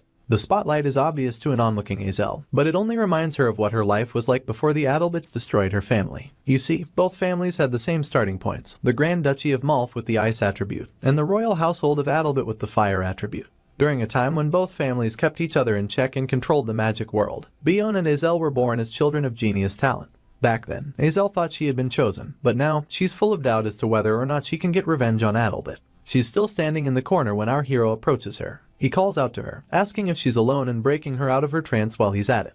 Azel simply stares him down, from his eyes to the smile on his lips, before asking what he wants. In turn, Uasal announces that he would like them to team up. Of course, Princess Bion notices this and can't help but steal glances at our hero from time to time, wondering why he would choose to hang out with the trader's daughter. Meanwhile, Azel tries to confirm if he's certain about teaming up, but Usial goes on to remind her that the professor never set a minimum number of members per team. For this reason, he'd like the team to comprise the two of them only so they can receive bonus points for being a small team. The trader's kid instantly shuns our hero, asking him if he's crazy and wanting to know how he expects the two of them to defeat a mid-level monster. The fear is obvious in her eyes, but our boy remains calm as ever, shooting her a wide smile as he asks if she wants to team up or not. After a few seconds of mulling it over, Azel exhales loudly and agrees, pointing out that she has no one to team up with anyway. Happily, Usial excuses himself to go submit the team list. The moment he steps away, Princess Bion steps in, crossing her arms and staring at Azel like she's the scum of the earth. Our girl stands her ground and questions the princess's motives, only to be asked why she's spouting nonsense. Bion then tells her to behave herself now that she's a pig wearing a pearl necklace. Her harsh words sting the poor girl's heart and her eyes widen as she watches the princess turn her back on her. She soon realizes that Bion wasn't wary of her abilities, but of Usial. At the same time, the princess can't stop thinking about how annoying she finds Azel and tells herself that the girl thought she'd lose to a commoner. With this in mind, she begins to scan the area for a chance to team up with a knight who is called the best. This knight is none other than Ma Yuxiang.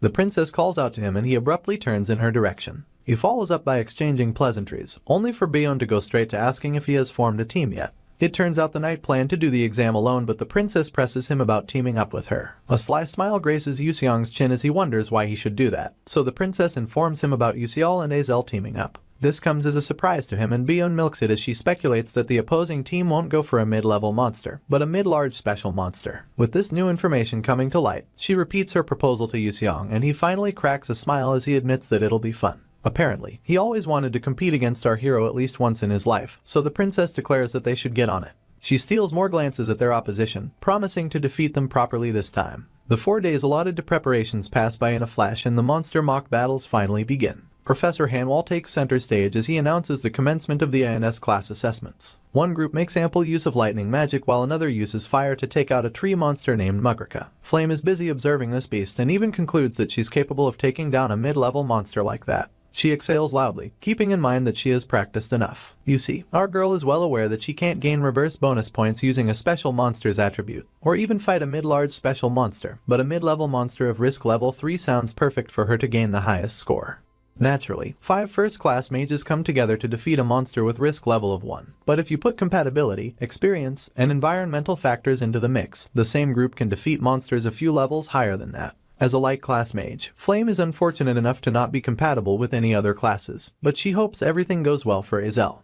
Sadly, she never formed a team in the original story because of Princess Bion, so she ended up receiving the worst score. The heroine had welcomed the possibility of teaming up with her, but Beak Yusial beat her to it, so she just watches as he and Azel exchange pleasantries and talk about how he was delayed because he had to use the washroom.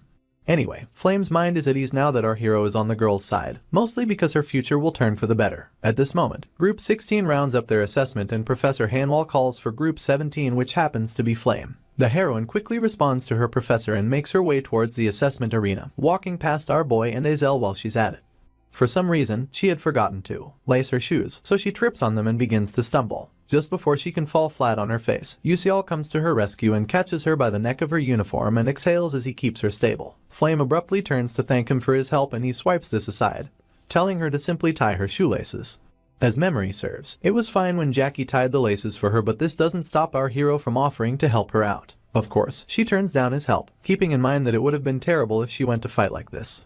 She quickly laces her shoes and steps into the arena, staff in hand. Onlookers begin to murmur when they realize that she's fighting alone and are even more surprised when they see that she'll be up against a giant boar with tusks big enough to be the girl's size. Anyway, Flame remains unshaken in the face of this beast and gets told that it doesn't possess any special attributes. For this reason, it's impossible to target it using the opposite attribute. With this, the professor declares the commencement of the battle and the boar wastes no time charging towards the heroine, eyes red as scarlet. While the onlookers continue to worry about Flame, she activates a technique named Flower's Whisper in the Wind and a burst of golden light escorts it. Right on cue, multiple vines shoot out of the ground and wrap themselves around the once charging beast, thus keeping it in place. As expected, the boar continues to struggle, so the heroine uses a technique named matter modification to transform the vines from plants into stone. This actually keeps the boar immobile, but Flame is certain that it's not over yet. While the beast continues to fight her last spell, the heroine prepares another one with a huge magic circle overhead. In no time, the vines begin to snap and they continue to do so until the boar is set free. It charges towards Flame once again with its jaws exposed in a bid to swallow her whole. Little does this monster know that it's all part of the heroine's plan. The moment it comes close enough, Flame releases a concentrated ray of light with so much output that it enters the mouth of the boar and escapes through its back, creating a hole big enough for everyone to see the heroine through it. Flame exhales after this amazing feat and watches as her enemy hits the ground like fallen timber. The same onlookers who once doubted her abilities are now left in awe of her, seeing as 5 of them can't even defeat a mid-level monster. They're still wondering who she is when Flame makes her way back to the stands. She's startled by who she sees on her way, and even stops to ask herself if she's mistaken. Unfortunately, she's not. Professor Hanwall goes on to announce that Group 31 will be assessed next, and this group consists of none other than Princess Hong Bion and Ma Yuxiang. The respected duo strike battle poses for everyone to see, basking in the attention of the less powerful. As expected, all the other students are transfixed by Princess Bion, so much so that they begin to wish her good luck while Flame glares in her direction. She's left wondering why the princess is collaborating with Ma Yuxiang instead of one of her clique members, mostly because they didn't interact at all in the original novel. The uncanny duo chose to fight a waterfish monster, and this surprises their classmates even more. The monster is a mid-level special monster, with skin green as leaves in bloom and scales to match. Along the middle of its back lies fins, and its red lips cover jagged teeth capable of kneading lives in one bite.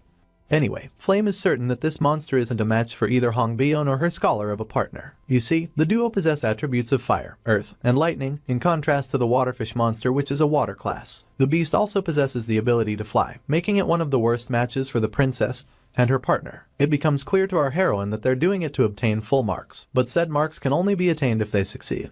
Moving on, the waterfish takes to the skies almost immediately, screeching loud enough to blow some wind in the hair of its opponents. At this moment, Princess Bion declares the beginning of the duel, and Yuxiang quips that he understands. To the surprise of onlookers, the duo don't attack right away. Instead, Yuxiang stands behind the princess with a mischievous smirk plastered on his face. In no time, he also launches himself off the ground and maintains his trajectory using a magic circle. One of his colleagues proclaims that the power jump will not be enough to get him to the same height as the waterfish monster, not to mention the fact that no one can pull off another jump mid-air. As though to prove them wrong, Yuxiang uses earth magic to peel off a chunk of rock and steps on it almost immediately. The princess then uses her firepower to accelerate the rock, and it leaps higher into the sky, leaving the doubting students dumbfounded. With flames still leaking out of her staff, Hong Bion stares at her partner in the hopes that he will get the job done. In turn, Yuxiang, who had elevated above his enemy, activates a giant fist spell and uses his magic to forge a literal giant fist. He then punches the waterfish out of the sky and sends it crashing into the concrete of the arena. Without wasting time, the scholar uses his earth magic to create multiple jagged rock protrusions that trap the monster in place as it screeches. The screeching doesn't stop, neither does the struggling. And eventually, the waterfish manages to break free of Yuxiang's rock traps. This doesn't deter the scholar one bit. In fact, a smile revisits his lips because he knows it's still too late for the monster to survive this battle, seeing as Princess Bion has had the time she needed to complete her spell. The crimson of her flames begin to fill the atmosphere, and it's escorted by the princess giving them direction.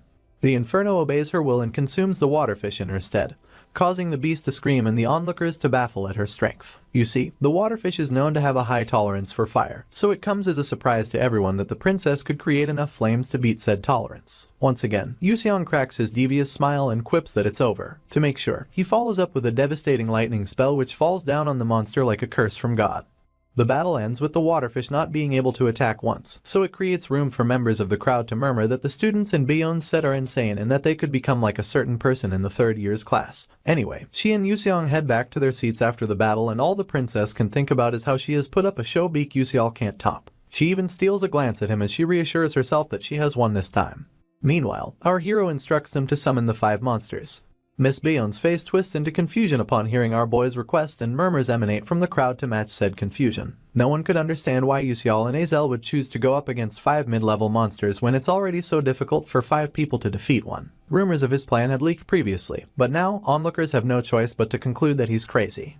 The duo remain unshaken as the summoning process gets completed. They're now surrounded by 5 mid-level monsters towering over them like ominous skyscrapers in the big city. A monster scholar named Vichin watches them in awe, his arms folded as he names all the beasts our hero had chosen. There's a Heimeredon in the mix, and this is a frog-like monster with a white horn. There's also a sand-maned black cow, a furious beast with a giant nose ring. Then there's a kaiden, which is some sort of stork monster capable of screaming ever so loudly, a nami slime, and a sensitive bat. This last one really leaves Vichin confused. In fact, the entire combination confuses him. The princess turns to her partner, asking if he understands what's going on. Sadly, he doesn't. He just flashes his usual smile and admits that he's curious to see what Yusial is thinking. While he can't hide his excitement, our hero and Azel await Professor Hanwell's permission to start the battle. Instead, the professor asks for the person who selected the monster combination. Yusial wastes no time admitting that he's the one. In turn, the professor points out the fact that our boy is a knight, making it clear that he can win points in such an extreme situation, but his partner, who's a bishop, can't. He's scared that Yusial's strategy is much too cruel on Azel, so our hero corrects him with a smile, pointing out that his strategy is created specifically for a bishop. After hearing this, Professor Hanwell swallows his words and declares the start of their battle. Azel and RMC press their backs against each other as the monsters close in, leaving Yusial to ask his partner for the umpteenth whether or not she has this in the bag. She quips that she does, and our hero asks her to trust him, only for the fake heroine to announce that she's tired of hearing that. In response, our boy tells her that he trusts her, and this throws Azel into a bit of confusion, seeing as she can't tell what he's thinking. It was on the night of selection. Yusial and Azel had just agreed to become partners and were walking side by side. The trader's daughter stuttered, and this led to our hero turning to face her. She then asked why he chose to work with her when a knight of his caliber could have easily chosen someone else. Our MC scratched his head to buy himself time to come up with a good answer, but ultimately reminded her that she was right about many students possessing incredible talent. He even mentioned how no mage can touch Hong Bayon when it came to firepower, or flame when it came to control. He mentioned Ma Yuseong and how he was the strongest of all the first years, and Shin Hyorion and Adalin, who were strong in one-on-one situations, explaining that all these people also have good compatibility with him. This only pushed Azel to repeat her question about why he chose her, and his only reason was that he thought it'd be best to work with her. He then flashed her a smile so gentle it would wear a suit if it was a person. After ending the topic, he asked that they move on to fighting a kaiden, but Azel was much too flushed to get anything done. Back to the present, and she still doesn't fully grasp what Yusial meant by his answer, so she concludes that there must be a real reason why he chose her. This doesn't stop her from resolving to show him the extent of her strength, and soon enough, a bluish essence begins to surround her as she levitates. A student from the crowd calls this ephemeral resonance, and his colleague explains that it's a phenomenon that only appears when a mage 6th class and above completely enters the unconscious realm. The downside of this is that the moment they are distracted, a mana countercurrent phenomenon can occur, disabling the mage's mana in the process. The essence seems to only be growing bigger, leaving everyone that casts their sight on her surprised that a first year is pulling it off. Excited, our hero steals a glance at his partner, acknowledging that she deserves to be called the Lady of Winter. With this, he resolves to get started with their plan to take down 5 mid-level monsters and whips out his wand. Leaping into action, Yusial activates his blink skill and comes mere inches from the Heimeradon. He instantly slashes the throat of the beast and then takes a step back as he acknowledges that it has been dealt with. Up next is the sand-maned black cow, and the monster gets set off by the blood-red horn of the Heimeradon. It can only see this monster as a target, so it huffs and puffs as it gallops to attack it. It's just as Yusial predicted. He knew that the key to fighting 5 mid-level monsters was simply to create a situation where they would all be hostile towards each other. True to his thoughts, the dust raised by the mad cow annoyed the hell out of the nail slime, and the sensitive bat couldn't take any more of the kaiden's screaming. With both hands pressed on the railing, members of the crowd wonder what they're witnessing and are left in shock about the monsters fighting themselves. Yusial cracks his devious smile once again, seeing as everything is going according to plan. He had created this plan based on the borrowing knife strategy, a situation where one doesn't use their own power, but borrows someone else's knife to kill the enemy. Veterans of the Ether world searched and searched for efficient ways to kill many monsters with few people, and it only took forever for them to realize that they could pull this off by using the attributes and characteristics of the monsters. In Yusial's case, the first step is to attack the Heimeradon and put the monster, which has a white horn, in immense pain. This pain turns the horn red and immediately activates the black cow's urge to attack. Like a domino effect, the black cow raises excessive dust and sand, which in turn piss off the Nami slime. The slime has no choice but to create more water and moisture to keep its skin from drying up. Due to a barrier on the testing site, our hero acknowledges that the water from the slime isn't filling up the arena. This doesn't stop the kaiden from sensing the moisture and screaming several octaves higher than usual, all while our MC keeps a sly smile across his lips. As though the chaos isn't enough, the screaming irritates the sensitive bat's hearing, provoking it enough to attack the kaiden. The bat slams its feet into the kaiden's face, only to push it to hit the Nami slime amidst continuous screams. The annoyed slime growls in annoyance and takes it out on the kaiden, but its continuous screams also annoy the sensitive bat. It practically becomes the most vicious cycle, and it seems like the only end point is the death of these monsters. Anyway, Mr. Vichin points out the obvious, that all the monsters are provoking each other, and with a hand pressed against her chin, his colleague wonders if our hero had a good understanding of these monsters and their characteristics. As it turns out, she majored in monster academics but has never thought of something like this. Another colleague then interrupts their conversation to draw the focus onto Azel's marvelous feat. You see, amidst all of the chaos, she hasn't flinched once, nor has her mana been shaken. It becomes obvious that she believes Yusial will protect her no matter what, and in truth, the look on our hero's face doesn't give anyone a reason to think otherwise. Just then, he hears the sound of danger and turns in its direction immediately. The Kaiden seems to be aiming for Azel, and since our MC can't let that happen, he activates his blink skill. This helps him arrive in time to strike down the monster without distracting his partner. Bluish essence continues to leak out of her as she remains in the zone, only for our boy to notice the black cow bringing its rampage her way. While Azel's eyes are still closed, the blink skill comes into play once again and Yusial appears between her and the black cow. Meanwhile, an amused Ma Yusiang watches from the crowd and calls out to Princess Bayon. In turn, she asks for what he wants to say, only to get a wide smile from the scholar as he reveals that it's about our MC. Apparently, Yusiang thinks he's the most ideal knight, and would like to know if his partner thinks the same. Hong Bayon's eyes shoot open upon hearing this and remains so as her partner describes Yusial to be a knight protecting his princess. True to his words, our boy can be seen transferring himself from pillar to post, hovering around Azel like a literal knight in shining armor. No monster even gets a chance to graze the hair on her head. At the same time, the fake heroine is so deep in the zone that she's in a shroud of darkness lit up by the essence emanating from her magic circle. Like a drop of water rippling through a calm lake, Azel gently opens her eyes. Her crystal flower spell was finally complete, and the moment she calls it forth, a bunch of ice crystals begin to emanate from thin air, taking shape with each passing second. The more time passed, the more crystals came forth, filling the air with its cold embrace and entrancing onlookers with beauty like never before. To the end, the crystals form a link to each other, forging magnificent flowers that seem to freeze all the monsters in place. It's at this moment that Azel utters a single command that changes everything: shatter. Immediately this word escapes her lips. All of the ice crystals break into arrow-like pieces and unleash multiple injuries on the monsters. Murmurs start up once again, with some people from the crowd wondering if it's all over, and others trying to understand whether or not 2 first-year students just defeated 5 mid-level monsters. Sadly, they did not. Someone makes this clear by drawing the attention of the others to the fact the beasts are waking up. It turns out that the injuries were nowhere near fatal and the effects of Azel's crystals were beginning to wear off. It starts with the screeching of the Kaiden and then the intense glaring from the black cow. Up next, the low growl of the sensitive bat who, as bad luck will have it, is up to no good. All the monsters have woken up at this point, so Mr. Vichin and his colleague lament about how much of a shame it is that our hero and his partner couldn't conclude things. They gain solace in the fact that our people must have scored high with the feats they've already pulled off, only for their words to be cut off by one more feat Azel plans to add to their record.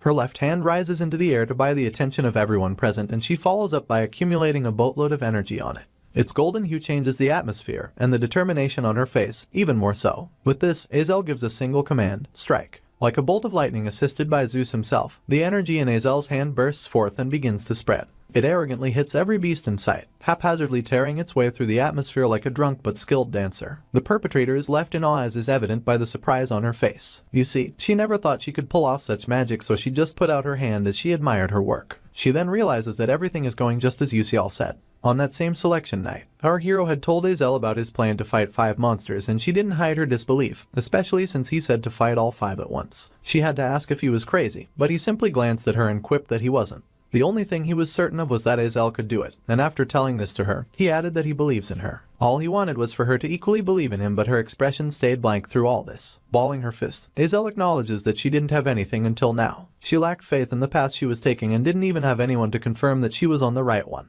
The trader's daughter felt alone in her decision until the light that is Yusial came into her life. This light was tempting, nay, alluring, and each step our hero took seemed to be a blueprint to get her out of that dark place. For this reason, she decided to follow this light one step after another, refusing to stay lost. Professor Hanwal interrupts her little trance with an announcement about the conclusion of the assessment of Group 32, and a smile gentle enough to warm the heart of anyone comes across her lips. She averts her gaze towards Yusial, who's still using his staff to hang from a nearby pillar, afraid that he was almost caught up in Azel's last attack. The results of the mock battle was pasted on the notice board a while later, and their group came in first place with 199 points. Bayon and Yusiang came in second place with 137 points, and both parties stare helplessly at the score. The way the princess sees it, they lost completely, so she proclaims that they have to acknowledge it, seeing as they still lost after fighting mid-level monsters of opposing attributes. The carefree Yusiang just laughs it off, admitting that Bayon came to terms with their loss faster than he expected. She tells him to shut his mouth and put up an unbothered front while she's at it. In truth, the princess just stares at him, unable to stop thinking about how things would have been if she had Yusiel for her knight instead.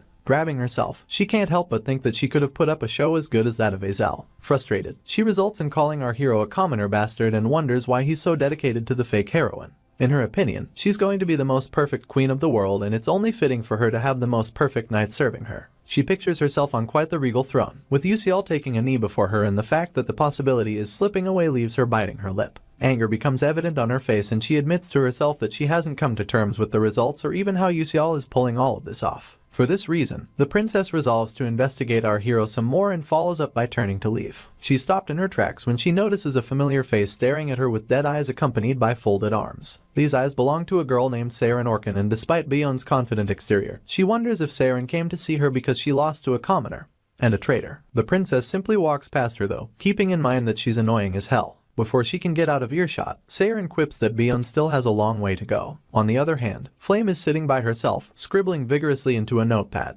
As her hand continues to move across the paper, her mind wanders to how quickly Azel learned the Crystal Flower spell. In the original novel, the Crystal Flower is a spell that the trader's daughter demonstrates after regaining her confidence in the far future. It's practically her identity after facing multiple hardships and struggles. Flame's pencil comes to a halt as she recalls that Azel is supposed to be declining even more at this point in the story. It becomes clear that her prematurely pulling off a spell like Crystal Flower in front of everyone is Beak Yusiel's doing. Apparently, Ma Yuxiang and the trader's daughter share their feelings in the original romance fantasy, and after they do, the world comes to an end. She then welcomes the possibility that an extra story exists that she has no idea about, one where a nameless character like our hero loved Azel. She builds on this, imagining a situation where Yusiel regressed in place of Yuxiang when the world ended. Her hand flies to her chin and her head swivels from side to side. The possibility becomes more glaring, seeing as our boy could easily have regressed just so he could create a world where the woman he loves could live, even if he stood the risk of being completely forgotten by her. Flame wonders if our MC could truly have no regrets about such a thing and whether or not he felt a love so strong that he turned back time at his expense. While she's busy trying to put herself in his shoes, Yusiel has his arms folded in his dorm room, observing the system as it notifies him about the monster mock battle being complete.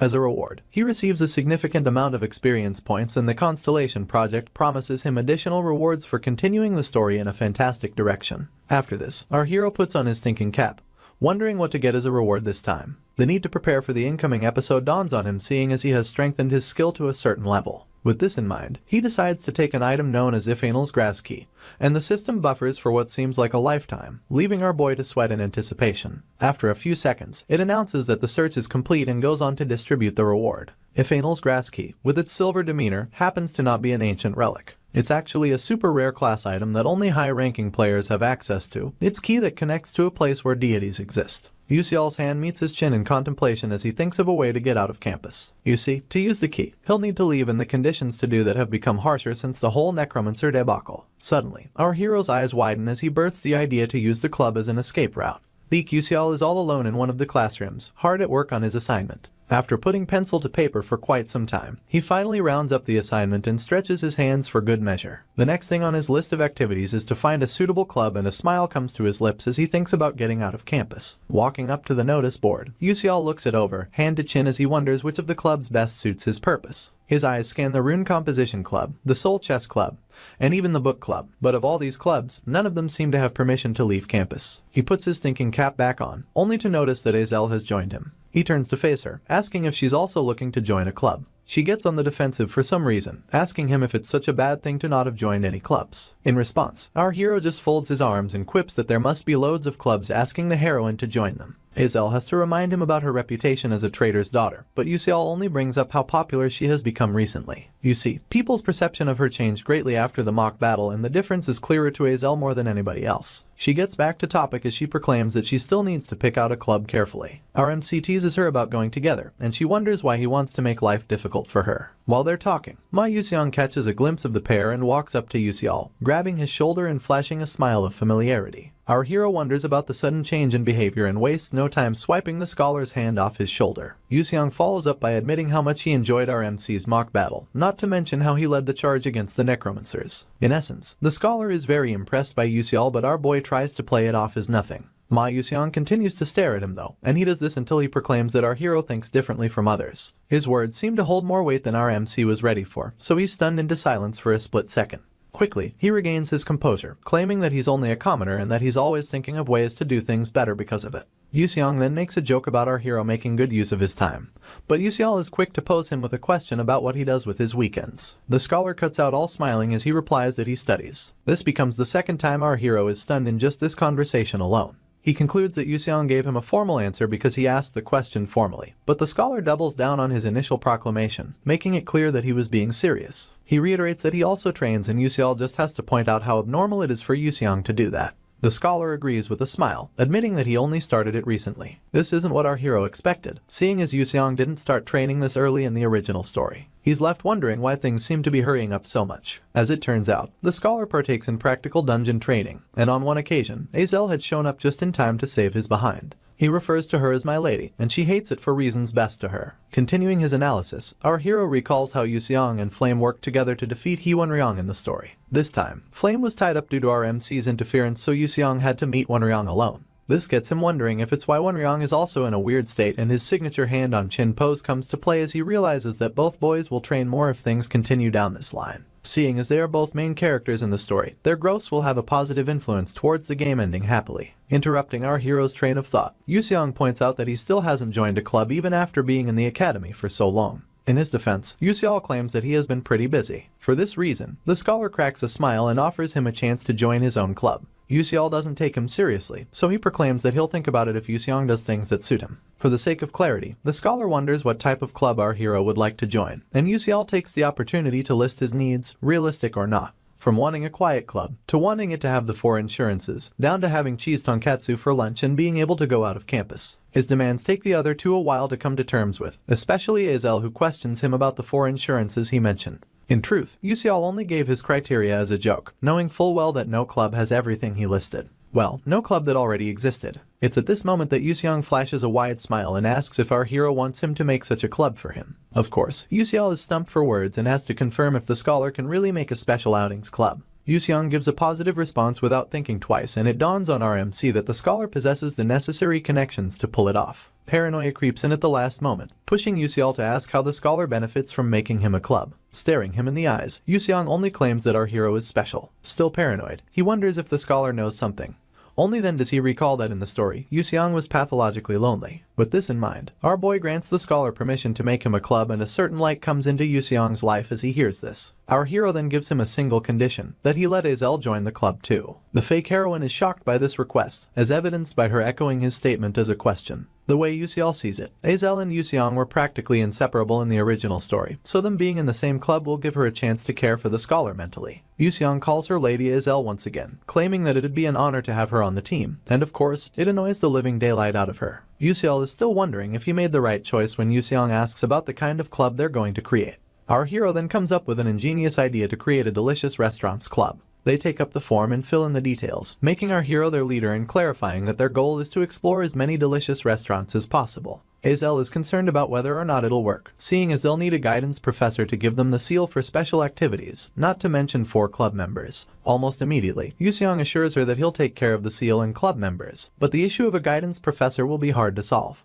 Our hero doesn't understand why, mostly because he knows the scholar can easily obtain permission for special outings. As it turns out, Yuseong thinks all guidance professors are trash. They brush past the issue just as quickly, with the scholar grabbing their application and announcing that he'll get on the seal. In turn, our hero quips that he'll leave it to him. In his heart, Yuseol acknowledges that only one of those obnoxious bastards could give the stamp for special activities. That evening, as the dimming sun stains the clouds, Yuseong makes his way to the first main tower, and then to the vice principal's office. The man was adjusting a vase when he laid eyes on Yuseong, and immediately he broke into a cold sweat. He refers to the scholar as young master, and Yuseong shoots him a sly smile as he refers to him as his grandfather. The air is tense as Ma Yuseong replaces the professor in his seat, twirling and confirming that it's much more comfortable than he thought. Still nervous, the man just laughs, wondering to himself why a psychotic bastard like Yuseong has paid him a visit. He grows half a mind to ask him, and gets a piece of paper slid in his direction. Yuseong then reveals that it's a club request form, intertwining his hands and smiling as he asks the man to stamp it for him. Taking a beat, the professor attempts to scan the form, wanting to check if it meets all the conditions. But this annoys the heck out of Yuseong. He slams his palm on the request form, cutting off the man from finishing his sentence. He then shoots him the most defiant look, asking him to just sign the form rather than looking through it. On his lips lay a smile, but in his eyes, the fire is unmistakable as he threatens the professor to stamp it. The old man gulps out of fear, reminding himself that he must not refuse Yuseong anything, not as long as he was the heir to such a powerful father. In a split second, the professor agrees to Yuseong's terms and they speak inaudibly for the next few moments. Afterwards, the scholar gets on his feet and excuses himself. In turn, the professor glares daggers at him on his way out, only facing his desk as he realizes how sinister Yuseong and his father both are. He hates everything about the scholar, but his arrogance takes the cake. Not for long though. You see, he has this terrible plan to chop off Yuseong's head one day, and he just sits in the dark thinking about it. On the other hand, one of the professors just finished teaching Baek Yuseol's class and is barely out the door. The students begin to complain, one about how the professor always scrutinizes anyone making a presentation, and another about how she zeroes in on commoners. In the corner, Flame quietly stews. She's revisiting the abject failure of her paper when in truth, she only could have done better. Unfortunately, it was all because of her nervousness. She pushes past her situation as she approaches Jackie, patronizing her by claiming that she did a good job in her presentation earlier. Flame even flashes the girl a smile, trying to encourage her, but Jackie doesn't want to hear it. She just dismisses Flame and gets up to leave. Now left alone, the heroine wonders what Jackie's problem could be, and she's still wondering when Yuseol suddenly pops up. Flame is nothing if not shocked and she abruptly turns around, exclaiming as she asks our hero what he's looking for. With the calmest exterior, Yuseol reveals that he needs Flame's help with the professors, seeing as the plan to form a club is very much in play. She wonders why he's not approaching them himself, so our boy clarifies that the professors hate his guts. Flame doesn't argue this point. In fact, she goes on to list all the reasons why the professors hate him, starting with the fact that he keeps talking back. He also sleeps during classes and it dawns on Flame that our hero is just lucky not to have an academic warning by now. Yuseol accuses her of exaggerating, but Flame dips her head, wondering why someone would be so annoying. She's still in thought when she realizes something. Her eyes shoot open in succession, and soon she asks about our boy being close to Assistant Professor Altalicia. Yuseol had no idea that assistants could also serve as guidance professors. This is because nothing like that was mentioned when he played the game. Anyway, he's on his way to see Altalicia when he notices a strange bespectacled lady coming out of the assistant's lab. A closer look reveals that it's Professor Mason Tyrn, and the evil smirk across her lips gives Yuseol more reason to worry. He brushes this aside and slaps on a carefree expression as he walks into the lab. He says hello to Altalicia, only to notice that her face is flushed and her eyes are watering. The moment she becomes aware of his presence, she starts to wipe her eyes, leaving Yuseol to ask what the problem is. With her voice still shaky, the assistant narrates everything to him. A frown replaces the carefree expression our boy had walked in with, and he wonders what happened to the thesis Altalicia has been working on. She instantly averts her gaze to the ground, tugging on her shirt as she finds the words to explain herself. In a low voice, she admits that she handed over the research to the professor, claiming that it's because the research conference is happening soon. Mason had promised her that she'd use the research during the conference, and the assistant continues to lie to herself in the name of hope. Yuseol could care less. He interrupts Altalicia mid-sentence and makes it clear that she's had her research stolen. In fact, he explains that she won't get any credit for it and the meek assistant claims that it'll count as a learning experience. Our boy doesn't get it. He just scratches his head as it dawns on him that this is the worst time to ask her to be the guidance professor for his new club. The way he sees it, Professor Mason will soon crack the code to Altalicia's formula, and all he wanted was for the assistant to complete it herself. With this in mind, he reminds Altalicia about something they solved the last time he stopped by, and the assistant adds that it was the random sequence convergence technique. In turn, she reveals that she's been working on it because of Yuseol's interesting ideas, but hasn't made headway yet. Our hero jokes about it being a 300-year-old problem for a reason, and the assistant opens up. She feels like she can make headway if she can solve just one thing, one stressful part of the problem. Altalicia stares at the board as she says this, and our hero instantly offers his help with the problem. She's shocked that he's capable of such, so he clarifies that he solved it by accident and doesn't understand a thing about what it means. The assistant simply stares as Yuseol unleashes his knowledge on the chalkboard. Seconds later, our hero shoots her a smile, signaling that he's done writing. In turn, Altalicia comes closer, eyes growing wide as she sees the vision. Almost immediately, she spouts facts about the solution making use of Trini's coefficient, light and reflection, and even Panusson's flow.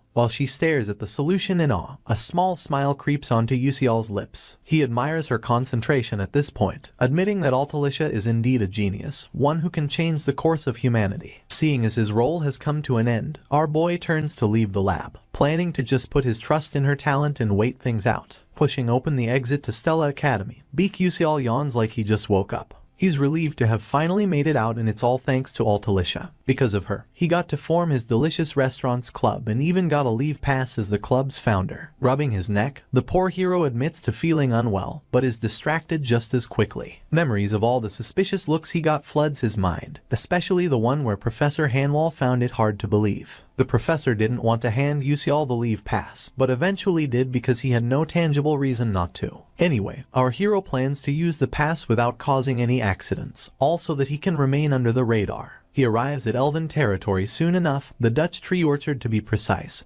and the sight of the third world tree does nothing but fascinate him. Its numerous branches spread across the sky and its roots seem to circle the tree's trunk almost like a hug between best friends. The environment is so beautiful that Yusial has to admit that the game graphics didn't do it any justice. A few steps deeper into the orchard and our hero gets acknowledged as a mage from Stella Academy. The elf sends her greetings with a smile, and another hopes that Yusial's heart reaches the mother of the land. He didn't expect to be this popular among the elves, but he recalls how Eltwin Eltman had saved the second world tree from burning to death. The elves really appreciate it, hence their friendliness towards mages from Stella Academy. He exchanges pleasantries with the elves, and can't help but notice that there are so many beautiful people around. Just like in the game, there's one of the elves who's exceptionally beautiful, an elf draped in white flowing clothes, with hair like milk and supple skin. He's the king of elves known mostly as Flower Sioran. With an appearance like that, a multitude of male players found themselves crushing on him. As Yusial recalls, Sioran had the most fan art in the Ether world. You see, elves are born without specific gender, but this can change when they meet someone they truly love. When this happens, elves can morph into the opposite gender of the one they love. Flower Sioran was born as a female but is still considered genderless because he hasn't found true love yet. In the story, he took on the form of a male only after falling in love with Flame, and in every route in the game, Sioran fell for her. This was tough on the males who were crushing on him as a girl, pushing them into despair. Even Yusial had a crush on Sioran back then. Moving on, our hero continues to wander the Dutch orchard, and soon he perks up at the sight of something. He'd found the secret dungeon belonging to Yahello, a deity. The entrance is surrounded by so much shrubbery that it's barely visible, but this doesn't take the excitement out of it. Now that our boy has strengthened his skill, he plans to use the dungeon as an avenue to prepare for the upcoming episode. He remembers the time he requested Yahello's grass key and then pulls it out of inventory. He's quite pleased that he gets to use the key earlier than planned, so his lips part in a small smile. Shortly after, he inserts the key to open up the dungeon, only to be warned that someone else in possession of Yahello's grass key may find out about him entering the dungeon. The sentence structure in the notification seems all too familiar to Yusial. He can swear that he saw something like this in the game, but no special events came of it back then. Sure that nothing will happen now, he turns the key. Almost immediately, a bright golden light emanates from the entrance, spreading into the distance. Just like that, a notification pops up to make the mission official. Meanwhile, at the birthplace of the heavenly spirited tree in the Elf Kingdom, its surroundings are filled with trees just as tall and leaves hang from almost every surface. In one of the rooms in the castle, a sleeping Sioran suddenly sits up. He pulls aside his blankets, gets on his feet, and heads towards the window, pushing it open upon arrival. With white flowing hair dangling behind him, Sioran peers at the third world tree, admitting that things seem peaceful. His gaze switches to the birds chirping and flying around, and he immediately wishes for such freedom. The type of freedom that would let him travel the world. He's still staring at the birds with envy when he senses a strange energy coming from Yahello's garden. Sioran starts to worry, grabbing his head as he wonders if anyone entered the secret garden to disturb Yahello's slumber. Naturally, no one is supposed to go there, but instead of worrying, Sioran decides to do something about it. Without a second thought, he grabs his shawl, wraps it around his head, and heads for the door. Unfortunately, he can't bring himself to go outside. Having waited for dozens of years, Sioran tells himself that he can't move now. You see, he's afraid of activating a curse that can drive his subjects to lunacy, so he's left grabbing his sides as he deliberates on what to do next. Ultimately, he decides to wait for the World Tree's birthday to check things out, seeing as it's coming up soon. Now inside Yahello's garden, Yusial can't stop sneezing. It's filled with so much pollen that our hero sneezes and curses to his heart's content. To make things worse, he gets attacked by a vine monster that seems to take its free will quite seriously. Our boy curses once again, running and escaping the roots the best he can. He slides to a halt soon enough, coming face to face with what will pass as the main body of this monster. He can't spend all his time struggling with roots, that much is obvious, so he pulls out a potion he made using alchemy. Just as quickly, he throws the potion at the monster's body and it bursts as the red potion spills out. The potion then turns into a consuming fire, forcing the vine monster to shriek in pain. With this window, Yusial summons his wand and activates his blink skill. Speedily, he cuts his way down to the core of the monster, and has a eureka moment when he catches a glimpse of its eyes amidst the flames. Yusial wastes no time jumping in that direction, switching his wand into a stabbing stance and sinking it straight into the monster's head. More shrieking follows after this, but it only takes a few seconds for the beast to wither away. Our boy gains some experience points thanks to the monster, but he considers the beast to be small fry. In the distance, his true goal awaits and he approaches it one step at a time. Soon, he crosses the threshold into the dungeon boss's lair. It's covered with blue flowers for as far as the eyes can see, with a stone statue of the dungeon boss kneeling in front of a pillar. Yusial's eyes grow wider than ever as he traipses through the field of blue. He sees Yahello the deity, hands clasped as though she was praying when she turned to stone, and our boy can't help but marvel at the sight of her. Deities are the most esoteric existence in the Ether world. Known to have become new beings, these deities train for hundreds of years to obtain proper enlightenment. Even in a world like Ether, they are few. Our hero is still standing in awe of Yahello, but it's obvious that she's not a complete deity. In truth, she had her heart stolen before she could become complete, leading to her being frozen in place forever. With sweat dripping from his face, Yusial exhales loudly, an attempt to push himself to move. It works. Unfortunately, 2 steps closer to Yahello and an unbelievable mana pressure forces him to his knees. It dawns on him that deities, even when dead, aren't to be messed with. He can't give up after coming this far, so he grits his teeth and then screams as he tries to move amidst the mana pressure. It's a battle for the ages, Beak Yusial versus an invisible force. With each step he takes, the pressure seems to get worse. It becomes so bad that our hero trembles and finds it difficult to breathe. He comes mere inches from Yahello, only to be brought to his knees once again. This time, amidst all the panting and struggling, Yusial gets an increase in his experience points. His mana revelation delay physique and even his stats go high enough to let him breathe without making a fuss. Color returns to his cheeks as he takes a moment to regain himself, and one look around reminds him that he's in a training location left behind by a deity. Basically, Yusial is sitting right on top of a mana ley line, an opportunity that the mages of our hero's past life were desperate to find. You see, training in this location can produce 100 times more results than training in the normal realm. In addition, anyone who trains with the deity will possess a greater nature affinity. The way our boy sees it, he went through all this trouble just to find a good gym.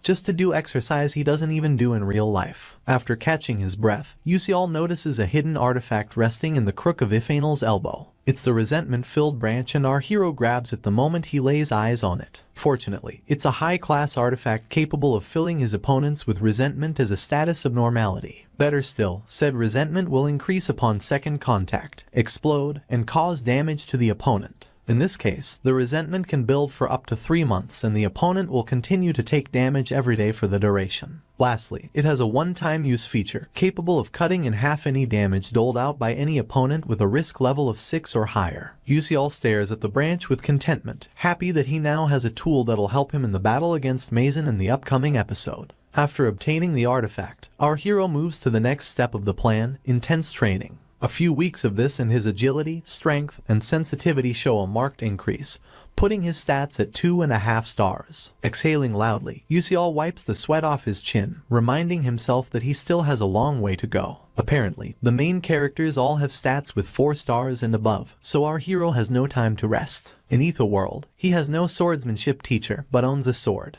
This leaves him no choice but to practice only 2 sword techniques, the slash and the stab, and he has to train like a madman to improve his accuracy. Gritting his teeth, Yusial continues to swipe his blade, reminding himself that he has to be powerful enough to cut through skin and bone even if he ends up coughing up blood. Just then, after yet another exhilarating slash of his blade, our hero feels a tug on his heart. He freezes in place as a result, only to stagger as he coughs vehemently. He wipes the drool off his mouth afterwards, panting like an obese man at a marathon. Luckily, he obtains a special mana breathing method at this moment, and although it's partial, he gains the skill known as Deity's Breath. Almost immediately, the entire field seems to twirl. Yusial's vision blurs as black essence covers the area, and soon his eyes start to close. He's jolted back to consciousness by a screaming voice of unknown origin. He's instantly freaked out when it begins to ask him questions, bugging him to respond quickly if he can hear. Yusial can't believe his eyes, ears, or any of his senses and ends up gripping his chest as he yells, wanting to know where the voice is coming from.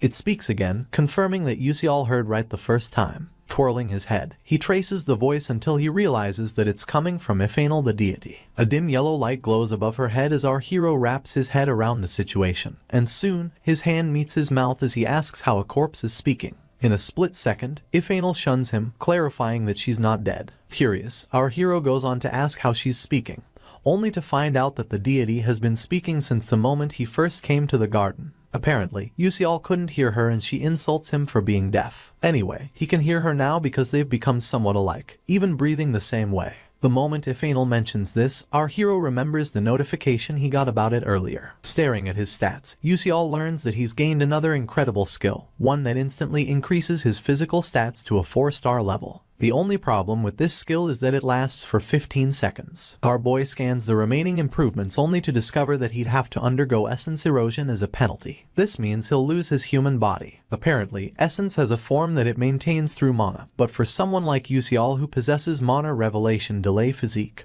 losing his body translates to dying. This realization basically shatters our hero's world. His shoulders slump, and his eyes can't stop staring at the ground in bleakness. It gets worse as he deduces that the more he uses this extraordinary skill, the shorter his lifespan will become. He tries to shake this thought away, telling himself that he has to think positive thoughts. Ultimately, he gains solace in the fact that this new skill will serve its purpose against dangerous opponents. Just then, Yahello interrupts him, expressing how fascinated she is with him. You see, he's the second human to ever breathe a deity's breath, but like the first human, his existence is much too faint. The way Yahello sees it, Yusial appears not to exist in either world, and this is judging from the fact that he has so little mana. Our boy dismisses the snide remarks only because he wants to know who the first human is. In turn, the deity reveals that he was a strong man capable of cutting down deities and magic of any kind. Yusial's jaw drops immediately, seeing as there was no mention of such a person in the game. Concluding that this swordsman must be powerful, our hero asks Yahello for a chance to meet him. Unfortunately, the deity was referring to one of the disciples of the first mage. This leaves Yusial feeling stupid, especially since all of the disciples died a long time ago.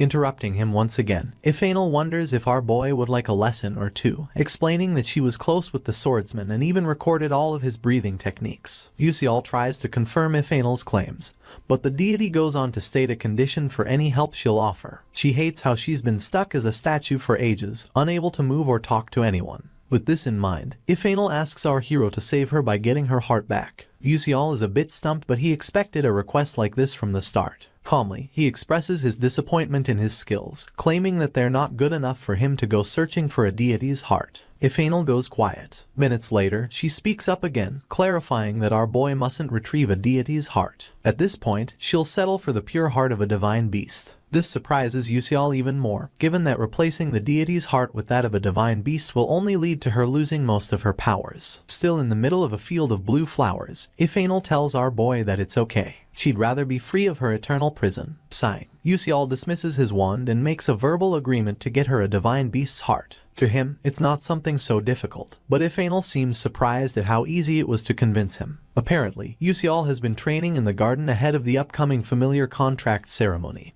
and is certain that he'll have met multiple divine beasts by the time the ceremony comes around. He flashes his usual arrogant smile and promises to bring her a heart. In turn, the deity thanks him, mentioning that she has a little something for him. His smile fades as it's replaced with curiosity, and right then, Yahello directs him to look behind the pillar she's attached to. Yusial spots a flower necklace and retrieves it within the minute. Yahello then explains that it's a sign of their friendship. Unfortunately, the necklace doesn't come with any perks whatsoever. After noticing this, our hero just shoves the necklace into his pocket, planning to use it as firewood should he ever be stranded. Suddenly, it dawns on him that Yahello is a deity, and that any sign from a deity can prove useful in certain situations. He smiles once again, and this time, it's more dubious. On the other hand, Altalicia works on understanding Yusial's solution to the 300-year-old alchemy problem. She works late into the night, filling every corner of the board until she has to kneel to write. It gets to the point where she stops writing, and a quick look at the whole board tells her that she has finally gotten it. She returns to jotting down important facts about the case, smiling as she admits that a new generation is about to begin. In her eyes, what she's just achieved will make Yusial very happy. This year's prestigious alchemy conference will be held in the Dwarf Kingdom. Yusial accompanies Altalicia as they take the gold mining Manchurian Railway to said kingdom. It's also known as the capital of the Black Iron Empire, and people of all races gather there for the conference. When they arrive, our boy can't help but smile like a kid who struck gold trick or treating.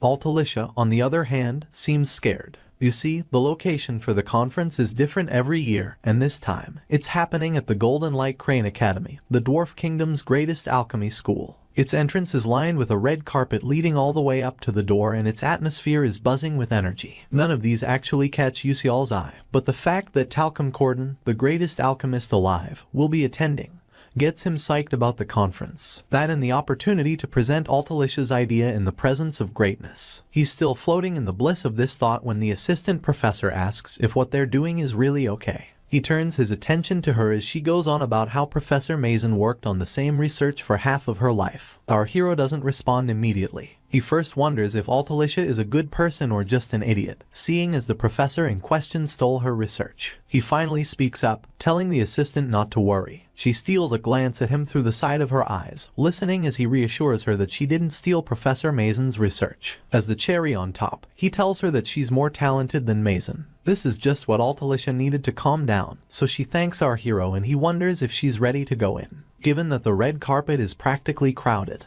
he suggests that they enter through the back door, leaving his companion to admit that it's a good idea. Inside, the MC, an elf fluent as a linguist, welcomes all doctors, professors, and researchers of the Alchemy Society to the 87th Golden Section Conference. The program begins with the introduction of new potions, and the elf calls up Professor Mason Tyrant to go first. Without wasting time, she and her wedge heels step on stage. She clasps her hand in front until her PowerPoint is displayed for everyone to see. Then, she announces that she'll be showing everyone the Alpha-type red potion. The presentation goes on for minutes, but it seems way longer to the audience. They're intrigued anyway, and she gets a resounding round of applause after her conclusion. Our hero simply intertwines his arms as he overhears people complimenting Mason for improving the red potion even further. His brows furrow at the thought of her passing off Altalicia's thesis as her own, and he kisses his teeth in disgust. Despite having countless ways to one-up the professor, Yusial decides to let Altalicia do it with her research. Just as predicted, the assistant professor is called up to the stage next and walks sluggishly until she gets to the center. Sweating, she says hello to the audience and introduces herself officially. While she goes on, researchers surrounding Yusial's seat pay little to no attention to her. This changes the moment she announces that she'll be talking about the complete theoretical understanding of the random sequence convergence technique. Our hero can't help but smirk as he watches the other alchemists shoot bewildered looks at each other. They begin to whisper amongst themselves,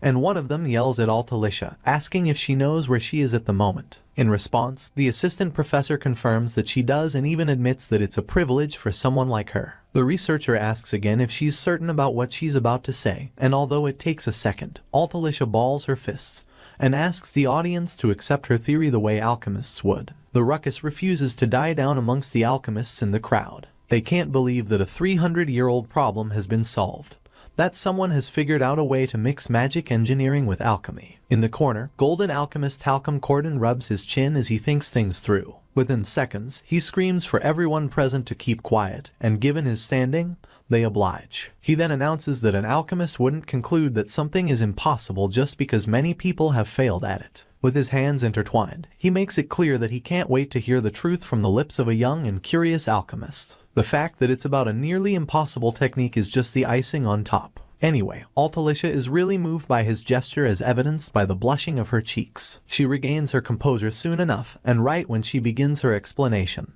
Professor Mason vehemently objects. Now on her feet, Mason announces that she'd like to share her doubts about the assistant's thesis. Curious, Corden asks what she means by that, only to be told that Altalicia is guilty of plagiarism. The smile on Mason's face can't be any wider as her assistant loses all her hard-earned courage. The other alchemists have a field day with this accusation, but Corden laughs, finding it interesting. In addition, he ensures that Mason knows what'll happen to her career should her allegations against Altalicia turn out to be false. Lifting her hand to her chest, she admits that she understands. Afterwards, she joins the assistant on stage and takes the spotlight as she goes on about the 5 puzzles of the random sequence convergence technique. You see, harmony between magic engineering and alchemy can only be achieved when all 5 puzzles are solved. But in the world of scholars, only 2 of these puzzles have been solved. Even those 2 are considered incomplete. Still folding his arms, Yusial watches his professor boldly hit her chest, claiming to have solved 4 out of the 5 puzzles. She then reveals that Altalicia is not only her teaching assistant but also her assistant professor in alchemy. Almost immediately, the audience of scholars begin to draw conclusions, leaving Altalicia to stare in petrified silence. Worse off, Mason makes it clear that the thesis is hers and smirks as she asks the audience if the thesis could really be Altalicia's when she solved only the last of the 5 puzzles. At this point, the assistant professor begins to visibly tremble, clasping her hands against her chest to stop from curling up like an armadillo. Mason can see this, and it brings her great joy. You see, she knows that Altalicia is a genius with outstanding abilities, but she can't let the poor lady leave the conference with her career. She'd rather Altalicia remain her assistant forever. With this in mind, Mason takes a few steps closer to the assistant professor, asking for her take on the allegations. Still shaking, Altalicia admits to herself that she's overwhelmed despite expecting a feat like this. Her head is nothing if not blank, but she recalls Yusial's offer. He had promised that he would help her if she couldn't pull it off on her own. And right now, it seems to be Altalicia's only way out. She summons enough courage to raise her hand and then yells that she'd like to call out someone to support her. When asked who that is, she claims that he's the co-author of her thesis and points at Yusial with the shakiest hand since Alzheimer's patients. The moment she calls his name, everyone's attention shifts to him, leaving our hero more surprised than ever. Yusial has no recollection of being the co-author of anything, but he can't disappoint Altalicia. As he makes his way to the front, most of the alchemists present find it hard to believe that such a young student played any role in solving such a big problem. The way they see it, his presence doesn't change the accusations against Altalicia, so they wait patiently for him. Corden is still as excited as ever and he announces it to the hearing of whoever cares to listen. With a stern expression on his face, our boy joins both ladies on stage, brushing shoulders with Mason while he's at it. What she doesn't know is that Yusial tapped her with the resentment-filled branch, activating the conditions of the skill. Almost immediately, she kisses her teeth and calls him rude.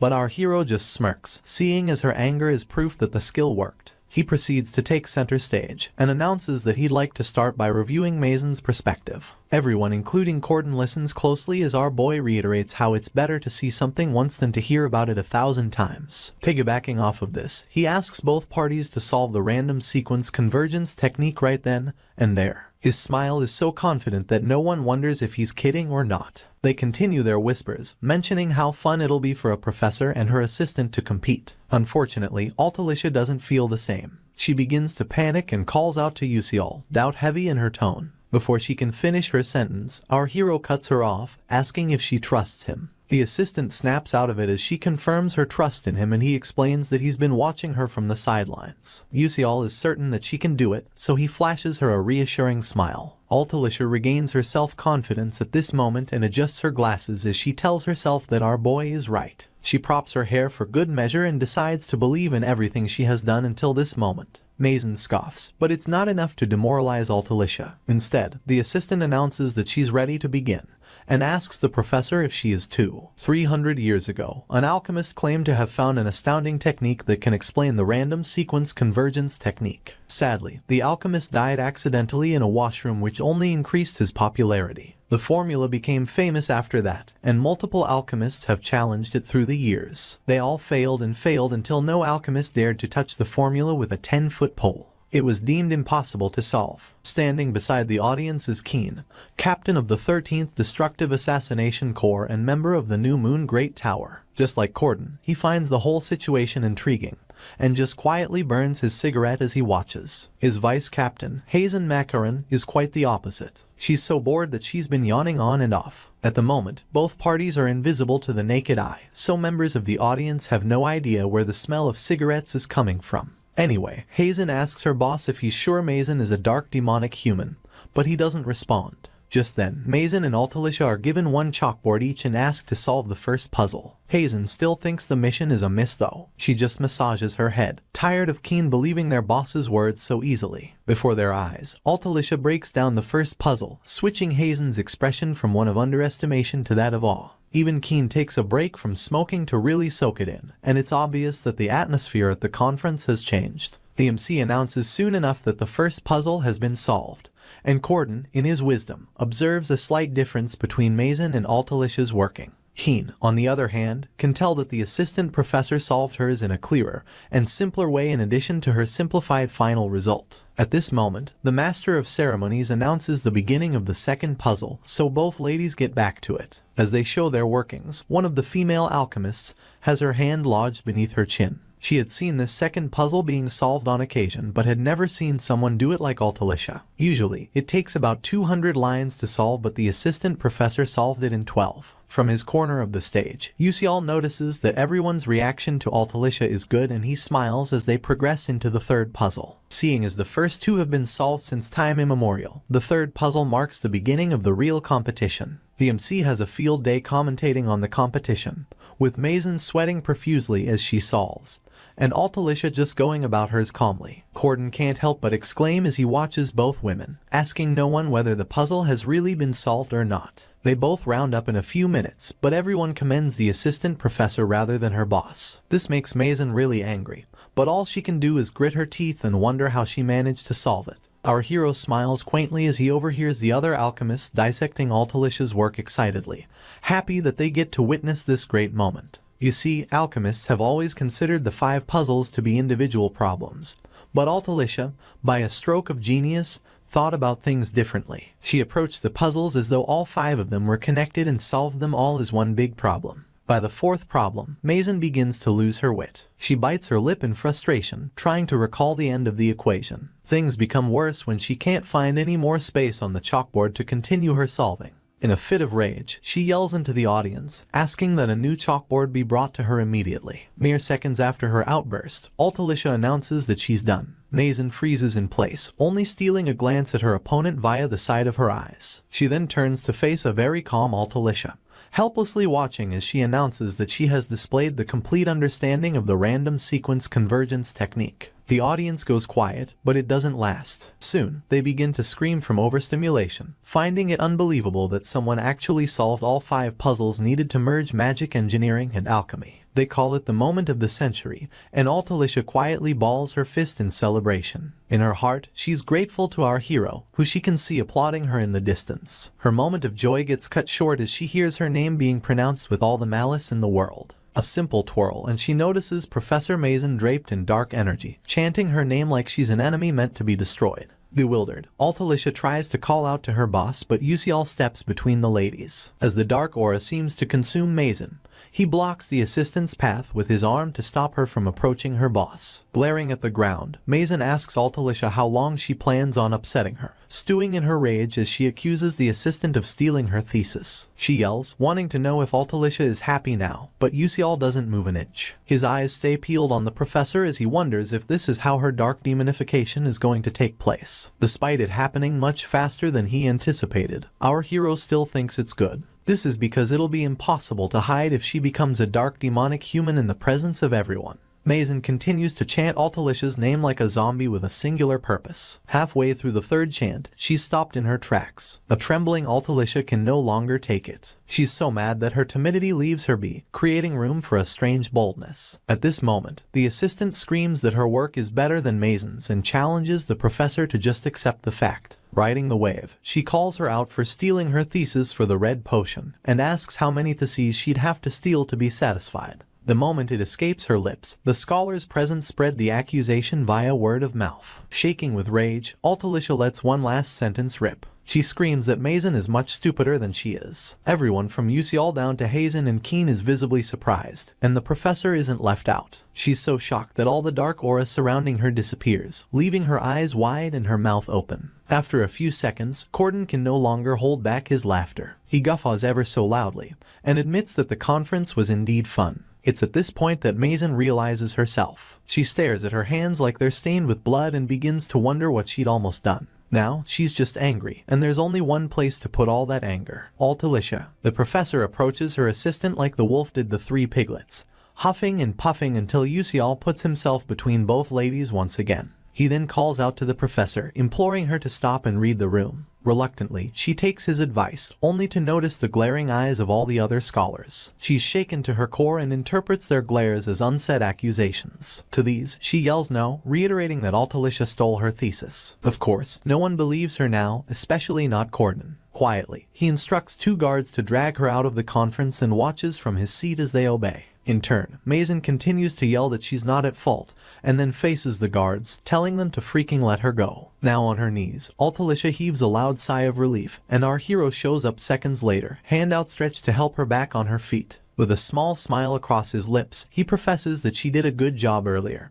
and this practically means the world to her. She can't stop herself from smiling in return, and her cheeks turn red as she agrees. Shortly after, Hazen and Keen turn to leave, with the former telling the latter that their mission was a dud in the end. In turn, Keen agrees with her. They came equipped with a sensor capable of reacting to dark demon erosion, and were Mason not innocent, it would have given off a sign after such an emotional outburst from her. At this point, Hazen reminds her boss that the new Moon Great Tower's psychometry isn't 100% accurate. She's distracted by the sight of Yusial being greeted by multiple alchemists at a time and expresses her surprise over the fact that he's a high schooler and a co-author. Just to taunt her boss, she asks if he thinks our hero is cute, but Keen just changes the subject. He wonders if Hazen investigated Yusial, and she gives him a positive response. Apparently, Metler sent her a report on our boy. During her investigation, she found out that Yusial's hometown was ruined by dark demonic humans and that he came to Stella Academy as a commoner. Imagine her surprise after finding out that he's in S-class despite having terribly low scores. Not to mention his inability to use magic in a magic academy. Hazen admits that she finds him unique, adding the fact that he opted to remain anonymous in the articles about the conference. Keen just nods to show that he's been following, and just when he wants to speak up, he gets quite the surprise. Although he's supposed to be invisible, Yusial seems to be looking him straight in the eyes. In a split second, our hero averts his gaze and goes back to smiling and fraternizing with the alchemists. The captain is forced to ask Hazen if what he saw really happened, and his vice thinks he must be mistaken.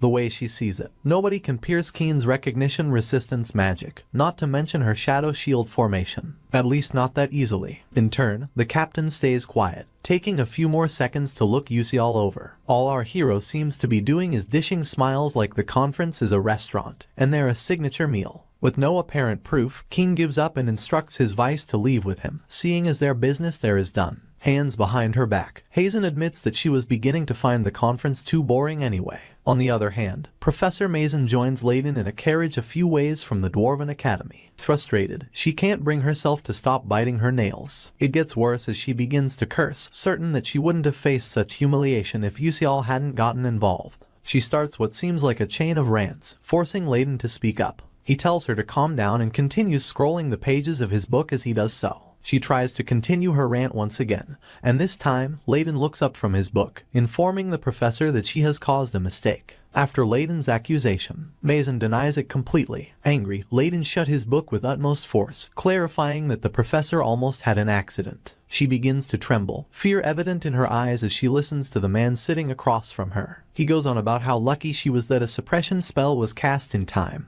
given that all their plans would have been ruined if she had lost control of her emotions. The once fiery Mason Tyron practically melts like butter, peering at the carriage floor as she apologizes for messing up. With a swipe of his hand, the book disappears and he lets the professor know that her actions can't be dismissed after a simple apology. Apparently, the leader of the order is very disappointed in her, and with a stern look in his eyes, Layden reveals that Mason has lost the right to be a professor at Stella Academy. The story continues with Bake Usiel talking about the new technology that combines magic engineering and alchemy, and he's convinced that it will have tremendous influence not only in daily life, but in crafting equipment for mages. On this note, Usiel explains that they want more mages to be able to use this new technology with these new items. After the scholar explains this, Millian admits that he truly has high and broad dreams. Sure, having big aspirations is a good thing, but Millian also makes our boy understand that money is essential in order to turn a noble dream into reality. At this point, Usiel informs the elf that he just finished talking with many investors, revealing that one of them is the chairman himself. Hearing this, the elf immediately presumes that the scholar wants to contract with all of them, and with him at the same time. With this in mind, he concludes that Usiel would have to discard most of the terms he proposed, since that's the case. Our boy confirms this and admits that the golden-haired elf's terms are actually tempting. On this note, Usiel praises dramatically before revealing his idea. He makes a proposal for the luxury branding of the item. This way, the others can mass distribute the item as much as possible, but for the most difficult luxury items to produce, Uziel will sign an exclusive contract with Seongrium. And just as the name implies, it will finally be that special brand. The man is immediately pleased by this proposal and is totally open to sealing the deal, but he has one major concern, which is the fact that he's still not sure if those luxury items will actually sell. It would be careless of him to go ahead with the deal without being sure, especially since he never does business at a loss. Uziel is very well aware of this, which is why he reveals that he's not going to ask for a contract right away.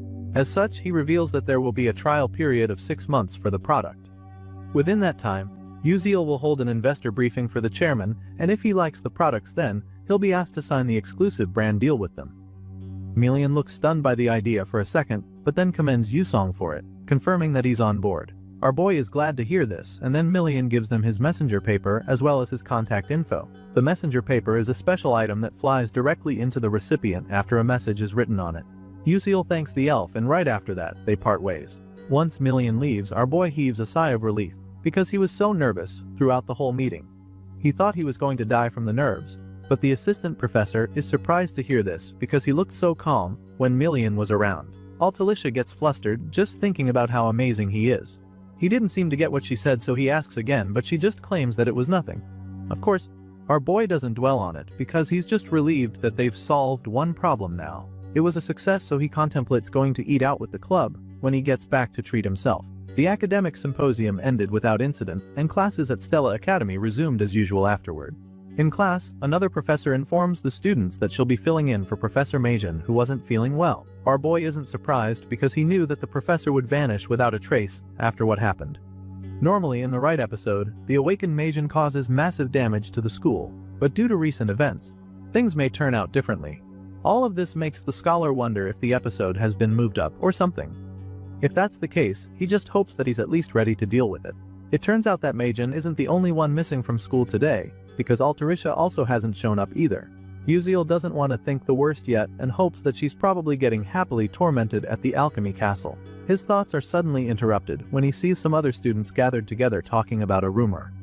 Apparently, they're all just finding out that Altaricia cracked the interlocked chaos formula, and they also heard that there was a co-author too.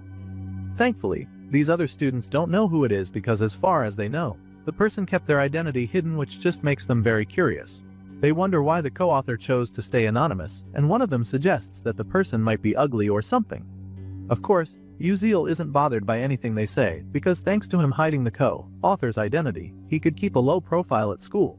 He only borrowed a bit of the straight Bill Glass's knowledge and gave a hint so all the attention and recognition should go to Altaricia. Just then, he's suddenly drawn out of his thoughts again because he spots Mayusong in the distance.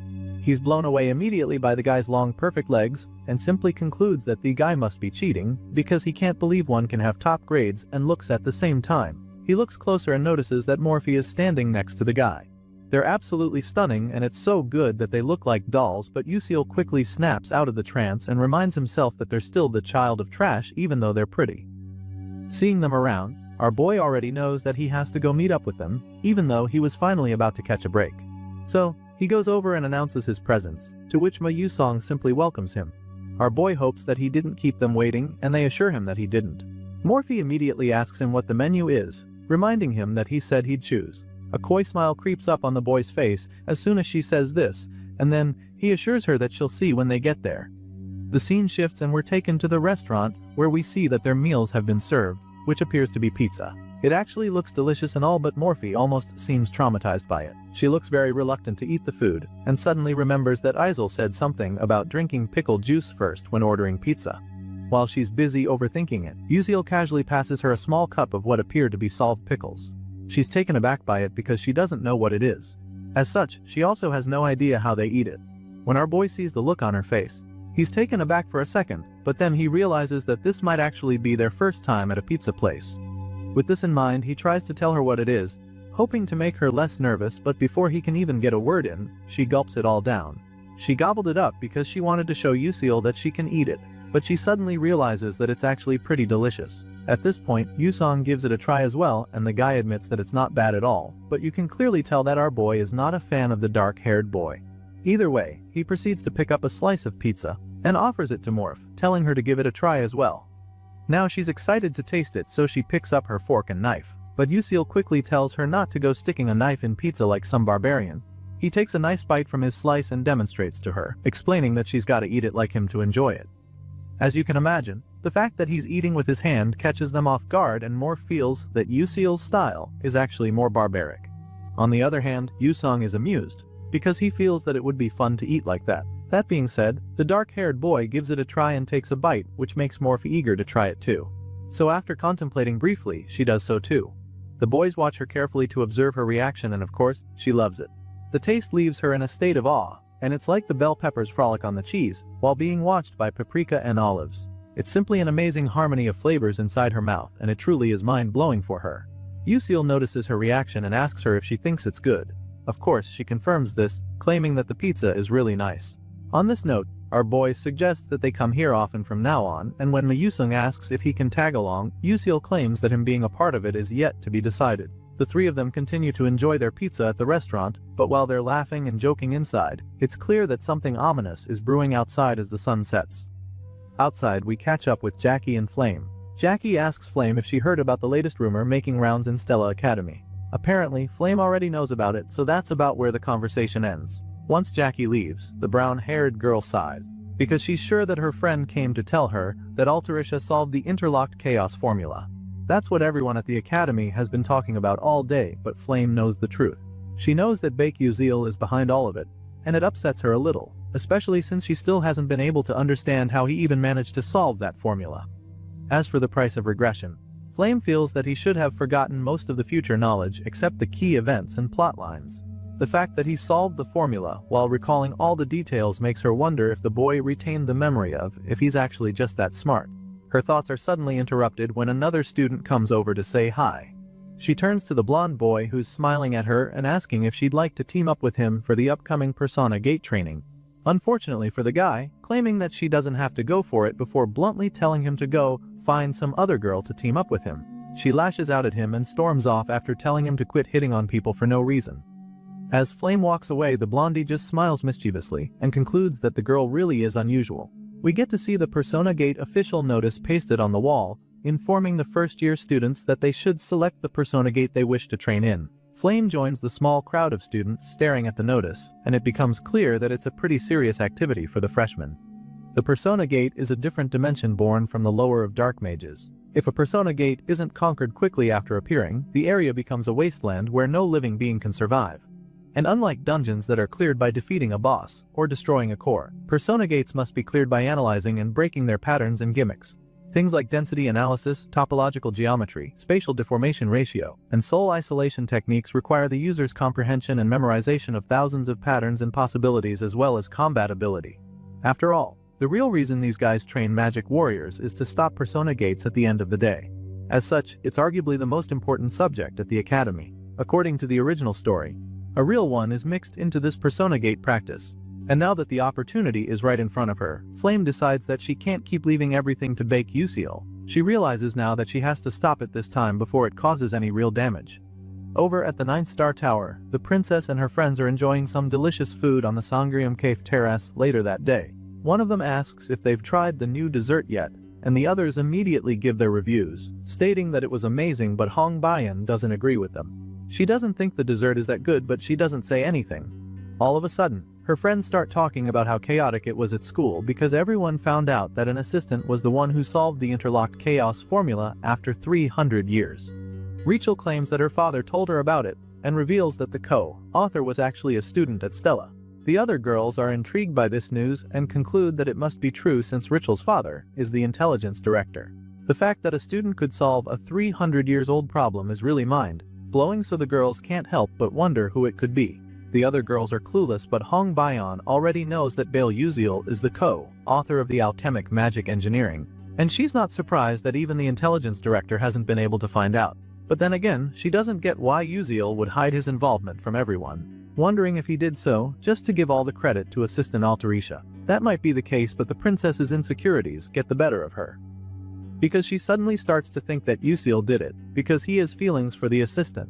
Just thinking about it upsets her so much that she storms out of there, leaving her friends confused, because this was supposed to be their tea time. Hong Bayan gets away from there as fast as she can, and just when she thinks she's finally about to have some alone time, a familiar voice calls out to her. It's actually Princess Hong Shiwa, so Bayan is taken aback for a second. Shiwa sees how stressed Bayan is and simply reminds her to address her as Big Sis instead of calling her name all the time. These two ladies have been bound by fate, being legitimate and illegitimate daughters. Because of this, they've been forced into rivalry with each other. Hong Shiwa Dalabit is Bayan's half-sister, but as fate would have it, she's been forced to hate this woman to death. Bayan doesn't hide how she feels and sternly asks Shiwa what she's doing here. The older sister just laughs in response as she walks over to Bayan, telling her not to glare at her like then. After closing the distance between them, she informs her half-sister that she came here because she also has business here. Shiwa heard that there's a very interesting commoner among the first years, so she came over to check it out. She heard that this commoner is one who lives by the chivalry that's now disappeared from the world. The moment she says this, Bayan begins to panic because she knows that her cunning half-sister is talking about Baek Yuziel. Shiwa sees the look on Bayan's face, and she can immediately tell that her little sister is interested in the young man as well. The older sister isn't surprised about this at all, because the young man is like a knight who dedicates everything to his bishop, and that's literally the dream of everything young princess. Now that she knows that Bayan is familiar with Yuziel, she asks her little sister to introduce her to the young genius. Unfortunately for her, Bayan refuses to help her and tells her to go do whatever she wants. Hearing this, Shiwa simply teases her little sister for being so cold and claims that she wasn't like this before. She makes this statement and suggests that Bayan must have changed because their oldest sister died. Of course, this gets to Bayan, making her even more upset than she already was, but she refuses to hit back at her cunning half-sister. So, she quietly storms off, leaving Shiwa to wonder if she crossed the line this time around. After seeing Bayan's reaction, she realizes that it's probably still too early for her to hear about their oldest sister. While she's lost in thought, someone suddenly draws her back to reality. The princess turns to see that it's Sayera, so she asks the girl what the matter is. Apparently, the girl has returned with her information Shiwa requested concerning the young cadet Baek Yuziel. Sayera reveals that it's a copy of an assignment our boy submitted in class, stating that it contains a brief history of his past. The princess is pretty taken aback by this because she didn't expect to find what no digging could reveal in something as little as his homework. In response, Sayera simply explains that she learned that there was an assignment asking for that kind of content, so she decided to check it out. Shiwa is glad about this discovery, so she can't wait to have a look and find out what the mysterious Baek Yuziel is all about. The princess opens up the envelope, and on the first page, she sees the intro of a letter he's writing to his mother. He writes that he misses his mother, and Shiwa just bursts into laughter, thinking that he must really be a kid to start his letter this way, but about 1 minute into the letter, the princess is shaking from all the emotions she's feeling. She ends up getting so invested in the story of Yuziel's past with his mother, and it makes Sayera a little worried when the princess starts tearing up. She asks Shiwa if she's okay, but the pink-haired girl is already all up in her feelings. She's so touched by the story, and when her friend asks her why she's crying, she just claims that it's nothing. Shiwa wipes the tears from her eyes and realizes that she's never truly thought deeply about poverty before now. So, the fact that Yuziel has lived that life while firmly holding on to his belief in chivalry really touches her. The princess learns that Yuziel's hometown must have been completely overrun by dark mages, and it makes her even more curious about the young genius. So, she just feels sorry for her sister Bayan because she's about to get close to the young genius named Baek Yuziel. The day of the training finally comes, and all the students taking part make their way to the venue. The professor announces the start of the training and asks the cadets to proceed into the Persona Gate before them. Some of the students are pretty nervous to get started because the Persona Gate looks just like the one in their textbooks. As for our boy, he just stands there in silence, realizing that the dreaded training is finally about to start. As a reward for finishing the academic conference episode, the gate analysis function of the straight bill glasses has been activated too. As such, our boy's stats have increased by quite a lot. He's been going back and forth through Ifanel's garden, so he believes that these new stats should be enough. Well, probably. The professor stands in front of the gate to direct the students in, and starts by calling on those entering gate C7.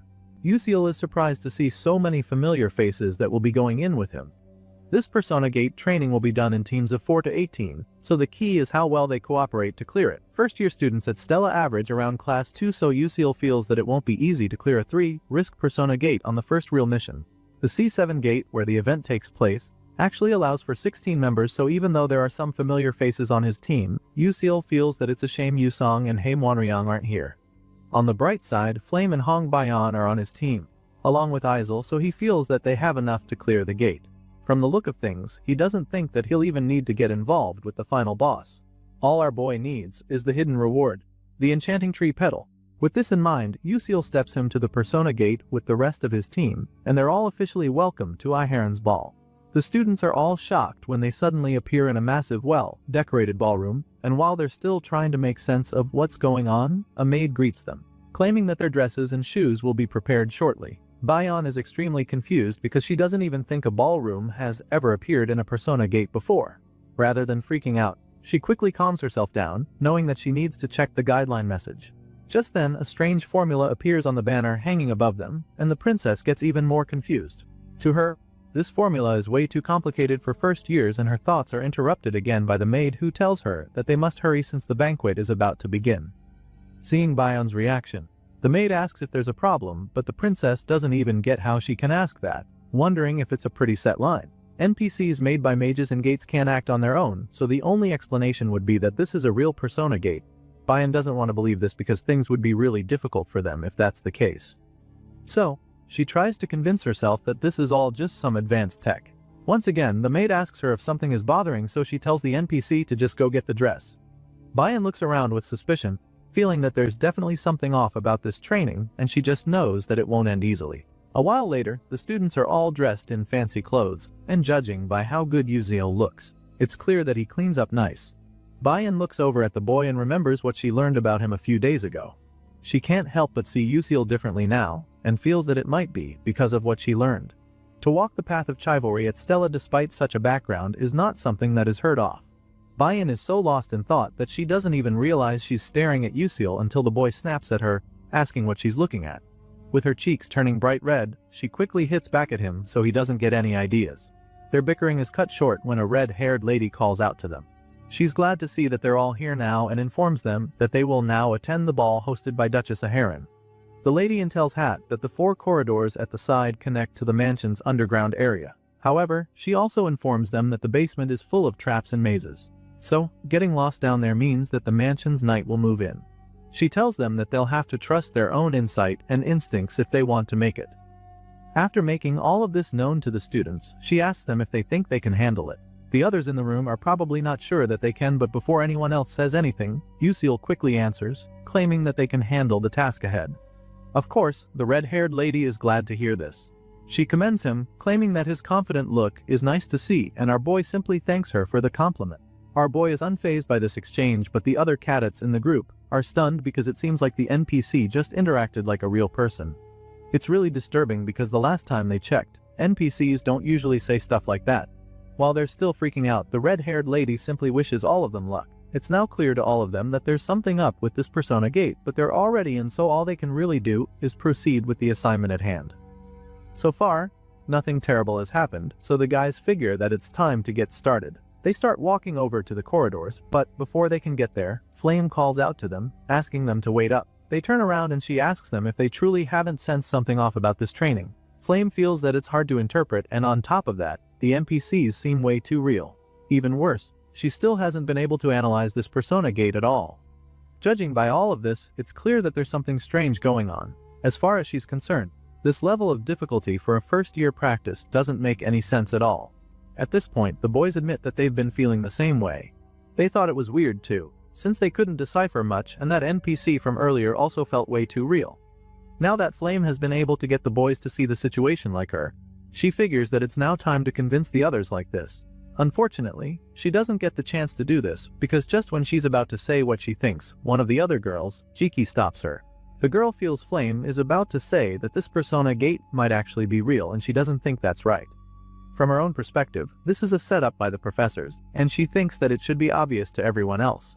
She reminds the others that they can't always fully analyze a Persona Gate in real combat, and so, she believes that this incomprehensible scenario is also something that the professors planned out from the start. And more than anything, she doesn't believe that the professors would really miss an actual Persona Gate appearing inside the school. As far as she's concerned, that's impossible because Stella Academy is home to the finest magic knights and the best training academy. After listening to the redhead, the guys start to think that she's actually right. Everything she said makes a lot of sense to them, so Flame's suggestion no longer seems to be the case. Flame watches as they all change their minds in a flash, and she concludes that this isn't good at all. She's afraid that his Persona Gate might be the real deal if the original story holds. Flame didn't expect anyone to believe her if she told them the truth, so she tried to make them sense that something was off about this assignment. Unfortunately, that card doesn't seem to be on the table anymore because the annoying redhead next to her managed to make everyone discard her idea. Flame doesn't know what to do now that the others don't see anything wrong anymore, while Uziel is just disappointed that they're going down this route after all. It just happens to be episode 6, Jakey's Darkening Route. The original romance fantasy didn't have a character named Jiki, so he feels that Flame must be confused. However, this scene of Flame confronting Jiki is one of the many routes from the original game. Either way, one of the 3 students is destined to fall to darkness, and as sad as it seems, that's the harsh reality now. Uziel had hoped that no one would be corrupted, but now, it's starting to look like their fate is truly unchangeable. Our boy feels that the outcome won't change even if he helps Flame right now. With this in mind, he figures that stepping back might be the only answer. Flame calls Jiki aside to have a word with her, hoping to convince the redhead to rethink her idea, but the stubborn girl just walks away from her. Jiki insists that she's down no matter what she says. Flame tries to stop her, but the redhead just concludes that this must also be what the professors intended. That being said, Jiki feels that they need to remain calm and respond. She's made up her mind to go, telling the others that they can sit back and be idiots if they want. Of course, no one is able to stop her, so she's the first to go into the corridors. The other students see this and they're pretty nervous, but eventually decide to follow Jiki. They claim that they're going in since they've always prepared for something like this, but Baek-Yusil just watches them in disappointment, feeling that nobody here is acting with any sort of strategy at all. Unfortunately, it's pretty clear now that he's got no choice but to head in too. So, he gets ready to join Jiki and the others on their risky mission to the underground area of the mansion. With this in mind, Uziel makes his way toward the door, but then all of a sudden, he senses something strange. He turns around and is pretty taken aback when he sees the other boys following him. He asks them why they're doing that, but they tell him that they don't have a reason. Seeing how timid they all are, it's clear that they're all following him because they're scared. He just finds it amusing that the kids are always scheming, and since he doesn't really care that they're tailing him, he continues to walk down to the door. After all, in this place, nothing will matter anyway. Uziel opens the door and sure enough, he's met by a dark spooky corridor with weird lights and an ominous fog. He looks around and notices all the strange stuff in there. It makes him wonder what the creepy hallway is all about, and shortly after he enters, he looks back to see that everyone else has arrived already. Apparently, they were all waiting for him to make the first move, but unfortunately, they realize that they've been separated. Princess Hong Bayan is with some other students, but after looking around the hallway, she realizes that the others aren't there, but at least Uziel is there. Our boy also notices that some of his classmates are missing even though they all passed through the doors. And he's not too surprised because he already knew that they can't all love together. In this place, 16 students are split into 4 corridors, meaning that there'll be 4 of them in each path. With this in mind, Uziel figures that Azel and Flame probably got grouped together. Our boy didn't expect to end up in the same group with Hong Bayan, however. All the students are already under a lot of pressure because of how ominous the whole place seems. So, Bayan suggests that they start moving right away. And that's when she notices Uziel looking at her. Of course, she hits him with the same line he gave her earlier when she was staring at him. The princess asks him if he's got a problem or something because he's been looking at her, and he casually states that he doesn't. And then she just calls him boring. As the 4 of them make their way deeper into the corridor, Uziel starts to think that it might actually be a good thing that Bayan and Igel are separated. Just as this thought runs across his mind, he suddenly realizes something else. He senses something awfully suspicious right in front of them, so he stops and makes the others do the same. Uziel informs his group that there's something here, and he takes a second to sense what it is properly, only to learn that it's dolls. It turns out that there's a door inside the room in front of them. One of the girls wonders if a lock-release spell will work to open the door, and the other doubts that that will work. So far, they still haven't been able to interpret this gate, so she's afraid that their level is too low to pull it off. Besides, it's way too dark and she's scared to go in there. Now that it's clear none of the girls will be able to handle it, the princess asks Uziel if he has been able to figure out this gate yet.